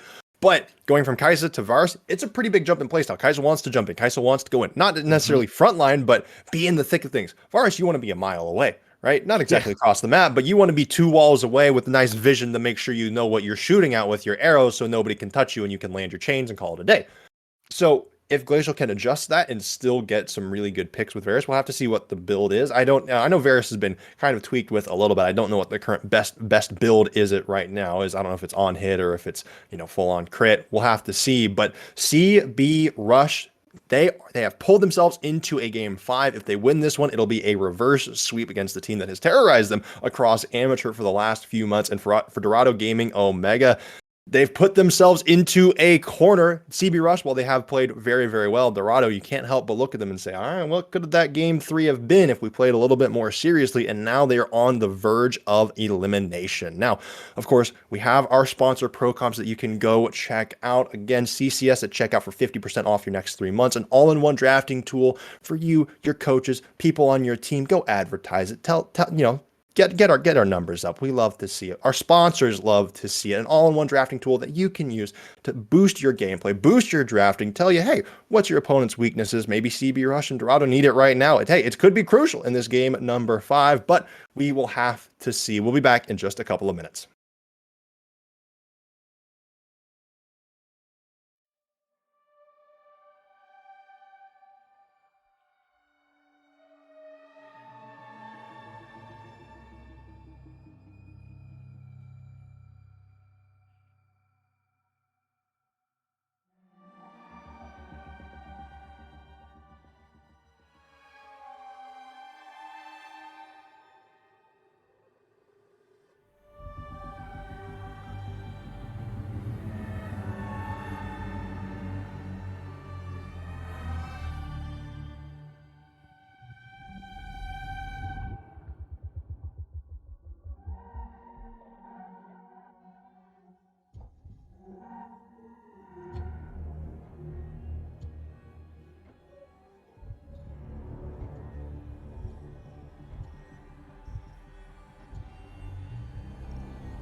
Hello, everybody, and welcome back to the final game of the night. No matter which way you slice it, no matter who takes it home, we will be going to bed after this one. Unless you're playing Overwatch or something. I mean, who even plays that game anymore? Am I right? That being said, we are not seeing either of the teams 5-man stack into getting vision for their junglers. It looks like everybody, even Dorado, have decided to play it a little bit safe. Joker just now leaving base, by the way. So there is actually a ward where Joker should be standing. So, replaceable AD carry moments, right? Yeah. It's, yeah, I mean, here we are taking a look at the summoners because that is the biggest thing that we can do at the moment. We do have an Ignite versus Teleport in this mid lane and a Cleanse versus a Exhaust on the AD carry standpoint, which means Glacial, if he gets stunned, he will be very, very okay to dive upon. Right. Except you'll only be dealing half damage. Yep. Meanwhile, Joker, as we said, no mobility built into the champion itself, and the peel is going to be questionable depending on how the fights go. So had to pick up that cleanse, and he's really going to have to make sure not to lose that at level 2 and then die at level 3. Yeah. It's, that level 2 is going to be pretty big. And we've seen Coach Pizza English do this almost every time where they wait in a bush before coming into the lane, which, I find very interesting. This time they're not caught out on a ward, so they don't, or at least Hunter Wolfsteal isn't caught on a ward, so they don't know exactly where the Diana is starting. So, I mean, we've seen Hunter Wolfsteal pretty consistently gank top, so maybe we'll see that again. And I'm interested to see, Pip has had one game on the Aatrox that was, okay, one game that was really good, so we'll have to see how this third one works. Hoshimi lands the Tongue Lash, and both lanes, both sides are getting pretty close to that level 2. It actually looked like Joker and Hoshimi might be able to reach it first, and they do indeed. The zap doesn't hit, and the Abyssal Dive just gets Hoshimi closer to Coach Pizza. Leona does have to flash away, but does have the Hex Flash equipped, so not the biggest loss in the world. I definitely still missed just the move name, Abyssal Voyage. It was so good. It's such a cool name. It's still hard to not say it. Yep, I'm with you. I'm very much with you. This mid lane is where all eyes are, which hilariously, I mean, Hypnotic Scruff has the CS lead and wave pushing towards him. I mean, it's super minor, but it's just funny that it's there at all. Rutledge is going to have to play this incredibly different compared to the last 2 games, though. Meanwhile, in this bot lane, due to the wave push, Coach Pizza not able to do Leona things just yet. And again, this top lane is going to be very different as well. Harmonica God is going to have the upper hand just initially, obviously starting with that Doran's Blade as we predicted, going to be auto-attacking Pip to try and keep him away, but also going to be using those strong auto-attacks to keep up the CS. But he's going to get pushed in just on the base AoE nature that is Aatrox, as you see right there. He's just such a powerful champion, especially on this patch. So it's something that, Dorado, they have to account for, that even if Pip does start falling behind, it is still going to be the Aatrox, still will be relatively difficult to deal with. We do see Rutledge go ahead. The passive is burn, but racks up relatively quickly with laying down the additional Mistral Bolt over the top. So already has it back. Mistral Bolt number 2 comes in, and Hypnotic Scruff is still going to get a little bit of push here. And notably, I will say the Vex, Vex into kind of these assassin-y type champions doesn't have the most amount of fun until those levels start racking up and the personal space and the additional fear comes through. But Relish is getting to that point where already the wave clear is going to be pretty easy, and Relish can just kind of farm under turret without too much problem. Now, notably, crabs were traded on either side. It actually looks like CB Rush got the bottom crab, so junglers just kind of handshook, cleared out the jungles completely, and Hunter Wolfsteal is the one that actually currently has the lead on the CS. Yeah, this is definitely the most tame first 5 minutes that we've had so far. No early pushes into the top lane, no early counter jungling or anything of the sort, no over-aggression by anybody. A lot of respect has been earned here. I say it's Hypnotic Scruff just about put my words right back down my throat there. Unfortunately for Rutledge, he ran out of mana, really. And then, of course, the smoke came down and Hypnotic Scruff just walked away. The big thing in this, as you were talking in that mid lane, Vex starts to have a very bad time after they no longer have that fear threat, right? I mean, once the fear has been used, because obviously you have to try and AoE clear the minions, I mean, the assassin's just going to jump right in because there's no CC left to keep them down. Yep. So it's going to be a balance between how much does the personal space shield for versus how much damage do you do. We're going to have to see how much damage this bot lane is going to take. Baron goes in on Coach Pizza, but Coach Pizza is just able to run away with the Shield of Daybreak, the Tongue Lash again, but hits right into the Leona shield, and Banger, with the time spent on the bot lane, unfortunately doesn't get the chance to do much, but Glacial and Coach Pizza are still playing very, very bold here. Yoshiyumi maybe bring them into the river a little bit farther than they would like, but Hunter Wolfsteal is here. Level 5 to Banger's 4. That's a lot of damage, and the Varus Q is doing quite a bit as well. Hunter Wolfsteal has to flash on over. Glacial picks up the first blood, and the health for Hoshiyumi should keep them alive, and the ult has to get flashed away from Rutledge. Already investing it. Hypnotic Shroff did not have the move. The wave was pushing into them. Pip flashes forward onto Harmonica God, who has to flash away themselves, and the World Ender invested as well as the Slicing Maelstrom. So ult's invested pretty much everywhere. Rutledge does still have the fear, and it's activated onto Hypnotic Scruff, who is trying to go in. The Mistral Bolt does quite a bit of damage, but the Blast Cone gets Rutledge out of there after the Ignite and the Perfect Execution are used. Yeah, so overall what we saw down in the bot lane fight originally is the difference between having an earlier damage champion such as the Varus for your ADC versus the very much late game carry that is Jinx. Jinx not able to output anywhere near as much damage, not to mention the level difference that we saw in the junglers. Banger eating a full combo out of Diana as soon as she came over the wall was very, very painful as well. The big thing to note there, though, Diana got so low that they had to recall, so the Drake is still up. We are 7 minutes now with Drake up. I think we've been seeing 9 to 11 minute average Drake takes so far. Yes. Which, yeah, I mean, that's a little later compared to pros, but that's still very good times overall. But seeing the difference between the Monkey and the Moonfall in the early on, this Wukong does not deal a significant amount of damage until he gets items. Meanwhile, I mean, when Hunter Wolfsteal went back, they first bought a Blasting Wand. There is no jungle item on Hunter Wolfsteal. Yep, Smites have already, Smite has already been evolved, went through that very, very quickly. So something, it's pretty, you like that as a jungler where you can get that Smite transformation as quickly as possible. Banger should getting it relatively soon. Should only has the one Smite left to invest in it.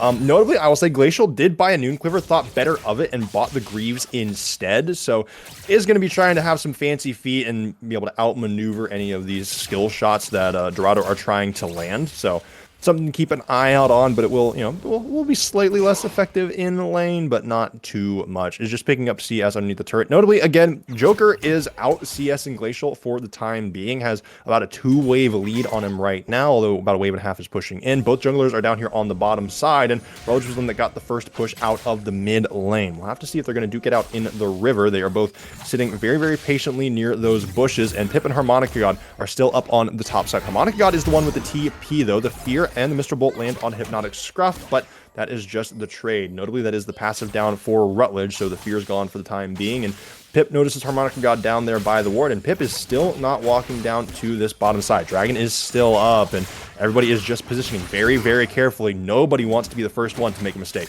Yeah, the big thing here is that if Harmonica God doesn't position himself properly before he teleports, Pip has a lot of ways to interrupt that very, very easily that also give him an incredible advantage in a fight overall. As you can see, Pip putting a lot of pressure in onto Harmonica God, kind of not really letting him walk away. But his team's going to take the Drake anyways, so Pip didn't need to teleport at all. They just have to give it up. And you know what? The Chompers right there by Joker, very good placement, incredibly useful. Right. And otherwise, nothing crazy exciting, right? 1 kill gone over so far. Pretty decent, pretty even, rather, farm in most of the accounts happening here. Right.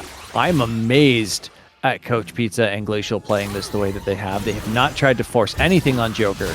Rutledge, the Fear was invested, has to flash out. The Ignite is used as well. Perfect Execution gets thrown, and it is not followed up on. So Rutledge, using the flash, escapes without even needing to use the passive.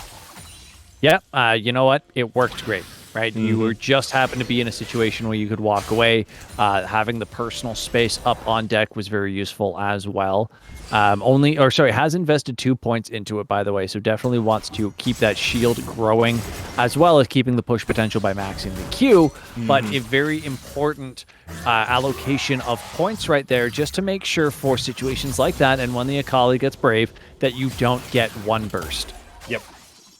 Vex can be a little bit tankier than most of those other control mage types, both because of that personal space shield, so she's feeling pretty good about it. She's doing what she was designed to do. Now, notably, Hunter Wolfsteal did start Shelly, and she is on an absolute adventure before she resets. And I think that actually might have caused a couple of problems for Dorado. If they had wanted to start the Herald, it was already backing up. It was already resetting, so they didn't really get a chance to. And now, again, the wave clear is just coming through. Notably, Banger is down 20 CS on Hunter Wolfsteal and an assist as well. So again, it's been a very calm game, and this Goldie so far is pretty much just that first blood kill, as the farm across the board remains pretty much even, and no turret plates have been taken. So, like, both of these teams, Oshi, you can tell they have become a lot more aware that this is actually elimination. This is actually it. CB Rush have been on that edge for, this is now the third game, and Dorado have finally entered it, and they've realized that maybe they need to play a little bit safer.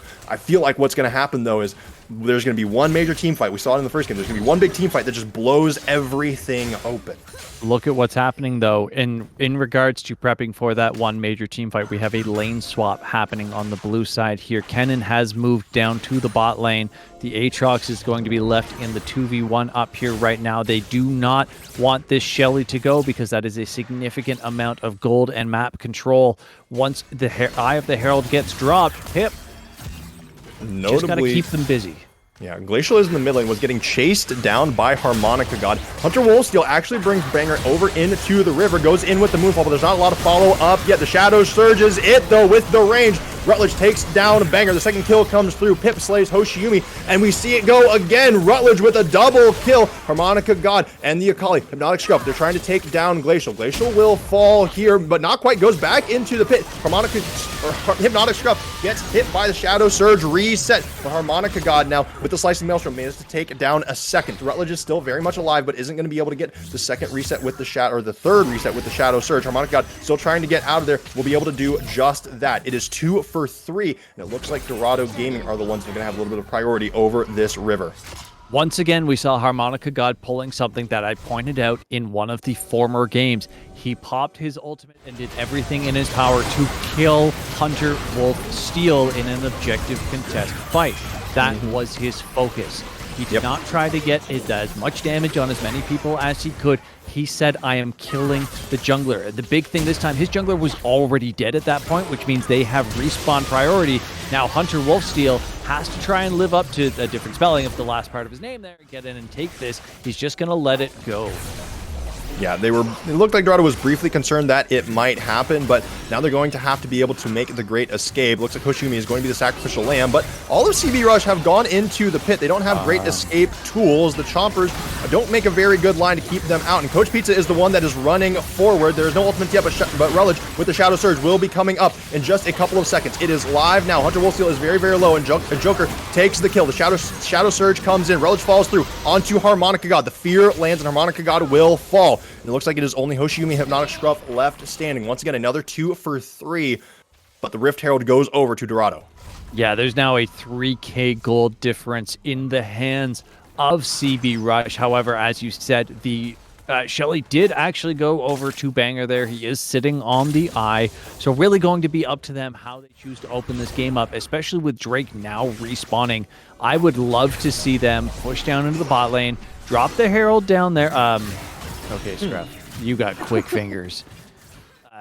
But yeah, I would love to see them rotate down into this bot lane, drop that Herald down there, get that bot turret pushed in. There's a huge wave down there as well, and then rotate over to the drag. Instead, he's going to Stunna opts to go pick up his red buff while Joker is taking these Krugs. They give all of the vision over instead. I mean, there's just no pressure down here anymore. Yeah, Coach Pizza on a very brave journey into that red side jungle, or the red buff quadrant of the blue side jungle rather. But that is CB Rush. They're picking up their second Drake, or their first Drake of the game, and it looks like we're going to be having an Infernal Rift, a very, very powerful soul. But again, notably, I believe it has the lowest solo queue win rate, despite how powerful that effect is.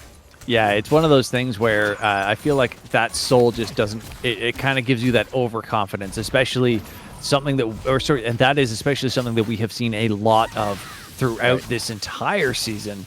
Is a significant number of people or teams just kind of falling prey to their own mistakes, their own beliefs that they are much further ahead than they actually are.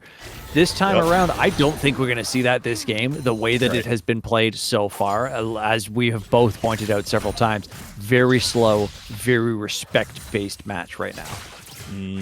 And for Glacial did just pick up the Immortal Shield Bow. Notably, we have 3 mythics completed for the side of CB Rush, so some pretty big item spikes here. We'll have to see if they want to try to take advantage of it. The turrets are getting rather low, and that's kind of been the thing of the last few games, as Harmonica God and Pip duke it out. But that's kind of been the thing of the last few games.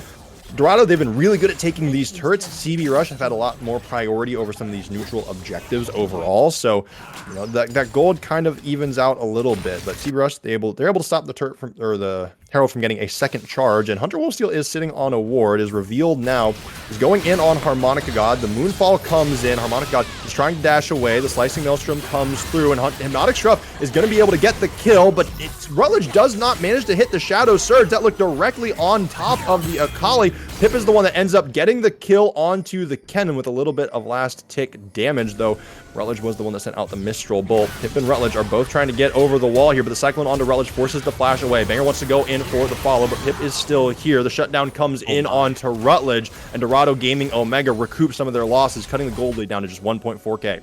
1 Q from Pip and 1 Q from Rutledge did half of the health bar of Banger right there. I mean, that's terrifying. Yeah, they picked up the kill, but that is terrifying. Glacial getting free firing on this tower. Not going to be able to kill it just yet. Got to manage his auto attacks here with that passive on the minion kills. Get the bonus attack speed. That tower should go down.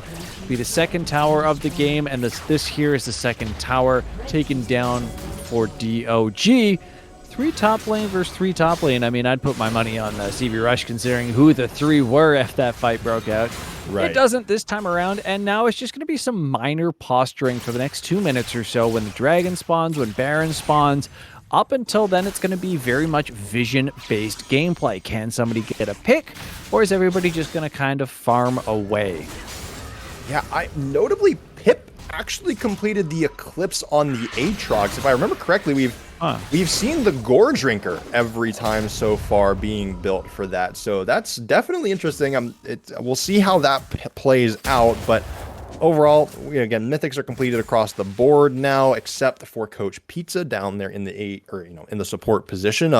Hoshiumi has completed the Locket of the Iron Solari. We got the Night Harvester for Hypnotic Scruff on the Akali, and then of course Divine Sunderer, Rocket Belt, and Kraken Slayer. Pretty standard items for the rest of Dorado, and yeah, pretty standard for the rest of CB Rush as well. It's just that Eclipse that's making me scratch my head a little bit, but Pip currently 3-0-2 has a 300 gold bounty on their head. I'm not going to question it unless it doesn't work, and then I'll say I told you so.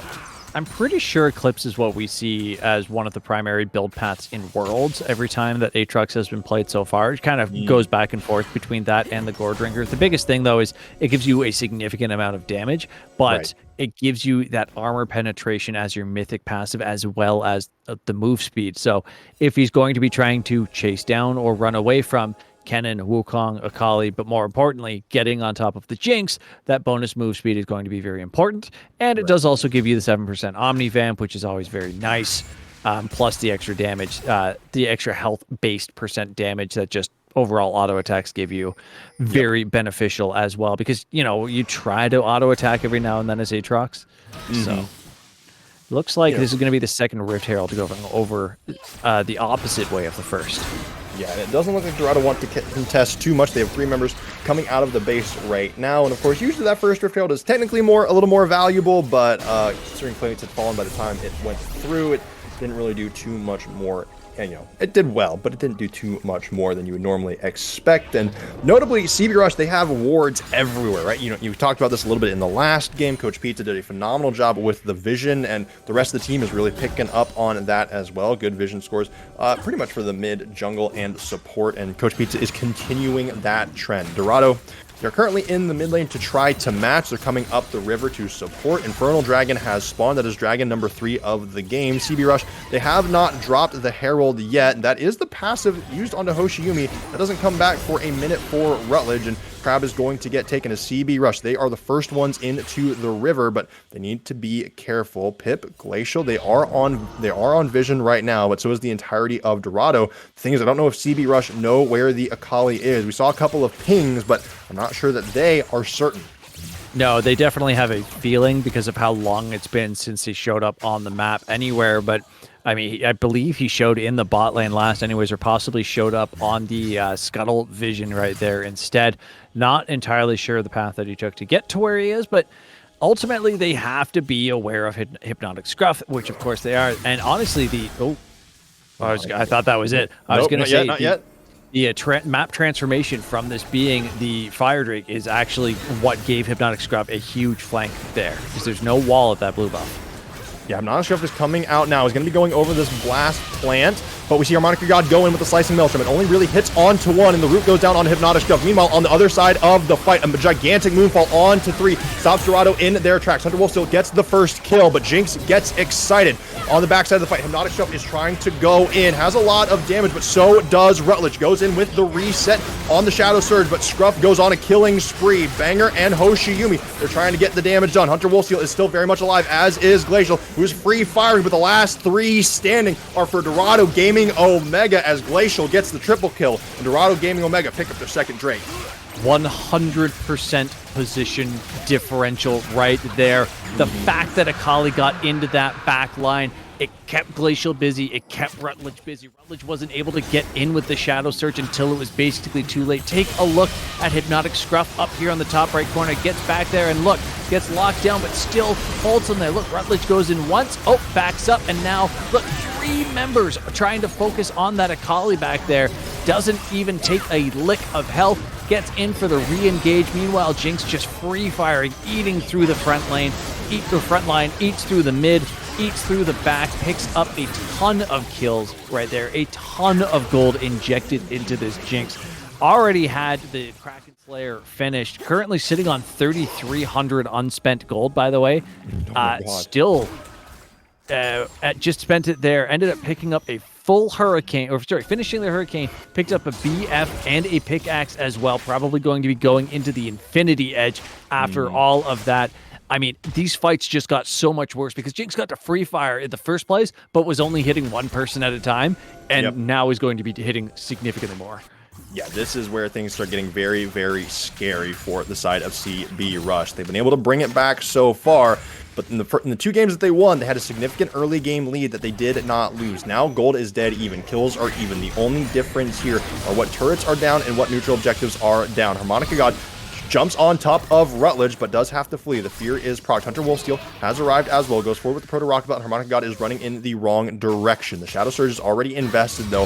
Kennen is very good at running away, but Moonfall comes in, and Rutledge is the one that picks up the kill. So this Vex is going to start getting scarier and scarier. Already has the Hextech Altinger, should be able to upgrade that. But Dorado, they are on the Baron. They know where Diana is, and she is not on this side of the map. It's 4v3 up here. Coach Pizza wants to try to make this fight happen, but Glacial gets knocked up by the Monkey. Banger is dealing with them, and Pip is now in the middle of 4. It's Pip versus the world, and he has the World Ender. He isn't able to make it happen. The triple kill again goes over to Joker. This Jinx has become fed, and Joker is absolutely feasting. Hunter Wolfsteel goes over the wall, saves themselves with the Raptors, but it is just the Diana and the Vex left, and that is all of a sudden a 1,000 gold lead for the side of Dorado, but the Baron is stopped.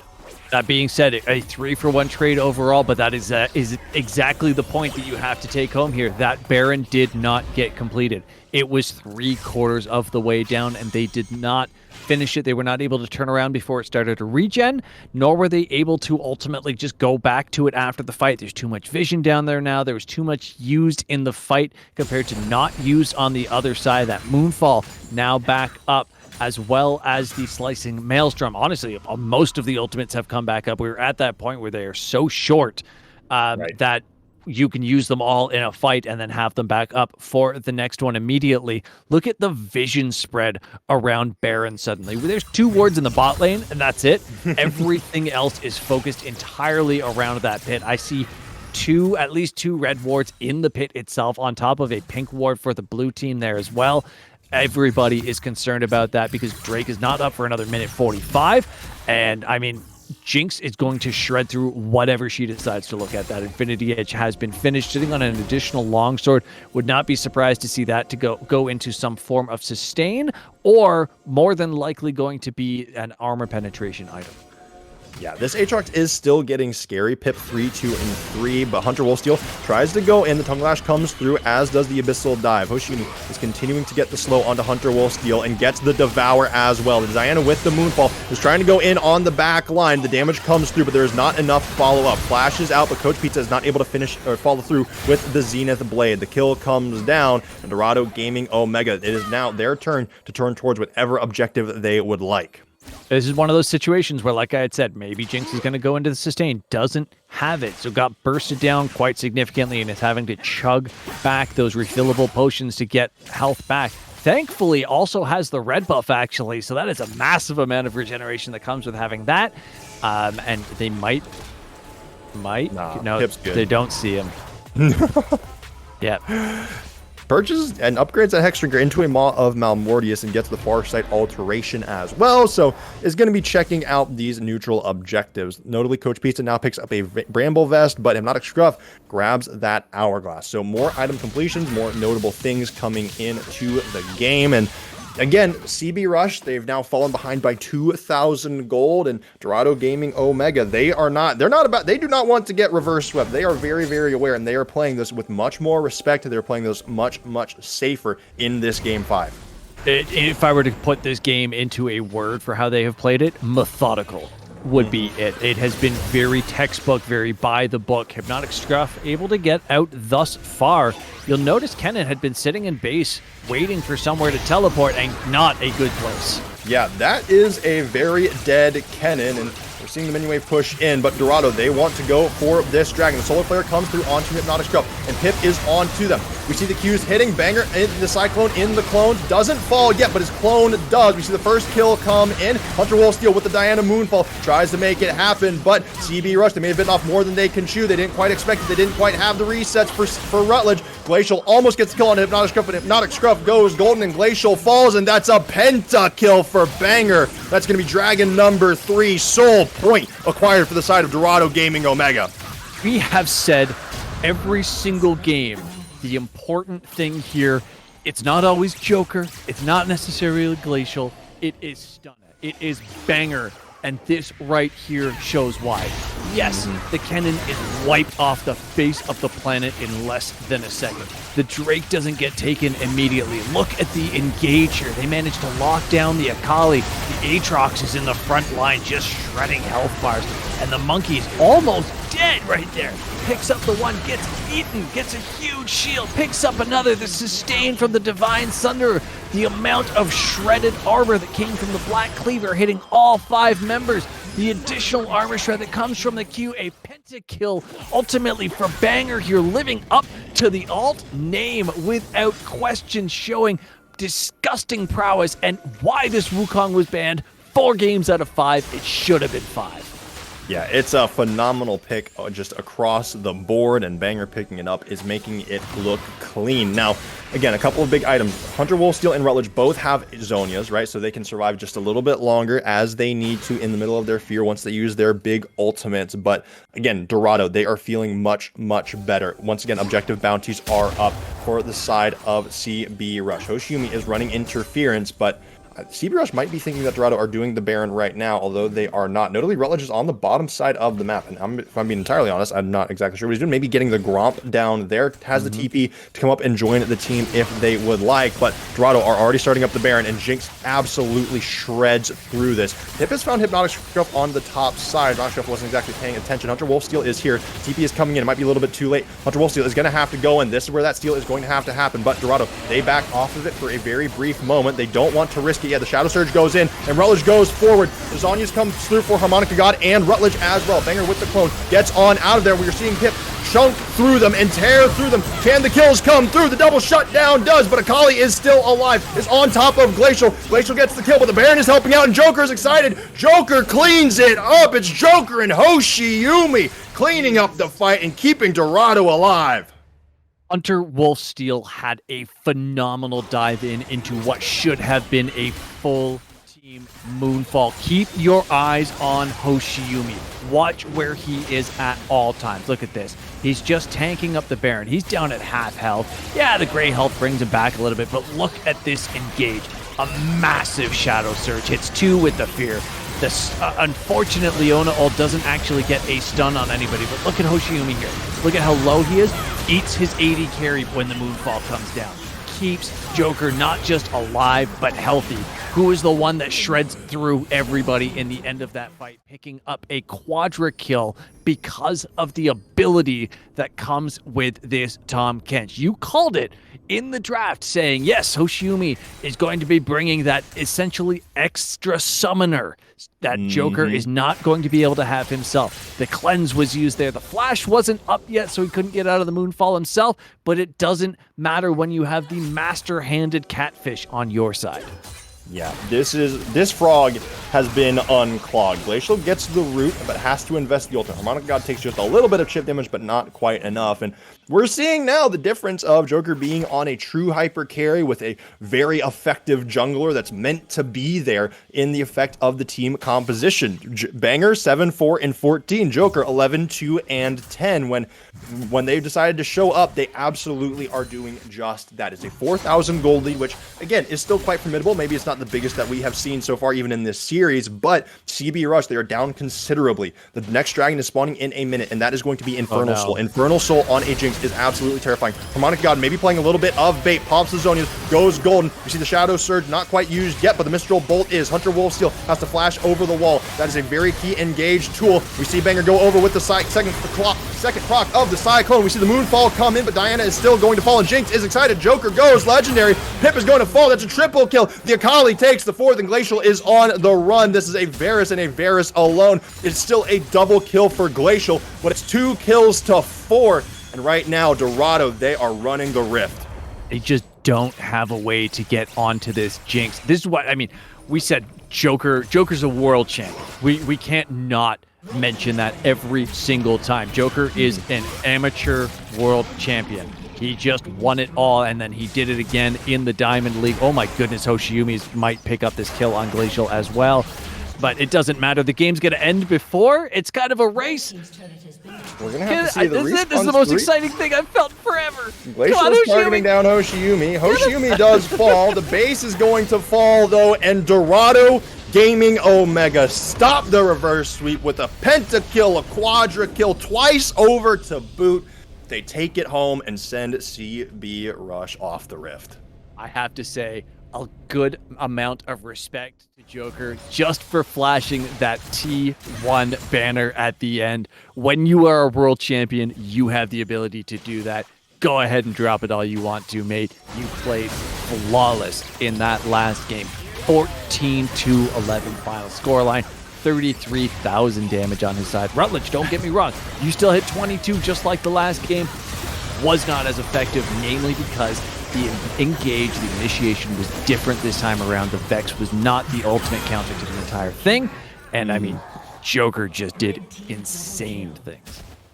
Yeah, and that replay was just, that's what cleaned it up. That's what sealed it. CB Rush, they didn't have exactly what they wanted, but they were so close. And I hate to say it, Oshi, but it feels like they just didn't quite have the damage. But Dorado certainly did. And Joker, 33,000 damage on this Jinx. That's over 1,000 damage a minute by about 10 seconds. But still, that was absolutely popping off. You expect it from a world champ. You expect it from our CCS Diamond champion. So again, congratulations to Dorado Gaming Omega. You stopped the reverse sweep. You almost didn't quite make it, but we're going to get an interview set up here in just a moment with one of their members, and we will get right back to it. Stick around.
Hello, everybody, and we have an interview here with the winner's Joker and Hoshiumi, the bot lane for the side of Dorado Gaming Omega. First off, congratulations, fellas, on a phenomenal performance. You have just managed to stop that reverse sweep from happening, but congratulations. How does it feel to be making it? Not only are you the Wednesday winners finals, but you have also now made it to the Plat Grand Championships.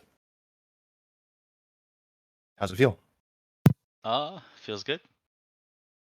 Yeah, I will say I didn't think it would go to 5 games, but here we are. So I'm happy we got here, but I'm definitely a little bit tired.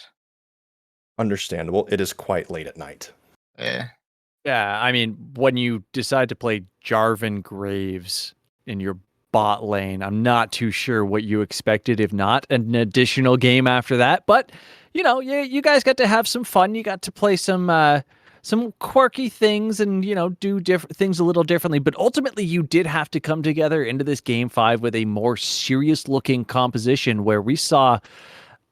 I mean, Joker. We got to see classic Joker in that game. Yeah.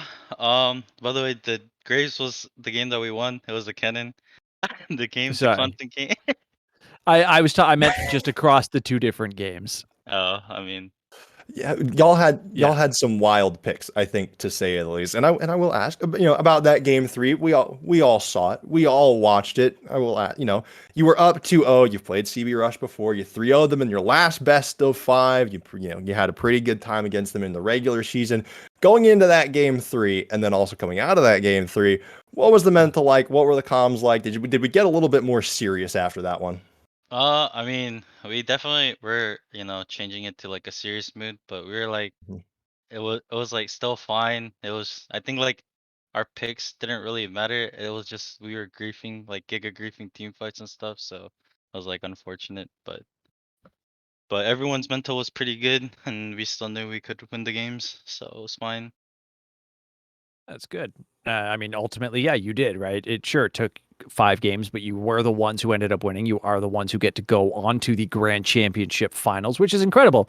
Um, I love watching the two of you play because you have such incredible synergy between one another, both and such incredible skill on an individual level as well. I want to just draw attention to one of the last team fights. I mean, Hoshiumi, your devour onto Joker to get him out of the moonfall was just incredible. I mean, that was the tide turner of that fight and one of the major tide turner, or probably the final tide turner for the game, if you will. Are things like that just kind of talked about, like as you see a fight coming, Joker says, "Hey, I don't have flash. Be ready for this," or is it just pure instinct and reaction? It's definitely something that we talk about when we know that we're about to fight. Me and Joker have been playing together for a little bit. Obviously, he's like super, super cracked. Um, and I'm really, really happy that he trusts me because he's like, all right, Hoshi, I'm gonna walk up, I'm gonna hit, and I know you're watching me, so like hopefully he feels as much confidence as I do in him because it's game 5. Like everybody knows Joker. It's game Mhm. 5. That's where he's like most comfortable. So Mhm. I was just trying to get in his backpack, and he definitely put me in there. So thank you, Joker. This You definitely. motherfucker gonna make me cry. Aw. See, doesn't it feel so good when you are nice to each other? It's absolutely phenomenal. But that being said, again, one other thing that I do want to ask is, how do you all come up, maybe some of those drafts we don't need to talk about too much, but when you are drafting, you have, you have very good drafts, and then you also have those out of the, just out of there, outer space drafts. Like, I don't even know what to call them. Are these, do you have pre-planned drafts, and then when you're feeling confident, you just kind of just go with what you want to? If you feel like, hey, maybe you can just, skill check whoever you're playing against. Is it just kind of free for all? How does that work so far in your drafts? It it's not ego, I don't think, because some of the picks that we do play, it's something that I wanted to practice because I felt like it was good into certain picks. And Right. like Graves is like, if you watch or if you were looking at chat the time we picked it, my teammates from Zeta, they all know that I played it with them. So Right. it's just something that I'm comfortable on, and I don't mind playing it like into Seraphine. It's like, Mhm. Mhm. okay, we can free farm. Like, okay, then I'll just play Graves, wave clear, and then just be stronger later in the game. And I won't be able to die because I have a dash and I'll be safe and stuff. So Yeah. That's exactly something that we even talked about on cast, as we said, just the nature of Graves is going to push in, and Seraphine's going to struggle last hitting under the tower. And then I remember you picked up a Bloodthirster as your second or third item, and I called it right there. I was like, that's it. He's not dying anymore because you just heal so much with that item with the AoE auto attacks. It's insane. So yeah, congratulations, guys, winning it out on game number 5 here. Moving in, who do you want to face, or who do you expect to face? I'd say for me, I think we're most definitely expecting to face our sister team Gamma in finals. But who knows? We got a little bit too content focused tonight. Let's see if they do the same thing tomorrow. But yeah, I definitely think we'll match up against them. I think they're the only team left in the tournament who can like match up player for player. So I think that'd be a lot of fun. Indeed, indeed. Joker, do you have any expectations? Do you share the same sentiment as Hoshi? Yeah, I mean, I think Gamma definitely the better team. I think ID, but I feel like ID is low key sleeper, right? I think Right. they have really good Mhm. players. It's like mostly BKP, but if they have answers to it, I mean, I think Gamma just sweeps, and we should be facing them. And I'm excited to play against them. So All right. Well, CCS might just turn into the League of Dorado. But before we sign off for the night, Joker, Hoshi, any final words you would like to say? Respectful, of course. But if you want to throw in a little trash out, you certainly can. I believe y'all have absolutely earned it. Any thanks, any burns, any moans, any complaints that you'd like to direct at Flay, you can air them here, Joker. you can go first, Soshi. Um, yeah. Oh no. Shout out. No, you're good. Shout out to all the people in Dorado watching. There was like 130 people, I think, at the peak of this stream, and you know that just means that they're supporting us a lot. Mhm. Shout out to my teammates. Obviously, this is the most stacked team I've ever been on. They've done a really good job this split of carrying me, so they just need to do it for one more series. And yeah, shout out to all my friends out there. Of Okay. course. And Joker? I'm gonna do the small banter first, right, before I go to shoutouts. But CBR well played, right? But I mean, Hunter, you definitely fucking bozo son. I mean, on God, like you can't code it. And then it's like I don't hate anyone on CPR. Like the most person I like is Glacial, but like y'all motherfuckers suck. Like You still, and then what happened to not cursing? You Oh, said you, it you three promised. You times. promised us. You you promised said we us. can curse. That's why I asked. I made sure. You said keep it minimal. Be friendly. Keep it minimal. Is what I did, right? I complimented them, and then I Oh, flamed No, them. man. we're just bugging you. We're just Okay. bugging you. Just cut the stream before he pulls a Hazam and I get Oh fined no again. My no! Don't God. worry! Oh, Don't man. worry! Don't worry! I Cut the won't Yes, do of it. stream. course, I of mean, course. Give your thanks. Give okay. your I'll shout do it. outs. I'll do it. Cut the Okay. Hi. feed. I mean, I really want to shout out Moshi, Efron, and Zol, like I always do, right? They, brought me into Dorado, and then I've been winning chips for them constantly, Mhm. and I'm like, very proud of them. So thank you guys for giving me the opportunity. Thank Rogue, Rogue's always there for us. Thank you, Seb, giving us all that, morale boost and whatever. And thank you, Uche. And then like thanks Zeta. I miss you guys. I want to play with you guys again. And then like thanks to my whole team. Like they're giga crack. They're monsters. Like you guys can talk your shit towards them, but they're gonna clap you guys. I guarantee it. And because what I want to do is I'm planning to win Hoshi this ship, and I'm going to do it. So good luck to whoever's against us next week. You guys are gonna have a hard time.